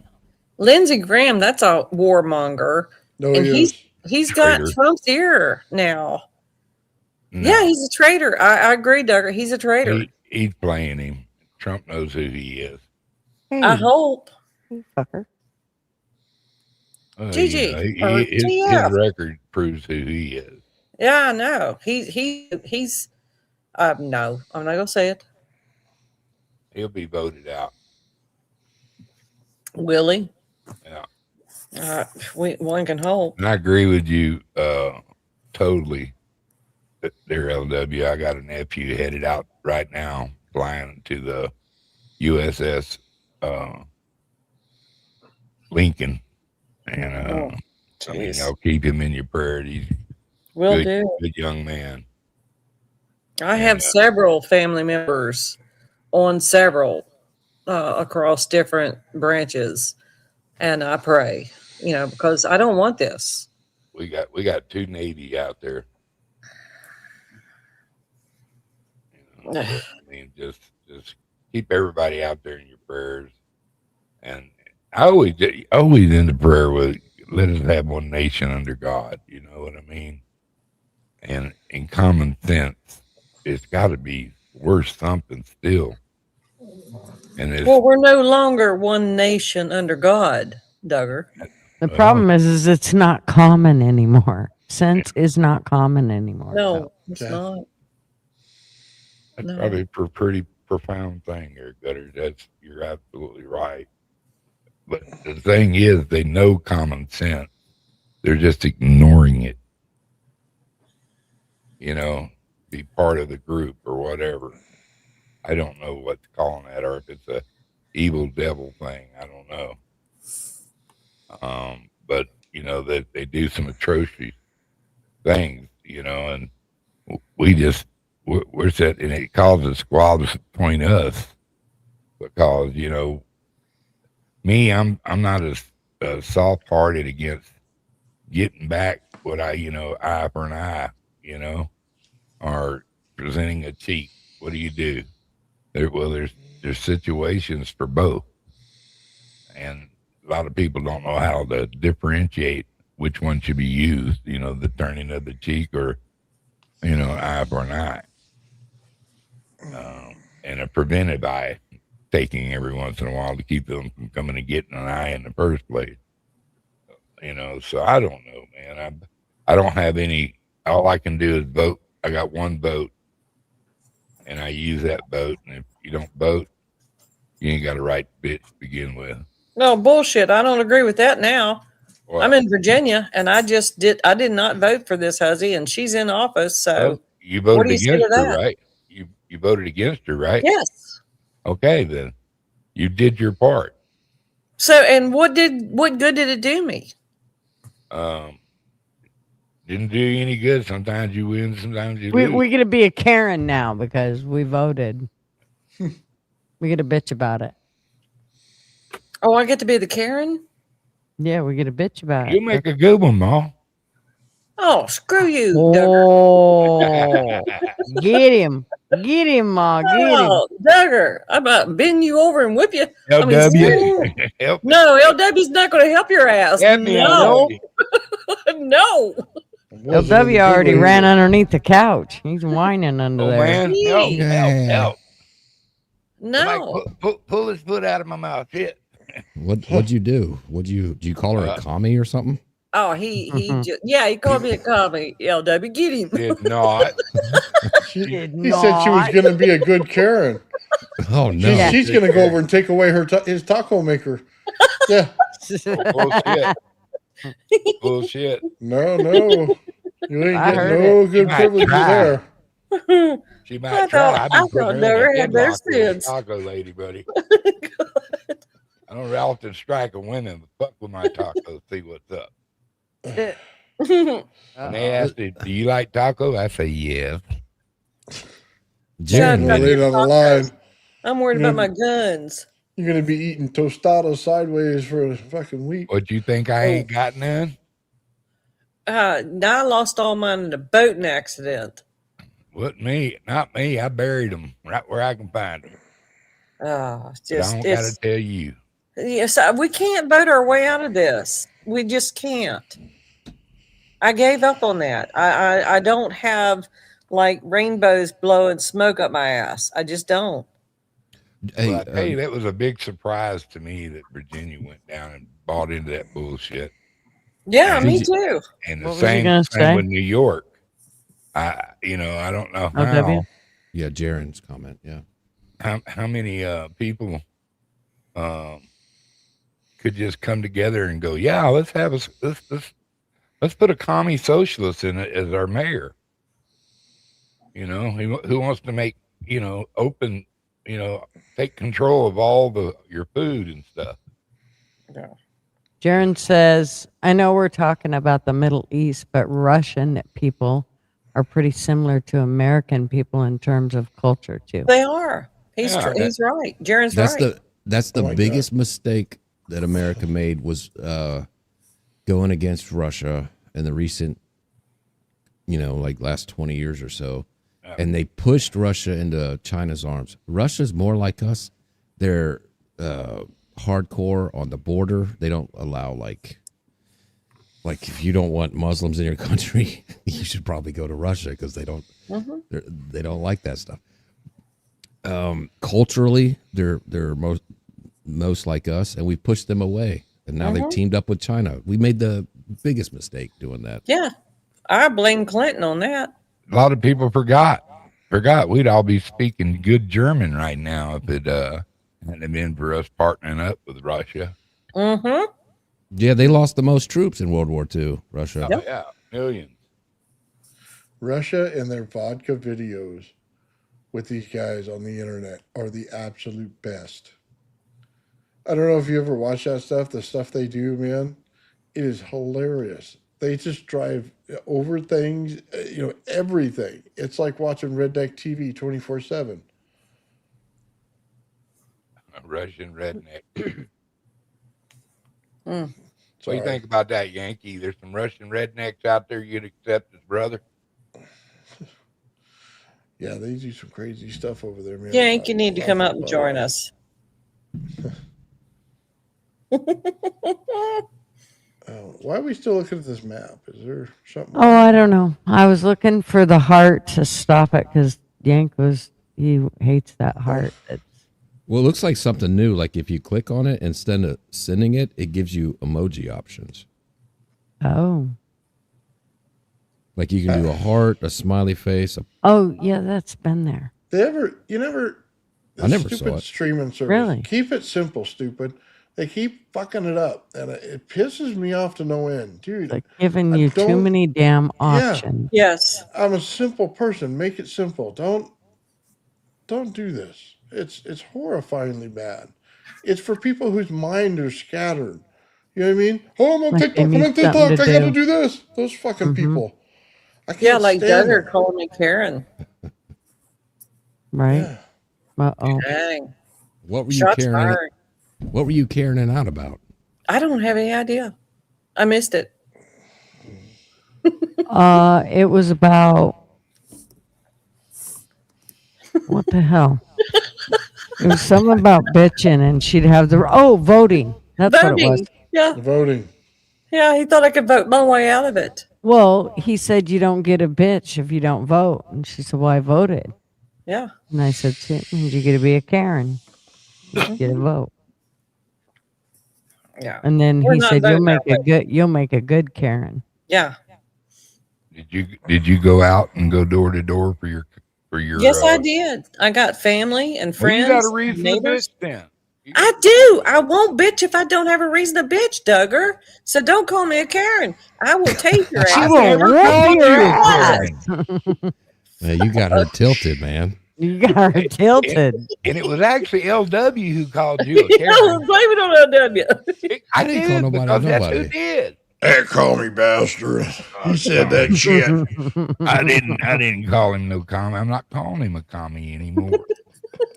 You could. I kind of like it now. I'm I I'm not know. calling him any It's fun. less, but I'm not calling him anymore. You know, I'll be the token commie. I like it. you're more of a socialist anyway. No, I actually figured this out recently. I'm a hardcore conservative, but there's not many of us left. So I'm the little tiny minority. Oh yeah, it pisses me off when they're not really who they claim to be. I don't have that. It's okay. It's okay. We'll get them next time. That pisses me off. Like that little dude in Sandlot. Take your fucking trophy and shove it up your ass. Oh. Well, there goes the neighborhood. Yes, definitely. Traveling fool. We ruined Gigi. She's ready to quit. I can tell. No, I'm still looking for that motherfucking. I think Gigi's been tired since watching that State of the Union, man. That's Dude, like- that did about wear me right out. Yeah. I mean, yeah, you're gonna need some methamphetamines to get through those 3-hour things. Yeah, I'd soon not. Where's It's a spiced the coffee. fucking button? Who was it? I Live can't remember. reactions. I found it. I can't remember Yay. what president it was, but it was hardly any talking. It was mostly standing ovations, and it was just like the entire thing was one sentence, standing ovations. One sentence, standing ovations. Oh, it had to be Obama. It was like, oh my god, this is Nobody horrible to understood watch. what that guy said. Right? Clap, clap, clap, clap, clap, clap. God, smoothest tongue in the world, man, but nobody understood him. Okay, there. Did I shut the heart on off? I mean, the heart off. Where's the heart? Did you turn the heart off? I think I turned the heart off. Don't go turning my heart off. Okay, let me look. You might have to refresh, Yank.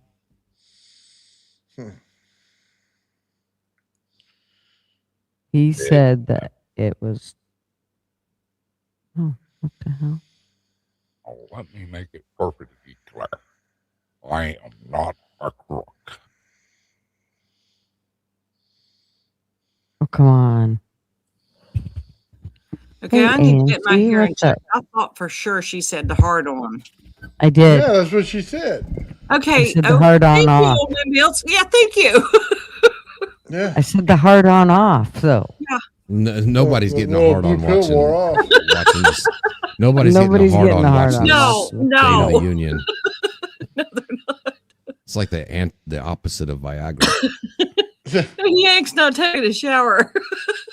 I ain't taking a shower to refresh this. Hey, MC. No, Why is the water Christ, bill so what the damn high? Hell. Shit. Yeah. It's a new shower head. It works overtime.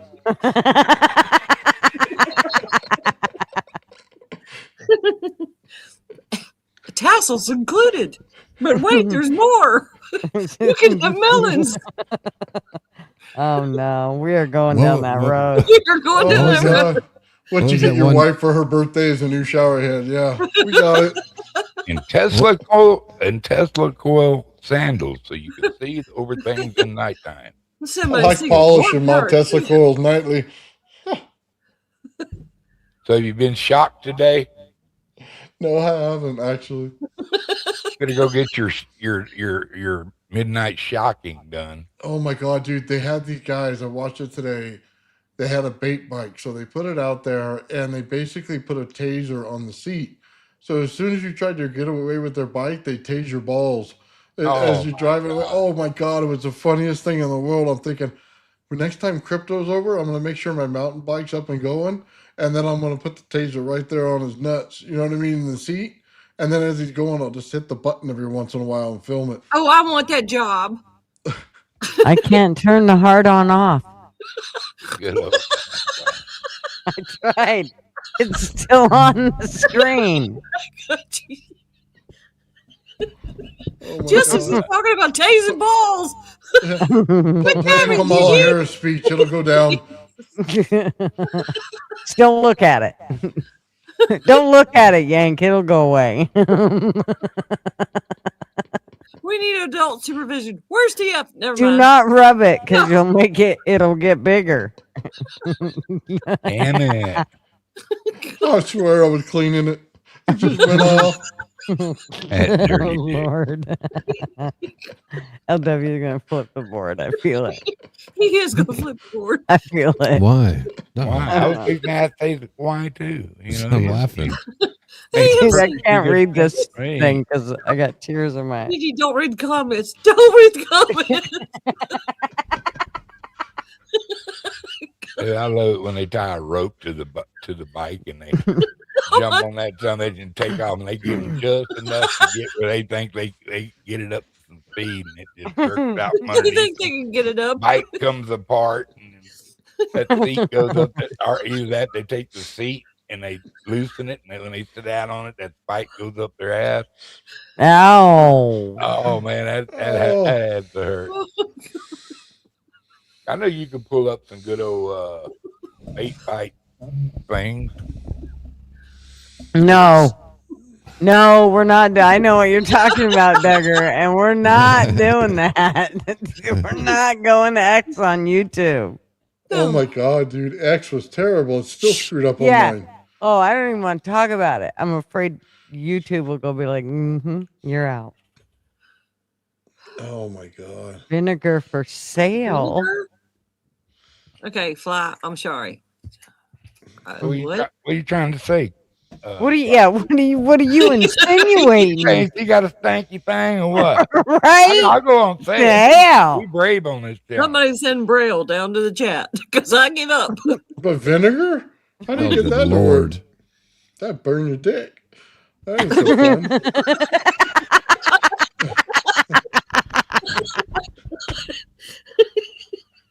It's like playing teabag with pickle juice. It's just not. It's not going to do any good for you. Oh, Lord help us. Yes. There is no help. You're now in the twilight. Whoosh. Oh, Marvin's home. Shh, everybody be good. Everybody, Did you say Marvin's everybody be here. good? everybody say hi, Marv. You're Hey, our Marv, hero, yeah, we're man. behaving. He's gonna be like, oh fuck. Marvin was off today. He requested to work so he didn't have to deal with Gigi. Right. He's like, he- yeah. Go to work, you know. Hey, He didn't want to deal with Gigi in the State of the Union. So he's like, can I sign up for Tuesday? hey, Bob, I'll work for you today. No, you keep your pay. I'll volunteer, right?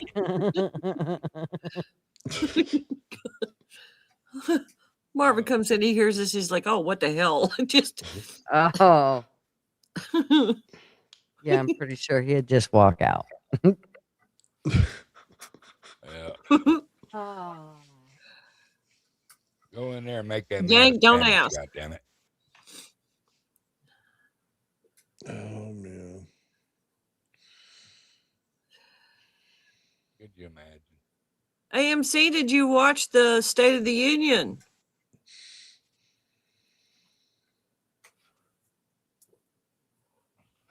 Buy me, get me up, Phil.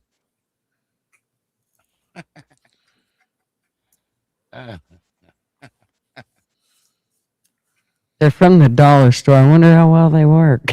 Yeah.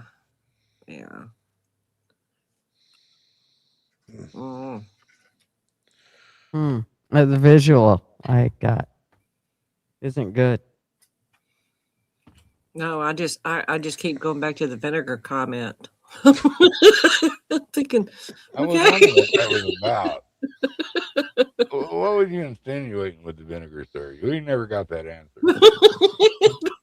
I'm still very curious about why vinegar even came up. No. Vinegar and Somebody bacon. said vinegar. A fly crew said, Gigi, I have vinegar for sale. Yeah. Really? You make Maybe it he cleans his butthole with it. And then he said, read it colonoscopy? quickly. Gigi, I have vinegar for sale. Yeah, see? How fast do I got to read it? Gigi, I have vinegar for sale. Help. Vinegar stuff. Can I buy a bell? Right. Yeah, you got any vowels in your bag? Tia? Where is Tia? I don't know. He's ignoring us. It's like one of those secrets, like you pour beer in your ass to get drunk faster. That's got to be what that vinegar is. Something weird about it.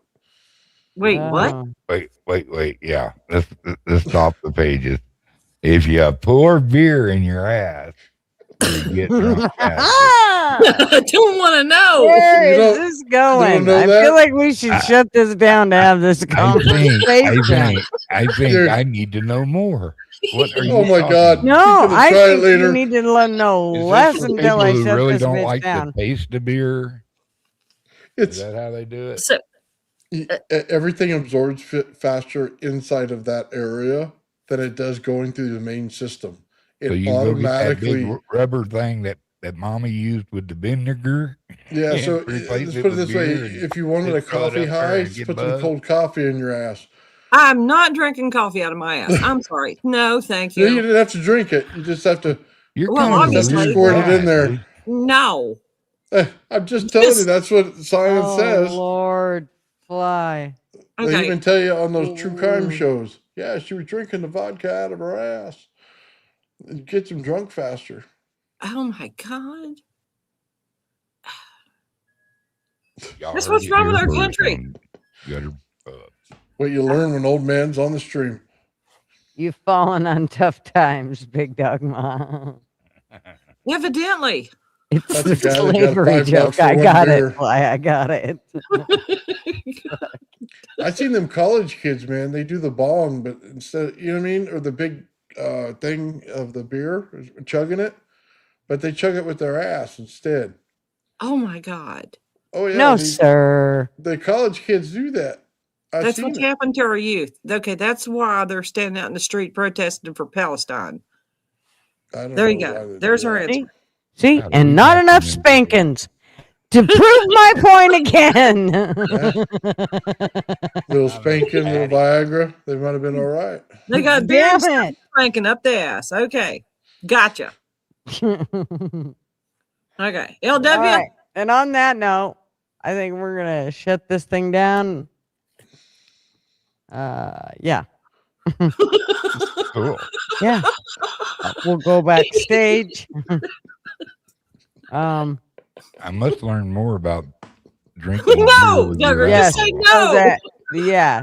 He's gonna Yeah. be So anybody Googling can it all learn night. whatever they want without, me Did you know completely losing my do with your channel. ass? That makes Love you, sense. AMC. All right.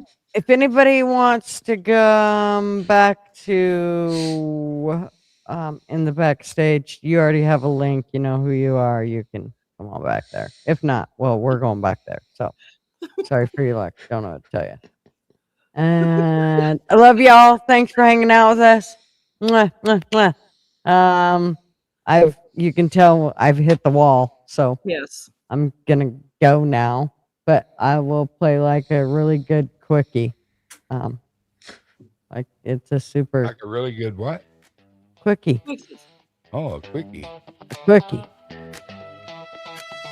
Good for you. All right. Everybody, Good night, everybody. y'all know where to find everybody at. Good night. Bye. Don't go nowhere though. You people. You people. You people, what do you mean by you people? You people. Surely will. Oh Lord, I gotta go over here and get this down. Thank you all so much for hanging out with us. Good night.